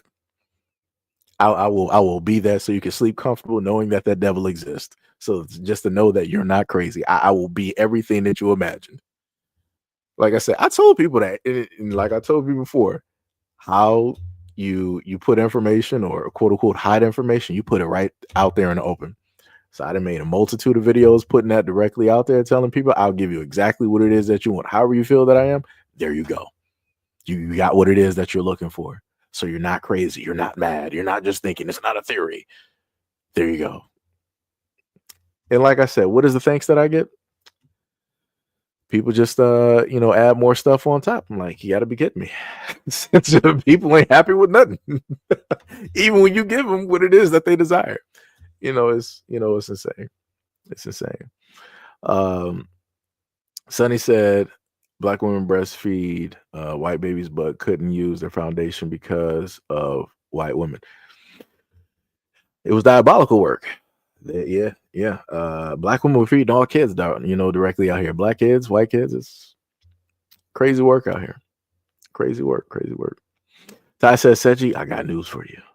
He said, check my Xbox inbox. Not even. I would have to swap. I think. Hold on. Let me see. Oh, where's my controller?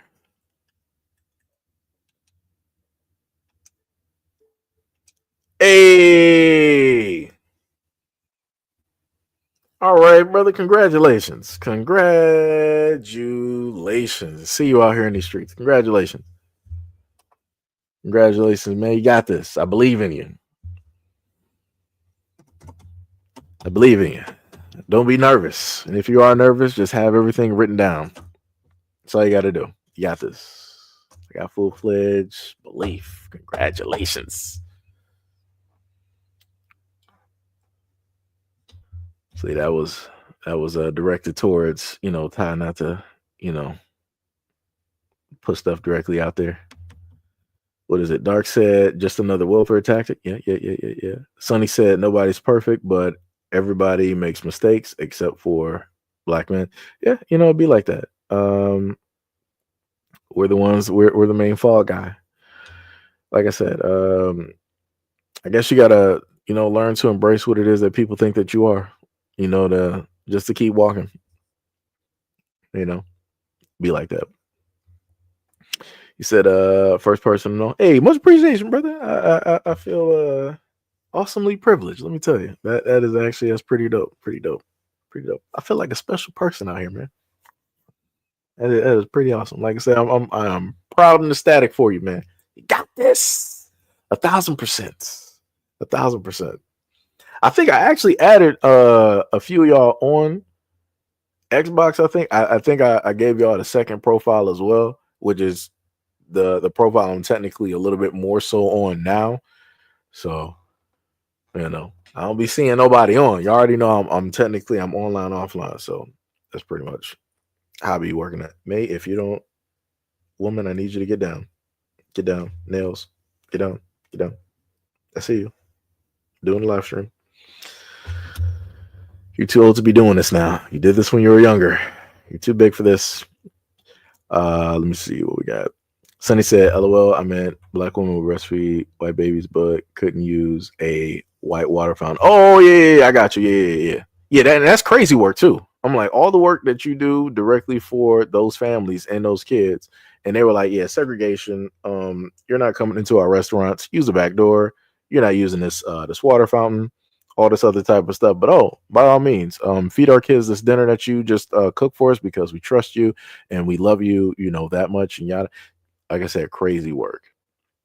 Crazy work. Ty said, feel proud, be happy. You still suck though. Hey, it be like that, man. It be like that. People only say that when I'm not on their team assisting. You know, it's crazy out here. It's crazy out here. Be your own. It always be your own. Let me tell you. Sonny said, I knew first, but I pretended to read slow. Dark said, "Are you talking to your cat?" Yeah. May was the first cat that technically ever appeared on live stream. She was there quite often, and now she is a lot older and a little bit heavier with longer nails instead of little razor blades.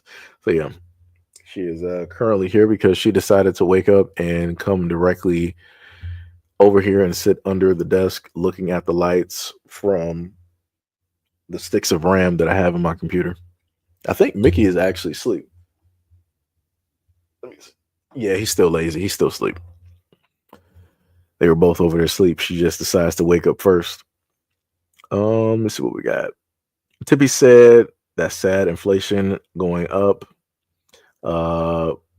Black men, Roman Reigns, like Saint to Cody. Wait, Saint to Cody, blame black men. Burger chicken, blame black men. I'm sorry, guys. Sonny said, did she evil on her own or do you have to use a stone?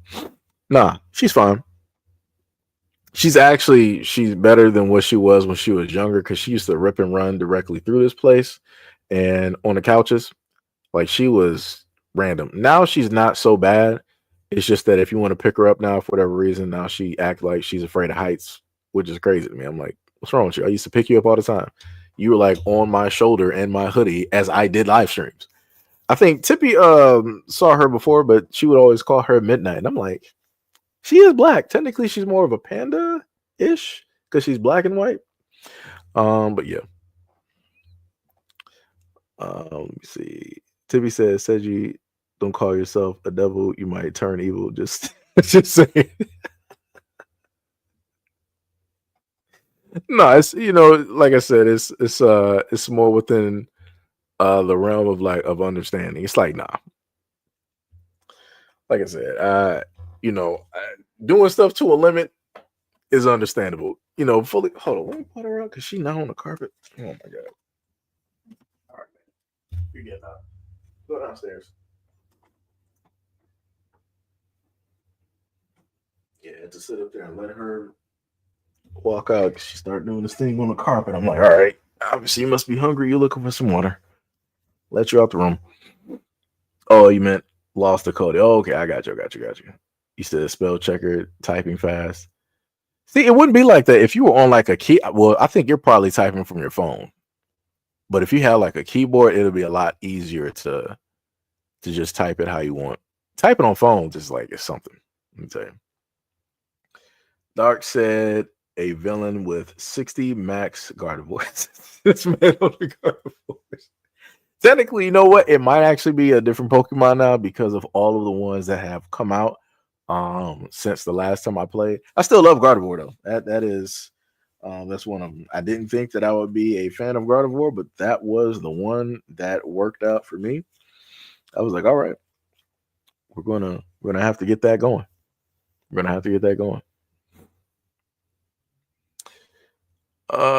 Sonny said that wasn't a person. It's the evil, like the toilet. Right. Tippy said, nah, y'all as in black men wrestling fans bring Cody to the cookout. Hey, whoa, hold on. Whoa. Tippy, hold on. Whoa. You said Cody is sellouts for bringing Cody to the cookout. Tippy, Cody is married to a black woman. Hold on, Tippy. I know you know that. I know you didn't see. I'm gonna put it like this. I know you didn't see Cody's black family out there with his black kids. I know you didn't see this, Tippy. We're both wrestling fans. I know you didn't see him on the side. Realistically, I did not expect that. Let me tell you, because what was that? I think was it his dad? I forgot who it was. No, it was Goldust that did blackface way back in the day. I think, and like I said, that was the last thing I expected. I'm like, whoa, Cody Rhodes got a black wife. I'm like, whoa, are these black kids out here? I'm like, what is happening? This is diabolical. Because I'm like, Goldust surely did do some blackface. Dude came out there 1970s. This dude had the 80s boombox, man, had the gold chains, all blackface, the fully, black power afro wig, and came out there with a white girl. I'm like, wow. I'm like, man, wrestling was something else back in the 90s. That was something else. If y'all don't know what I'm talking about, go look it up. There's I think they might have, did they cut that out? You might not even be able to find that clip on the actual broadcast. But yeah, Goldust had that blackface going. He had that. Let me tell you. It was crazy. Like I said, the Vince McMahon era of WWF/WWE, legendary. Just like when Vince came up out there, he was like, yo, what's going on? And what's good in the hood? The clip that I always like to play before I play a clip of white people doing something crazy. And then that's when he told John Cena, something, stay up, my nigga. And then he just walked off. Looked at Booker T, gave the head nod. Booker T looked at his wife. Tell me he didn't just say that. Yeah, he did. He did. He 100% said it. Let me tell you. Tippy said, LOL brought the cups, the red ones, and watermelon and chicken. Wow, diabolical, Tippy, diabolical. Sonny said, Vince McMahon asked Booker. He probably did. Like I said, a lot of the stuff that was some classic work. A lot of the stuff that they did then, you could never do it now, especially with the newer generation of now. Oh, you couldn't do it. They will sit up there. Oh, we about to cancel everything. I'm like, Tippy said, I don't have a deluxe PC like you. I have a compact with RD.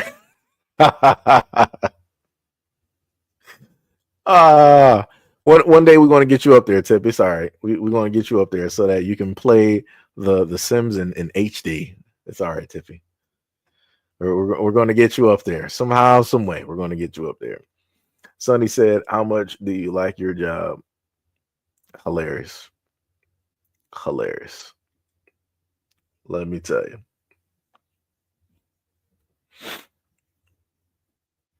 Technically, if you think about it, John Cena was the second white boy to be able to rap, and that was successful. Dude even had an album.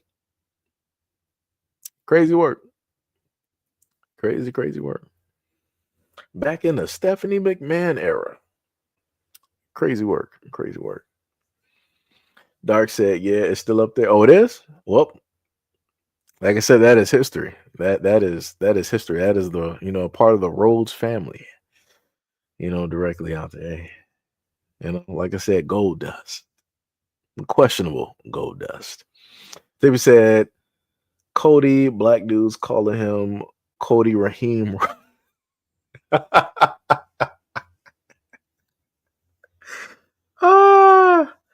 It'd be like that. Like I say, at a certain point in time in schools, if you had like a white teacher that was cool, you would refer to them as technically being black because they didn't act like the rest of them directly out there. It'd be like that. And that was for black people, that's a form of like respect.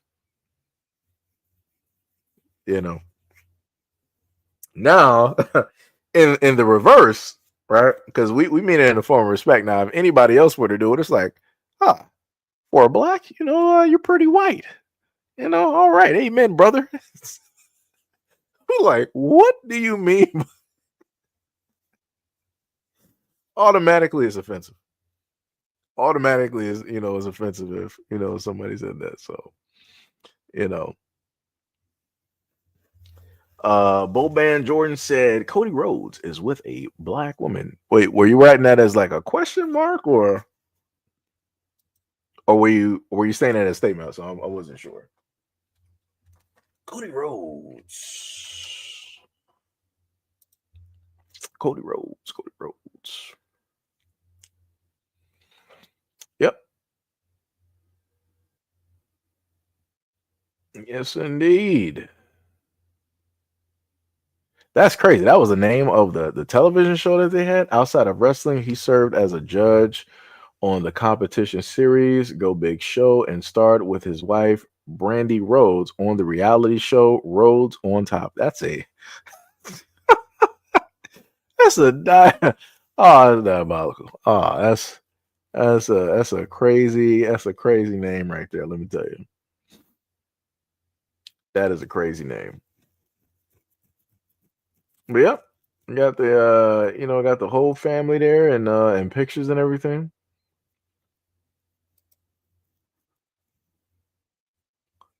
Yep, and you see them like through all of the eras. I remember Cody Rhodes before he became Cody Rhodes. Let me tell you, I was there. Petridge Farm remembers. Let me tell you, as if you're old enough to get that. Going through right now, trying to make sure I got this stuff bookmarked from the live stream. But yeah, we got some other like a video or whatnot coming up. Oh yeah, Tippy, about that dude that I called a crash shot. I do got a part 2 video. That video is done. I think I just got to upload it. But we got another video directly up there for you guys as well. Tippy says somebody did an AI video of adding Cody in a picture with MLK in mind. Yeah. I believe it. Boban Jordan said I hadn't heard that name since 2009. What, Cody Rhodes? That man been out there. That's close to almost like the face of wrestling right now in a sense, especially where he is and how far he's coming, whatnot. Sonny said just Pearly lost her real family in a ginger ale accident. Wait, what? I'm confused. I'm so confused on that. That threw me off. Ty said you heard about Kane and the Undertaker supporting. Oh yeah. I think I had mentioned that. Technically, you got Kane, Undertaker, and Hulk Hogan, and I'm like, hey, it is what it is. They they going for their interest. It is what it is. I don't got no problem with it. They're still Kane, Undertaker, Hulk Hogan. Like I said, I laugh about Hulk Hogan. Like I said, shout out to Hulk Hogan. That man said I'm racist to a point. Gotta love the honesty. Because I think I actually did a video when that story broke when Hulk Hogan was talking about his daughter Brooke dating somebody black. I think I did do a video directly on that when that broke. I'm like, hey, it is what it is, and it just kept getting worse from there. After that, I had to deal with Dean Cain. I'm like, yo, you were Superman. It was like, yo, man, that was my guy right there. And I was like, dang, Dean Cain. And then I had to deal with Hercules, aka Kevin Sorbo. I'm like, oh man, come on, man, what y'all doing to me? It's like the childhood it's getting cooked right now. But I'm like, hey, it is what it is.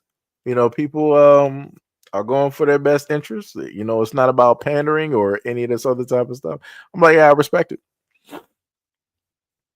Like I said, I respect it. I'm not going to sit up there and get mad at somebody, looking out for their best interest or their people. It is what it is. It is what it is.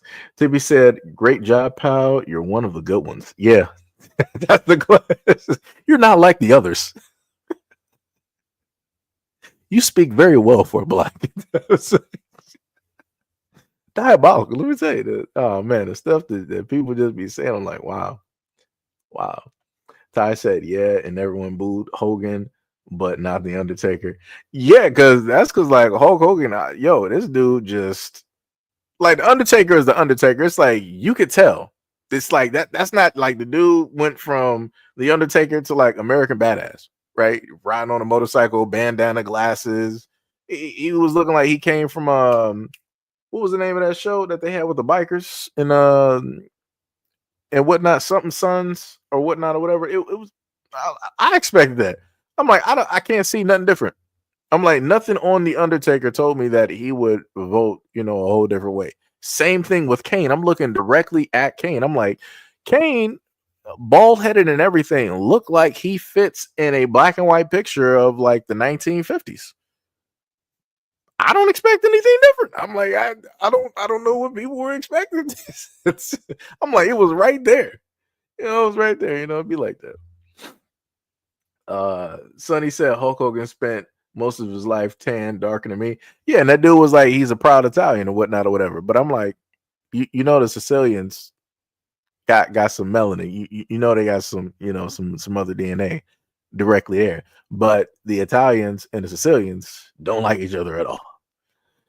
It's crazy. It's diabolical, and it'd be about skin complexion. But yet Italians be trying to, get the darkest skin, but then talk about Sicilians. I'm like, y'all so backwards. It's stupid. Like, it don't make no sense. It makes no sense. Like I said, yeah, that's what it was. Sons of Anarchy. Thank you. Yeah. What was it? Tippy said, y'all out here acting like Cody gave us reparations. Oh man. Hey, it'd be like that. Tippy said Brandy Rhodes is really pretty. Black man dropped the ball on. How did we drop the ball? What, Tippy? I didn't even know this woman even exists. What is her age? Like, wait, matter of fact, let me go back there. What is that woman's age? Let me see that. What was? Let me see. Cody Brandy Rhodes. I gotta try to type this in the dark. I wear my sunglasses at night. All right, here we go. Brandy Rhodes.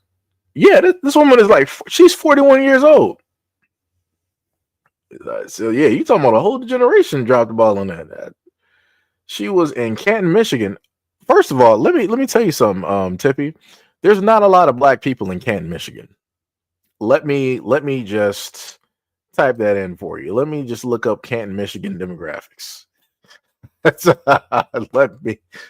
Ooh, that looks like some almost. Yeah, this is Canton Township. Ma'am, let me tell you, there is not a lot of black people there. Canton demographics.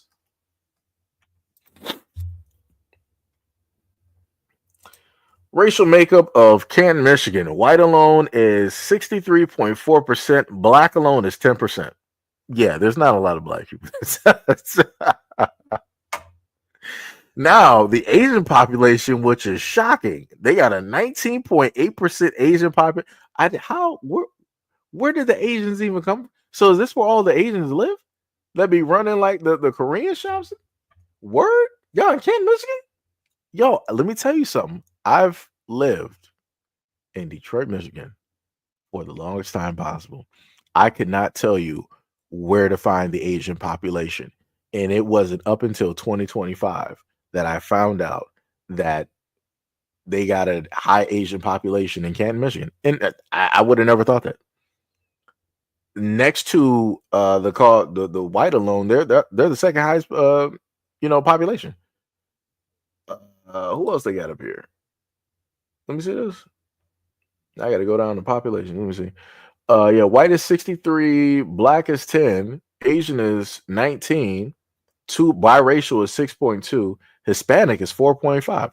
That's diabolical right there. I'm like, oh, there's really no Hispanic population out there.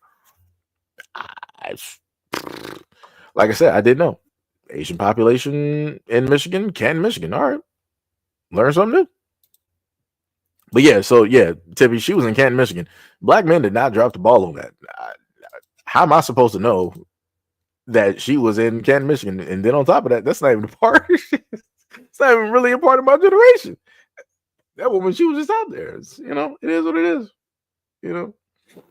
Yeah, dark skin said Hell's Angels. Yeah, that's what I was trying to think of. Tippy said, yeah, black men would say Cody been down for the community since '06. He's for the cause since day one. Yeah, probably. Yeah.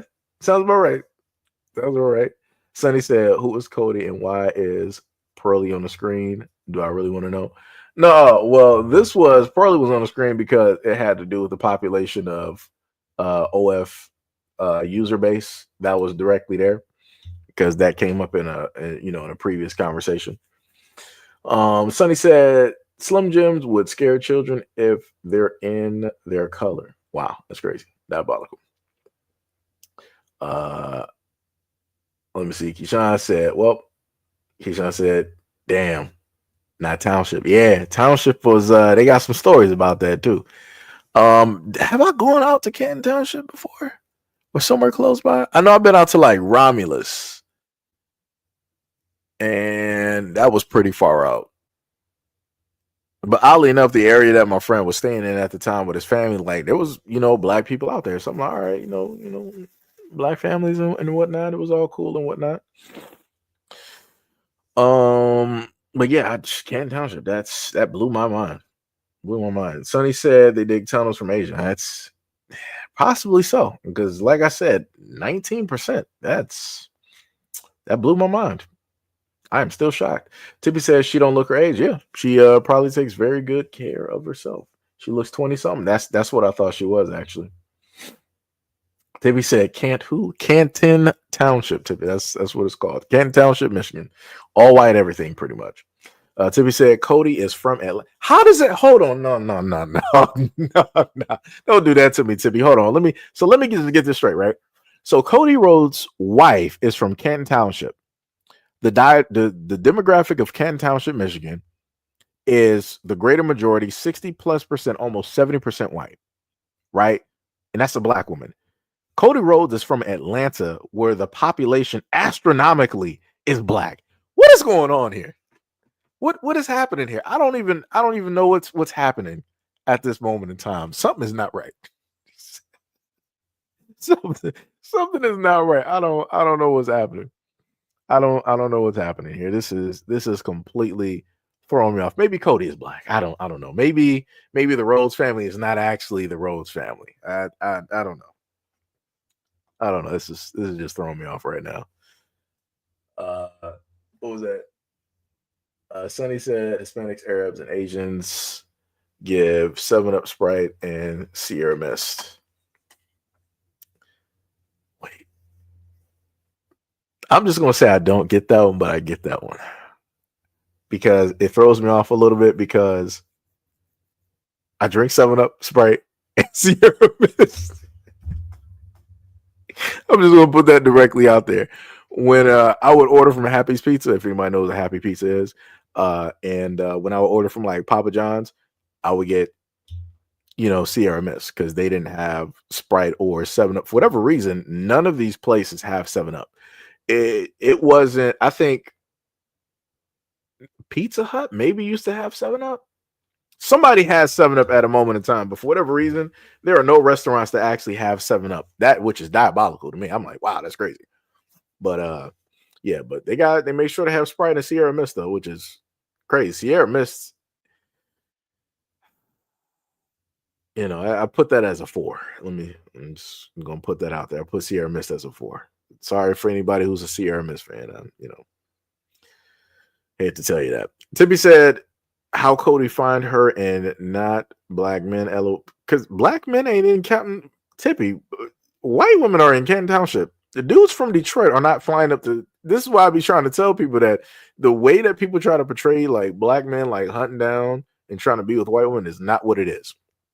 There are tons of white women all over Michigan, and black dudes are not trying to fly, to Romulus, Utica, Hell, Michigan.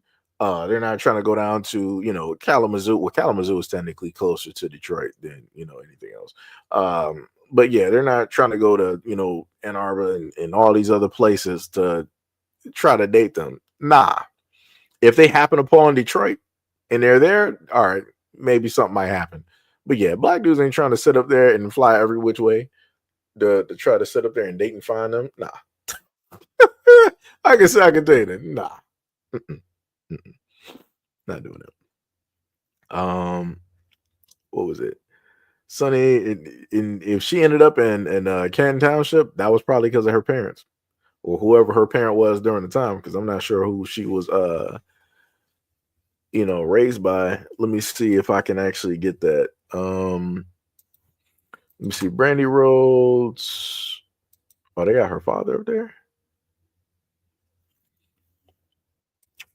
Cody Rhodes. Brandy Rhodes is a former AEW wrestler. Oh, she was a wrestler? Ah, didn't know that.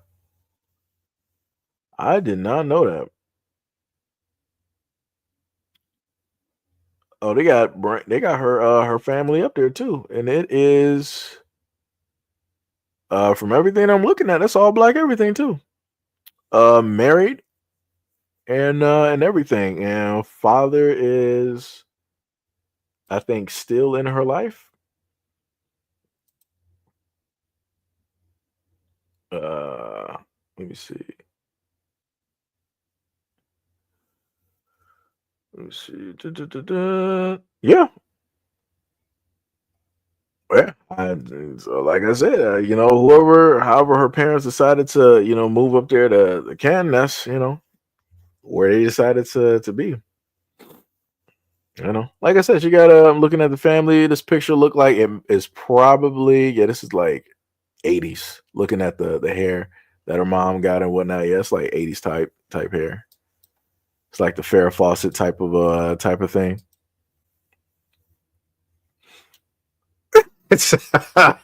Tippy was like, all right, never mind, I'll drop it. Sorry, Black. Tippy said she moved to Atlanta. What was it? Sonny said, so you get it. They pretty much will do in places of other and the white man's pizza party oppression. Yeah, I get it, and not get it at the same time, but I get it. Everybody get along and whatnot, sharing the same scene, believing the same things. Yeah. Sonny said, "LOL. What plans do we have to take them somewhere on the planet?" Tippy said, "Oh yeah, I read that." Keyshawn said, "So they met at work." Yeah. They said that she was a part of AEW, and then she also was doing some other things in the organization. I'm like, it be like that, Like I said before, whoever people are working around and around the most, they will tend to date the people in those sectors and in those areas. Same thing that, even though people hate for me to say this, same thing that Umar stated. If you are black and you put your kids into these white colleges and these white schools, you cannot be too shocked if their significant other comes to be white, anything else but black. And the only people that you got to blame for that is parents. Because there's a lot of parents out there, all black families, all black everything, and they put their kids in these white schools, and then they come back with a white boyfriend or a white girlfriend. Like I said, it used to be a point in time I used to get mad at the kids, and now, going back to what I stated before, everything starts at home. You can only blame the parents. If you wanted your kids to date somebody specifically, you'll make sure to put them in the areas where they will see those people so that they can, love themselves. But it be like that. Tippy said, I like 7-Up Sprite, something about cold Sprite and a large McDonald's straw. Yeah. Sprite is pretty good. I'm more of a Keenan and Kel type of thing. Who love orange soda? Kel loves orange soda. That was me. That was me right there. Shout out to Kel Thompson. Tippy said, I drop it. Sorry, my bad. And you was just getting on me earlier when I was like, Seji, I didn't say black men. I said men in general. And here we go, Tippy. Brought up the black man. For shame, Tippy. For shame. But yeah. Like I said, I love I did tell y'all I think about some days ago, whatnot, whatever, from the last live stream that I was going to do a live stream, and it was going to be longer. And this is technically fitting directly to that because I made sure to save this because I was pretty much debating on if I wanted this to be a live stream or not, and decided to, turn this into a live stream. Technically, I'm happy I did. I got to, see a lot of you guys directly up here, talk to you guys and everything. TP said, what? Damn, we lost a pretty black girl to Cody Rhodes. Crazy. I mean, but there's a lot of black women directly out there. That's the thing. Well, black American women directly out there. So, it'd be like that. That's the same thing I'd be sitting up there saying when I see women talk about the black athletes. I'm like, all right, so that guy is directly off of the plate, or the scene, whatever people want to sit up there and call it. I'm like, all right, so since that dude ain't there, focus on the other guys that are here. But it's like, people choose to fixate on the things that they can't have / really don't want versus the things that they can get / could actually have, which is crazy to me. It's crazy to me. It's like, that's like me focusing in on $1 million car when realistically I can afford something. I can buy it outright for $25K because I got that money. It don't make any sense. Like I'm looking, shooting above my mark, like I said, a lot of people need to live within reality. All that glitters is not gold unless it's reality. Pink said, what did you think of the do-rag video? No, that was funny. It'd be like that.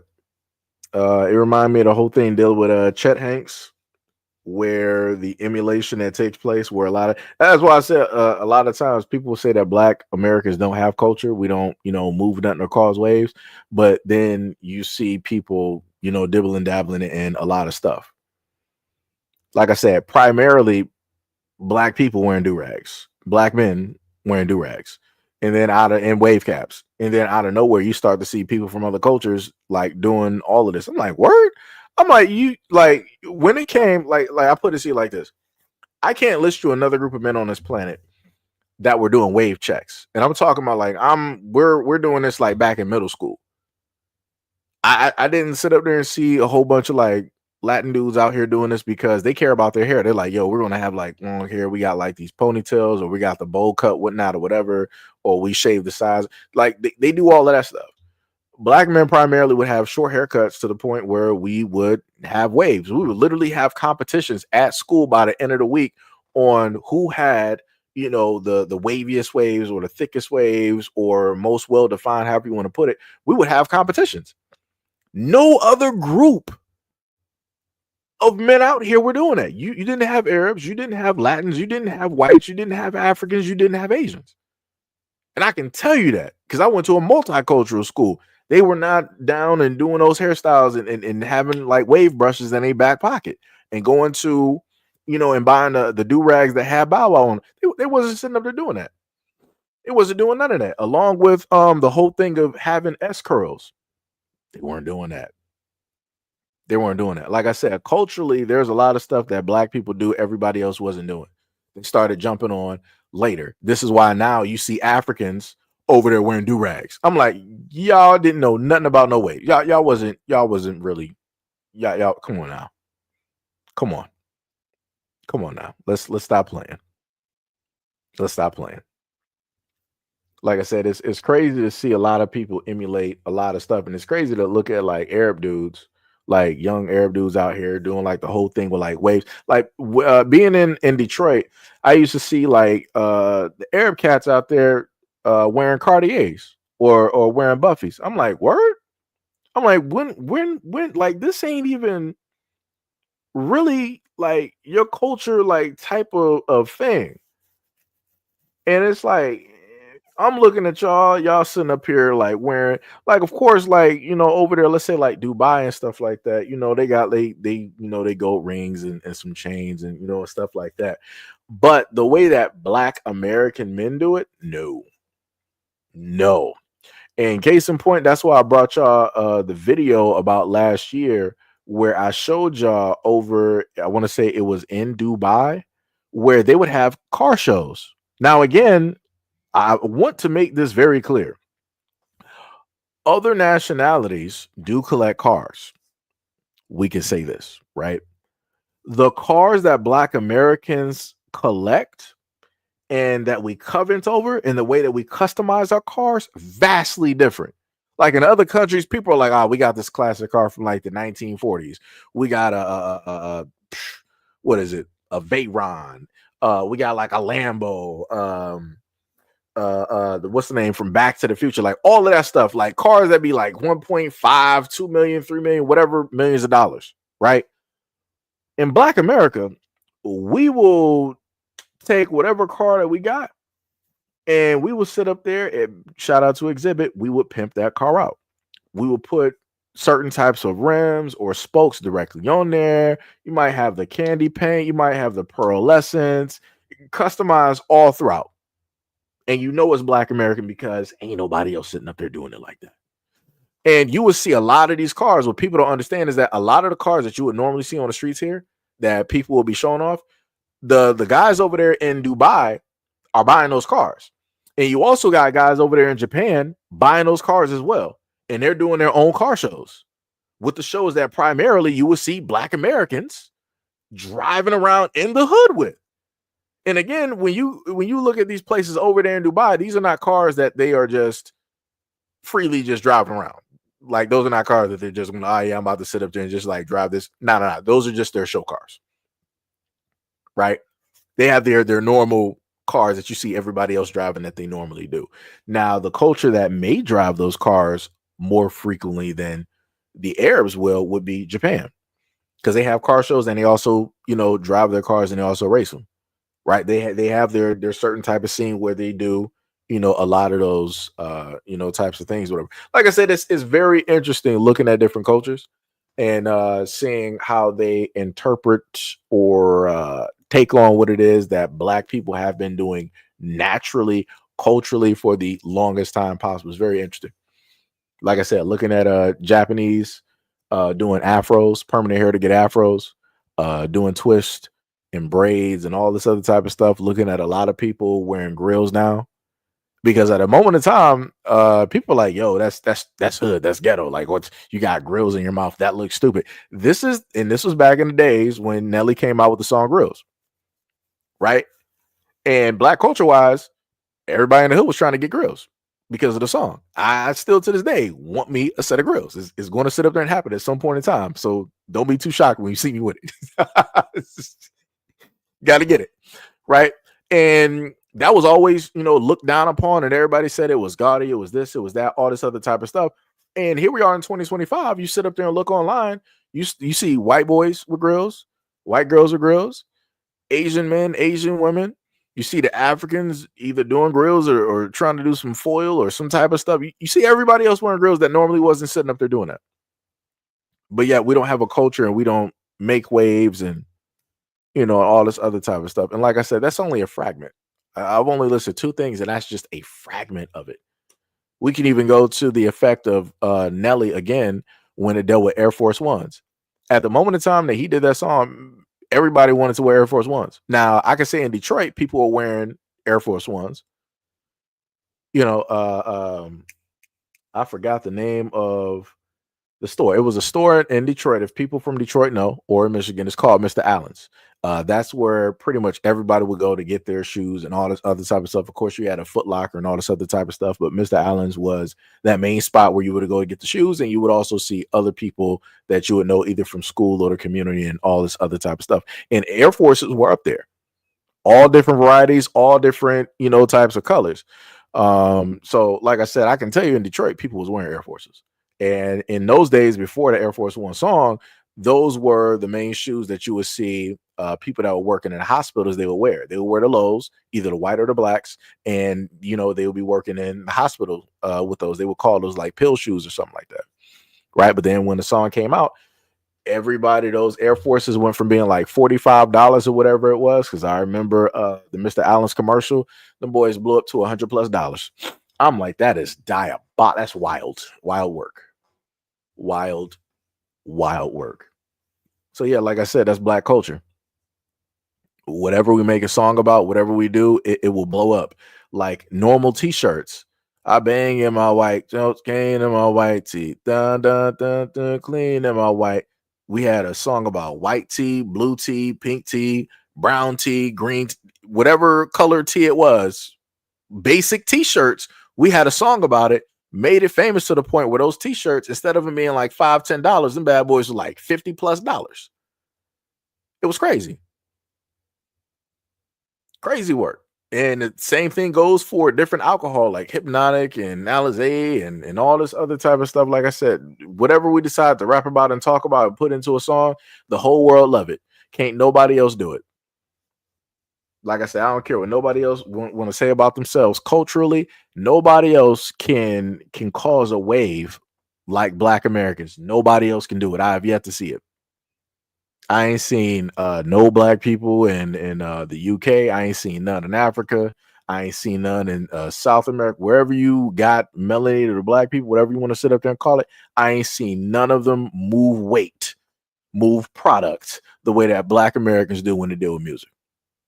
When it deals with that type of influence, people are still trying to make that happen and they failing. Crazy. But like I said, people say that we don't got no culture. Diabolical. Sonny said men in general, but not the general TOS men. How come there's no failed attempts to love Asian men? Statistically speaking, I think when I brought up those stats, Asian men were the lowest on the totem pole when it dealt with I think dating and marriage. Right, and whatnot or whatever. Like I said, I don't know what to sit up there and statistically, there's a variety of different reasons why people have listed this in everything of that sort. But you know, it is what it is. Realistically, there's a lot of Asian women directly out there, but Asian women are like, yeah, they're doing the 4B movement and all this other type of stuff, and you see where that's been going. Where the population decline is, it's done. Let me tell you, it would take them about I think they said about a good 10 years to try to reverse that. And this is why you got a lot of Asian countries, they're trying to pay people to come there to, get pregnant and have kids. Come there, get married, get pregnant, have kids, trying to offer money, housing, and all this other type of stuff. It's crazy work out here. That's desperation. That lets you know how bad it is. Sonny said, warning, that's not administration. These are attempts to gain the receptive response of our essence. Right. Tippy said, I don't know. It's like we don't and don't at the same time. Like, yes, we have soul food, but slavery made it better. Do-rags, silk bonnets, dance, slang, hairstyles, how we dress, right? Sonny said, and the bottom rows go. Yeah, yep. And then you have the whole thing with like baby fat. What was some of the other stuff? I think we had something for FUBU. Shout out to LL Cool J, for us, by us.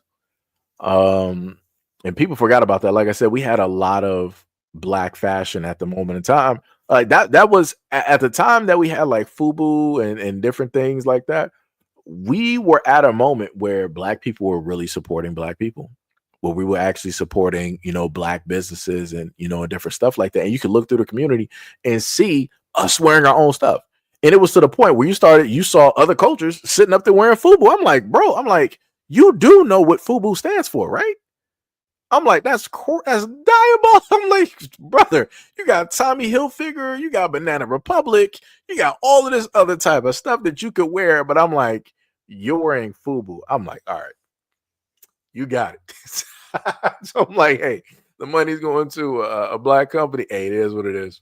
I'm not even going to be judgment. It is what it is. Another brand that black people helped to move was And One, and I bought And Ones along with the Stefan Marbury shoes. Like I was buying And Ones like it was nobody's business.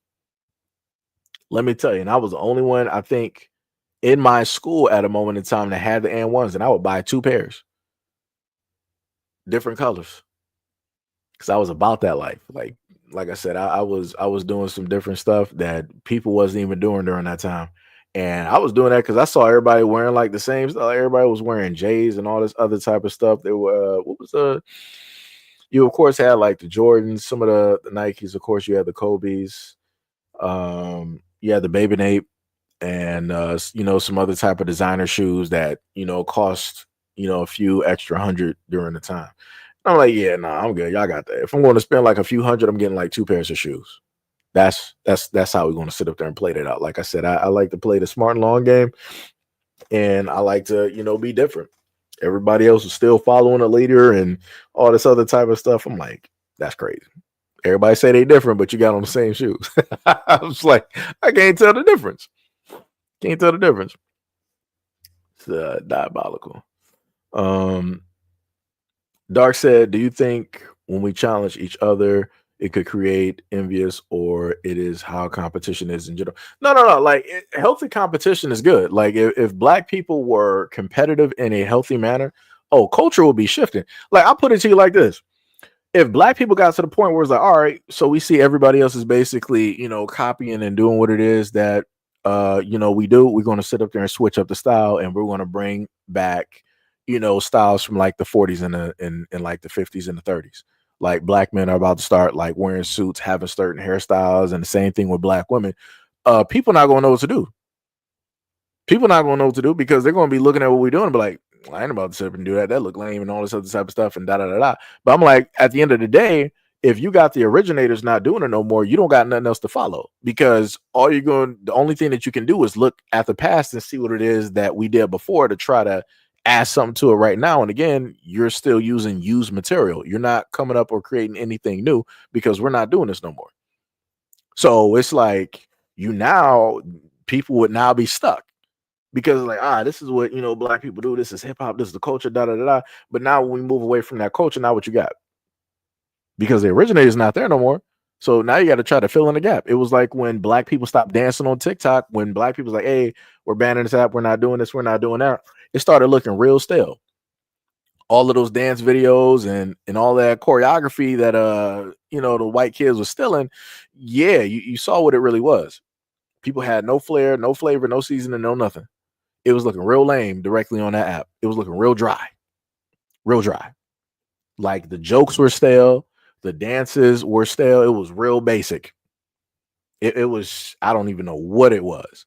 And then once black people started getting back on the app, it returned right back to normal. So like I said, that's all black people got to do. If you want to really show people for what it is that it is, black people just got to swap the culture. They just got to flip it real quick.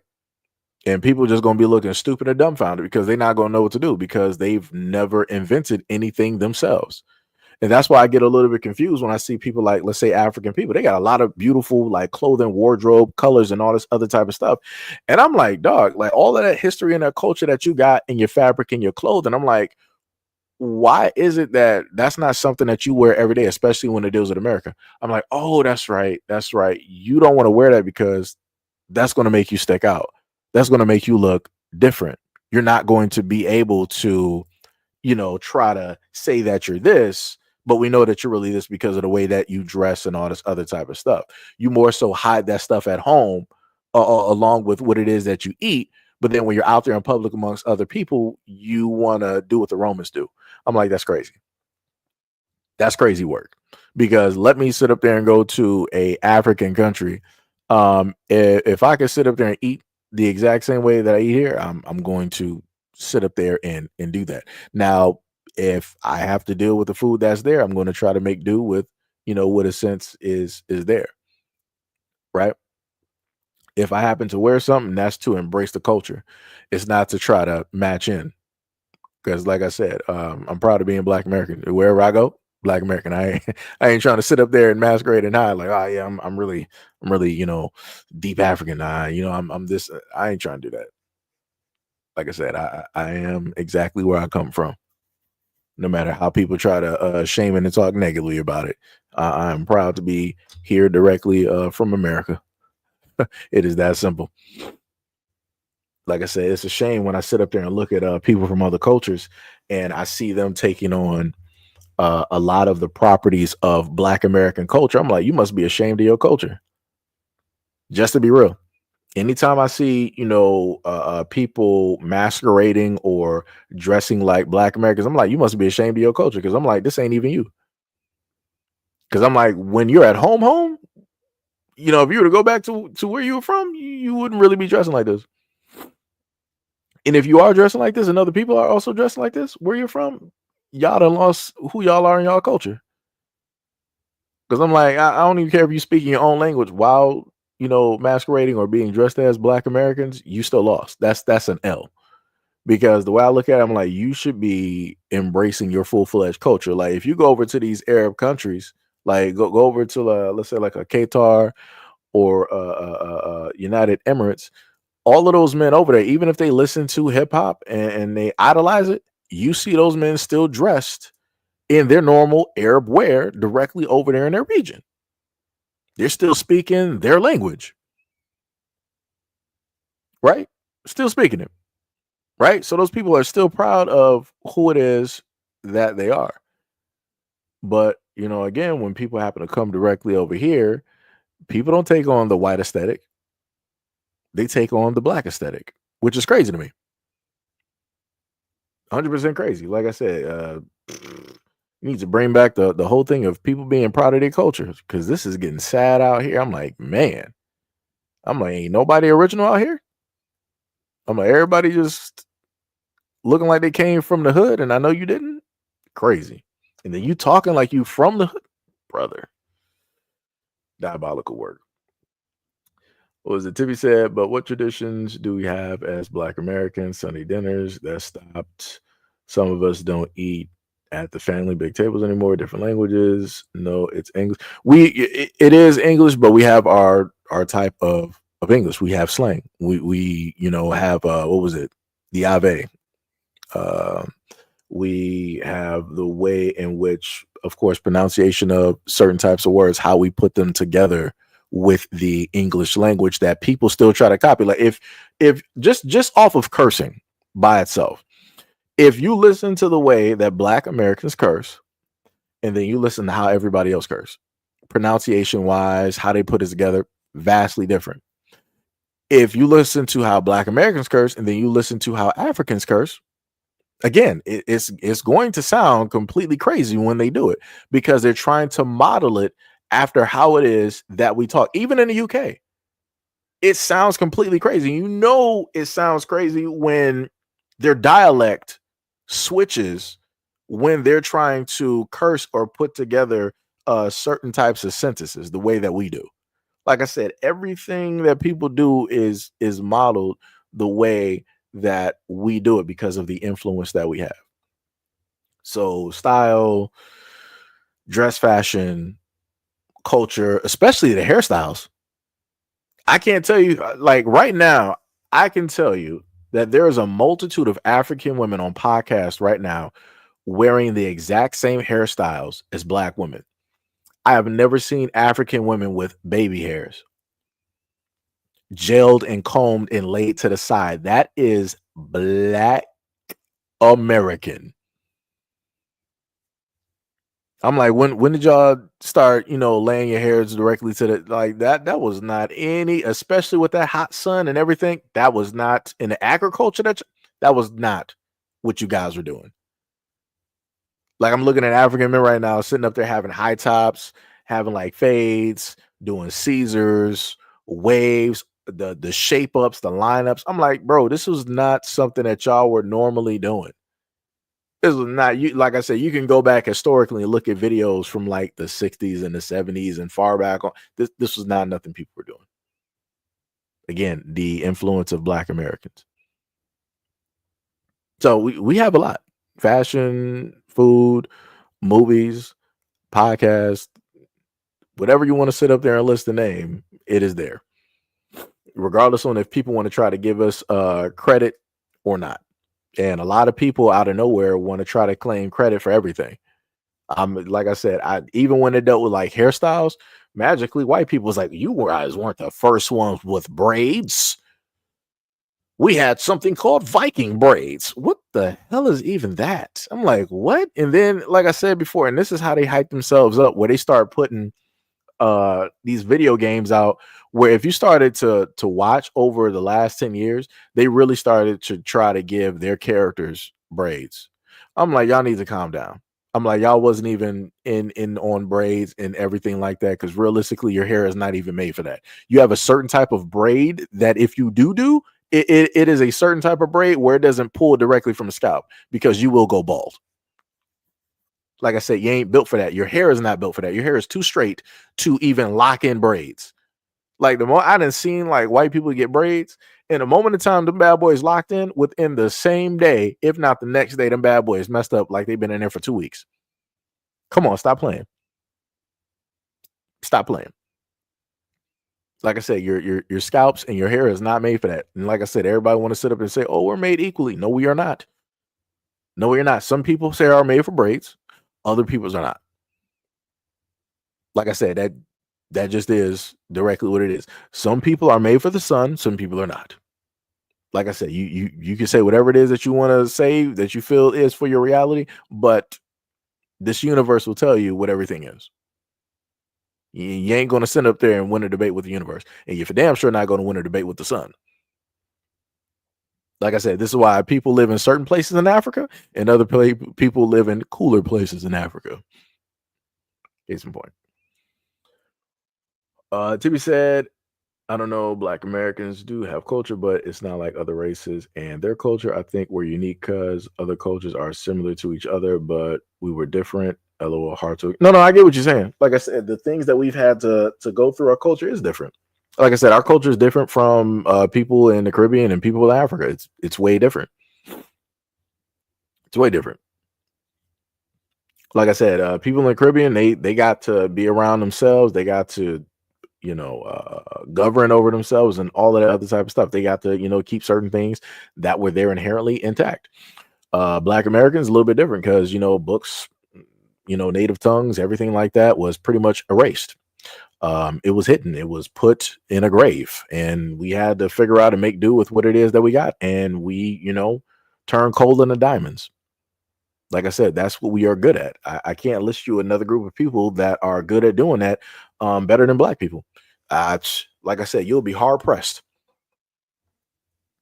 Like I said, the amount of stuff that we've been through and the influence that we have created around the world, nobody else is greater than us at doing that. Nobody. Like I said, it's to the point where you got people out here, you got white people out here wanting to inject melanin into their skin to get a darker complexion and still try to call themselves Caucasian. Crazy work. Crazy work. Sonny said, white uptowns getting stepped on meant the black uptowns will be stepping on them. Tippy said, yeah, they wear it, but Air Forces isn't exclusive to Black culture because we didn't and don't own it. We made it popular less, but we don't unfortunately own it. I'm not saying the ownership of it. I'm saying like the influence of being able to move it as a culture. Like I said, to the point when you look all over the world, nobody was really wearing Air Forces like that. Nobody was trying to ship them out, buy them, and customize them and all. People wasn't really trying to touch those up until Black people put their hands on them. When Black Americans put their hands on them, made it into a song, it blew up. The same thing with white tea and all this other type of stuff. This is why you see Africans on certain videos online. They sitting up there. They got the style from the 2000s where everything was baggy. Like back during like the white tee, the D4L, Soldier Boy, and all this other type of stuff.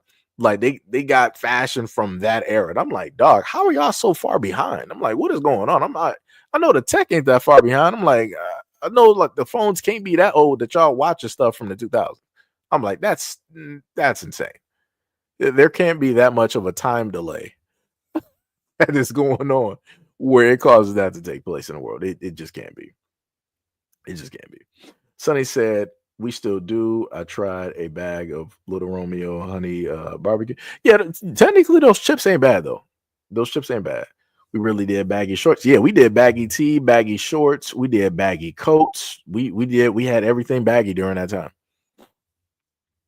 And then it went from everything being baggy to everything being tight. And I'm like, I think we need to have everything go back baggy. I'm like, this is diabolical. Like I said, I shouldn't see a man that is in his 40s wearing skinny jeans. That is insane. Like, you wearing skinny jeans, you're about a good 400 pounds. That's whew, I don't know what's happening there. And I done seen rappers do this. I'm like, brother, I need you to go back about a good 10 to 15 years and put those clothes on. That's what I need you to style in. I'm like, that's crazy. That is crazy work. Like I said, watching like dudes in their 40s and whatnot wear skinny jeans, like, yo, that was just, oh man, that was bad. That was bad. That was just, it was bad. Bad times. Bad times. Certain parts of the culture I don't want to remember. That's one of them. Sonny said it's not like there's only one pyramid. Yeah, that's facts. That's facts. Keyshawn up there laughing. Tippy said, I remember I had Outcast sweatsuit, the baby blue and white. You know, I never had that. Never had that. Tippy said I had a pair of white and ones with the sweatsuit. Never had the sweatsuit, but I always had the and ones. Always had the and ones though. Tippy said I was a little kid. Had a pair of black and red Iversons. Oddly enough, never had Iversons, let me tell you. Sonny said, how come Africans aren't selling diamonds on 125th and let the Europeans sell the shea butter? That's more so sound like Lupe. Sonny, I'll tell you this. If you happen to have Spotify, type in Lupe Fiasco, all black everything. And what you just said will fall in line with that song that he made. And he made that song like, woo. I want to say that was maybe almost close to like 10, within like 10 years. Just about or whatnot. But yeah, Lupe Fiasco, all black everything. It'll match up with what you just wrote. Tippy said, I want that look to come back. I like the fedora hat and the suits on men, women wearing pretty dresses and not pants. Right. Tippy said, I remember in the 30s and 40s, style was more classy back then. Yeah, it was. Tippy said, I remember how black people used to dress with class. I remember in old school in the 40s and 50s, we wear a modest apparel these days. Yep. Sonny said, they got mother's hairs. Yeah. Dark said, wait. They have to literally cut their hair out. Oh yeah, you talking about for the braids? Yeah. Keyshawn said the big ass braid that goes straight to the back. Yeah. Yep. Or you, if anybody got a PlayStation, you Aloy. What's that white girl name? Yeah, Aloy from whatever that game is. Crazy stuff. Tippy said, yeah, LOL, have an African cuss you out or Jamaican. Yeah. Sounds weird. Sounds completely weird. Tippy said they have the traditional apparel. A lot of them chose not to wear them. Viking dirty braids are not the same. Yep. Tippy said, I've seen white people with locks, and I'm sorry, but they look like they're mops. I'm really not trying to be funny, but that's what it looks like. That's because like it's unkept and they're not taking care of it. When it deals with like black people doing this, we have technicians. We literally have hair technicians that will do these things with the hair. Right? They will take care of it. They don't have that in their community. They will just let their hair just like they'll set it up and let it mat up and whatnot or whatever, and it'll just be unwashed or it'll be knotted up. Like we got technicians that can set your hair up like that, and we got technicians that can also take your hair down. Or if you know your hair is not taken down and you just want a clean sweep, we can, cut your hair to a point where you got a fresh start and you'll probably get, some waves in a few days. You're not seeing that in their community. Again, waves are not something that you will see primarily with white men with at all. The only way that they got that is if they were in contact with black people or if they were with the black community. If they're with their own community, that is not a hairstyle. That is not a hairstyle. The white dudes there, the older white men will look at them like, what are you doing? Hey, well, look at them weird. Like, what are you doing? What are you doing? You know, don't you know who you are? Dark said, rocking those young Jeezy snowman tees. Oh yeah. And then you also had the your Wankster, 50, the G unit, the beaters. And I wanted one of those too back during the day. I'm like, yo, like those actually look kind of dope. They sit nice and everything. Cause the normal beaters, like them bad boys will start leaning and whatnot and tear up after a while. It's crazy. Yo, Prince, what is up? What is up? Saying anti-skinny jeans. Yeah, bars, bars. Tippy said that's crazy if you really think about it. Black men made regular white tees popular. Yep. And again, and that's just something basic. No other culture can do that. No other culture can do that. Every other culture has more than likely worn white t-shirts. We can all say that. Other cultures have worn white t-shirts. This is not anything new. But when we bring it up, make it a topic or make it a part of our culture, we're the only ones that can do it and have everybody else want to model and copy that exact same thing. Nobody else can do it. White people cannot do that. Asians cannot do that. Africans cannot do that. Like people in South America cannot do that. Like nobody else on this planet can do that. Like I said, people can try to claim whatever it is when it deals with rap and hip hop, but influence how Black Americans move, you can never claim it. Because historically, we got too many facts. We got too much written down. We got too many pictures. We got too much evidence to sit up there and show how we've always made things move. This is why people can only pick and prod at certain things. And they can't sit up there and say that, oh, yeah, all the influence that Black people have, they got that from every other culture. No, we didn't. You can never sit up there and move the way we move and be successful. Never. You got to copy us. Because without us, you don't got a blueprint. Without us, you're just doing the same thing that you would normally do locally because that's all you know. That's all you have. You know, just got to put that out there. Dark said Assassin's Creed Valhalla. Yeah. Keyshawn said the Amish braid. Oh, man, this dude. Star Child said, I don't mess with African braiders. No, like, I like African braiders because the braids last longer.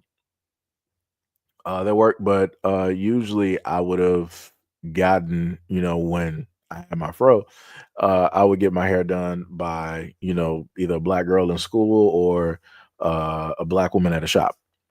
That's, primarily how it would be done.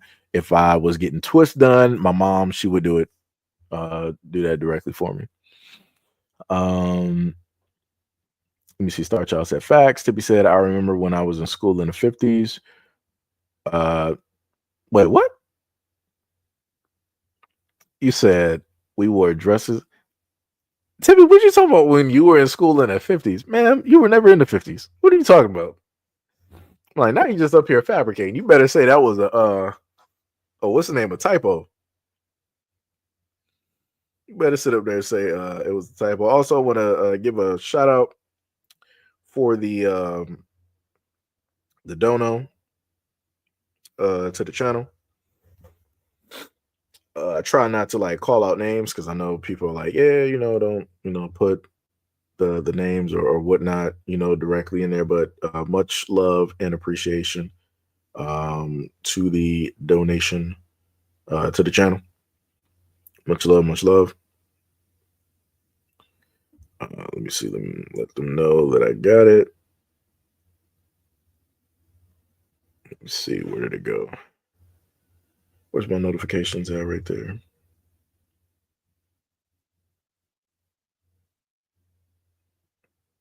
Let me put that notification. Gotta scroll through my faces real quick so I can give that much love notification. There we go. Like I said, much love to any and all of those who, donate to the channel. Much love, much love. Keyshawn said Little House on the Prairie. Man, taking it back. And the funny thing, I used to watch that too. I used to watch that. Star said they did my hair once my hair is long and didn't braid past the length of my hair. So when I took my hair down, I would cut my hair off. Dang. Man. Hair would probably be crazy long at this moment in time. Realistically, probably be pretty crazily long. But yes. All right. So technically that is We've been up here for like 5 hours, and I was just like running my mouth. I was almost contemplating sitting up there just like playing the game right now. But yeah, I am actually pretty hungry at this moment in time. We've been going for a good 5 hours. Shout out to all 26 people, 30 to 26 people that's been consistently here, staying directly in the chat. Much love, people. Much love.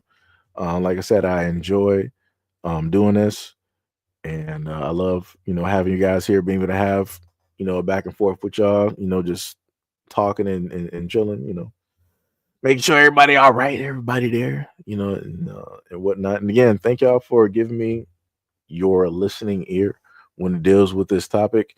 I'm either going to break down the video and upload it as a standalone video. So just in case, people don't want to sit through 5 hours or whatnot, it'll be in a shorter, type of format and whatnot. So that's probably going to take me a little bit of time to do, but I will do that so that you guys can see it. And if I happen to have any more information like this, I will either do it in a live stream format or a video format. Possibly, if I can, I'll do a live stream so I can, get you guys' actual, comments as I'm going through it and whatnot. And again, like I said, thank y'all for showing up, because a lot of time I happen to do topics and whatnot. And trust me, and I'll do long videos that'll take me some hours to do. Like I think the last one, I think it took me about 2 hours or whatnot, because I had to go through information and find videos. And I think that video only for 2 hours, that video I think was like 15 minutes or something like that. I was like, man, that was a long time. Long time. But yeah, thank you guys for being here. Love you guys a lot. And brother will catch you guys on the next live stream. And also to anybody else who might make it this far after the live stream is done, much love, and you're a true champion for making it this far. Again, love you guys, appreciate you guys, and I will see you in the next live stream. Peace out.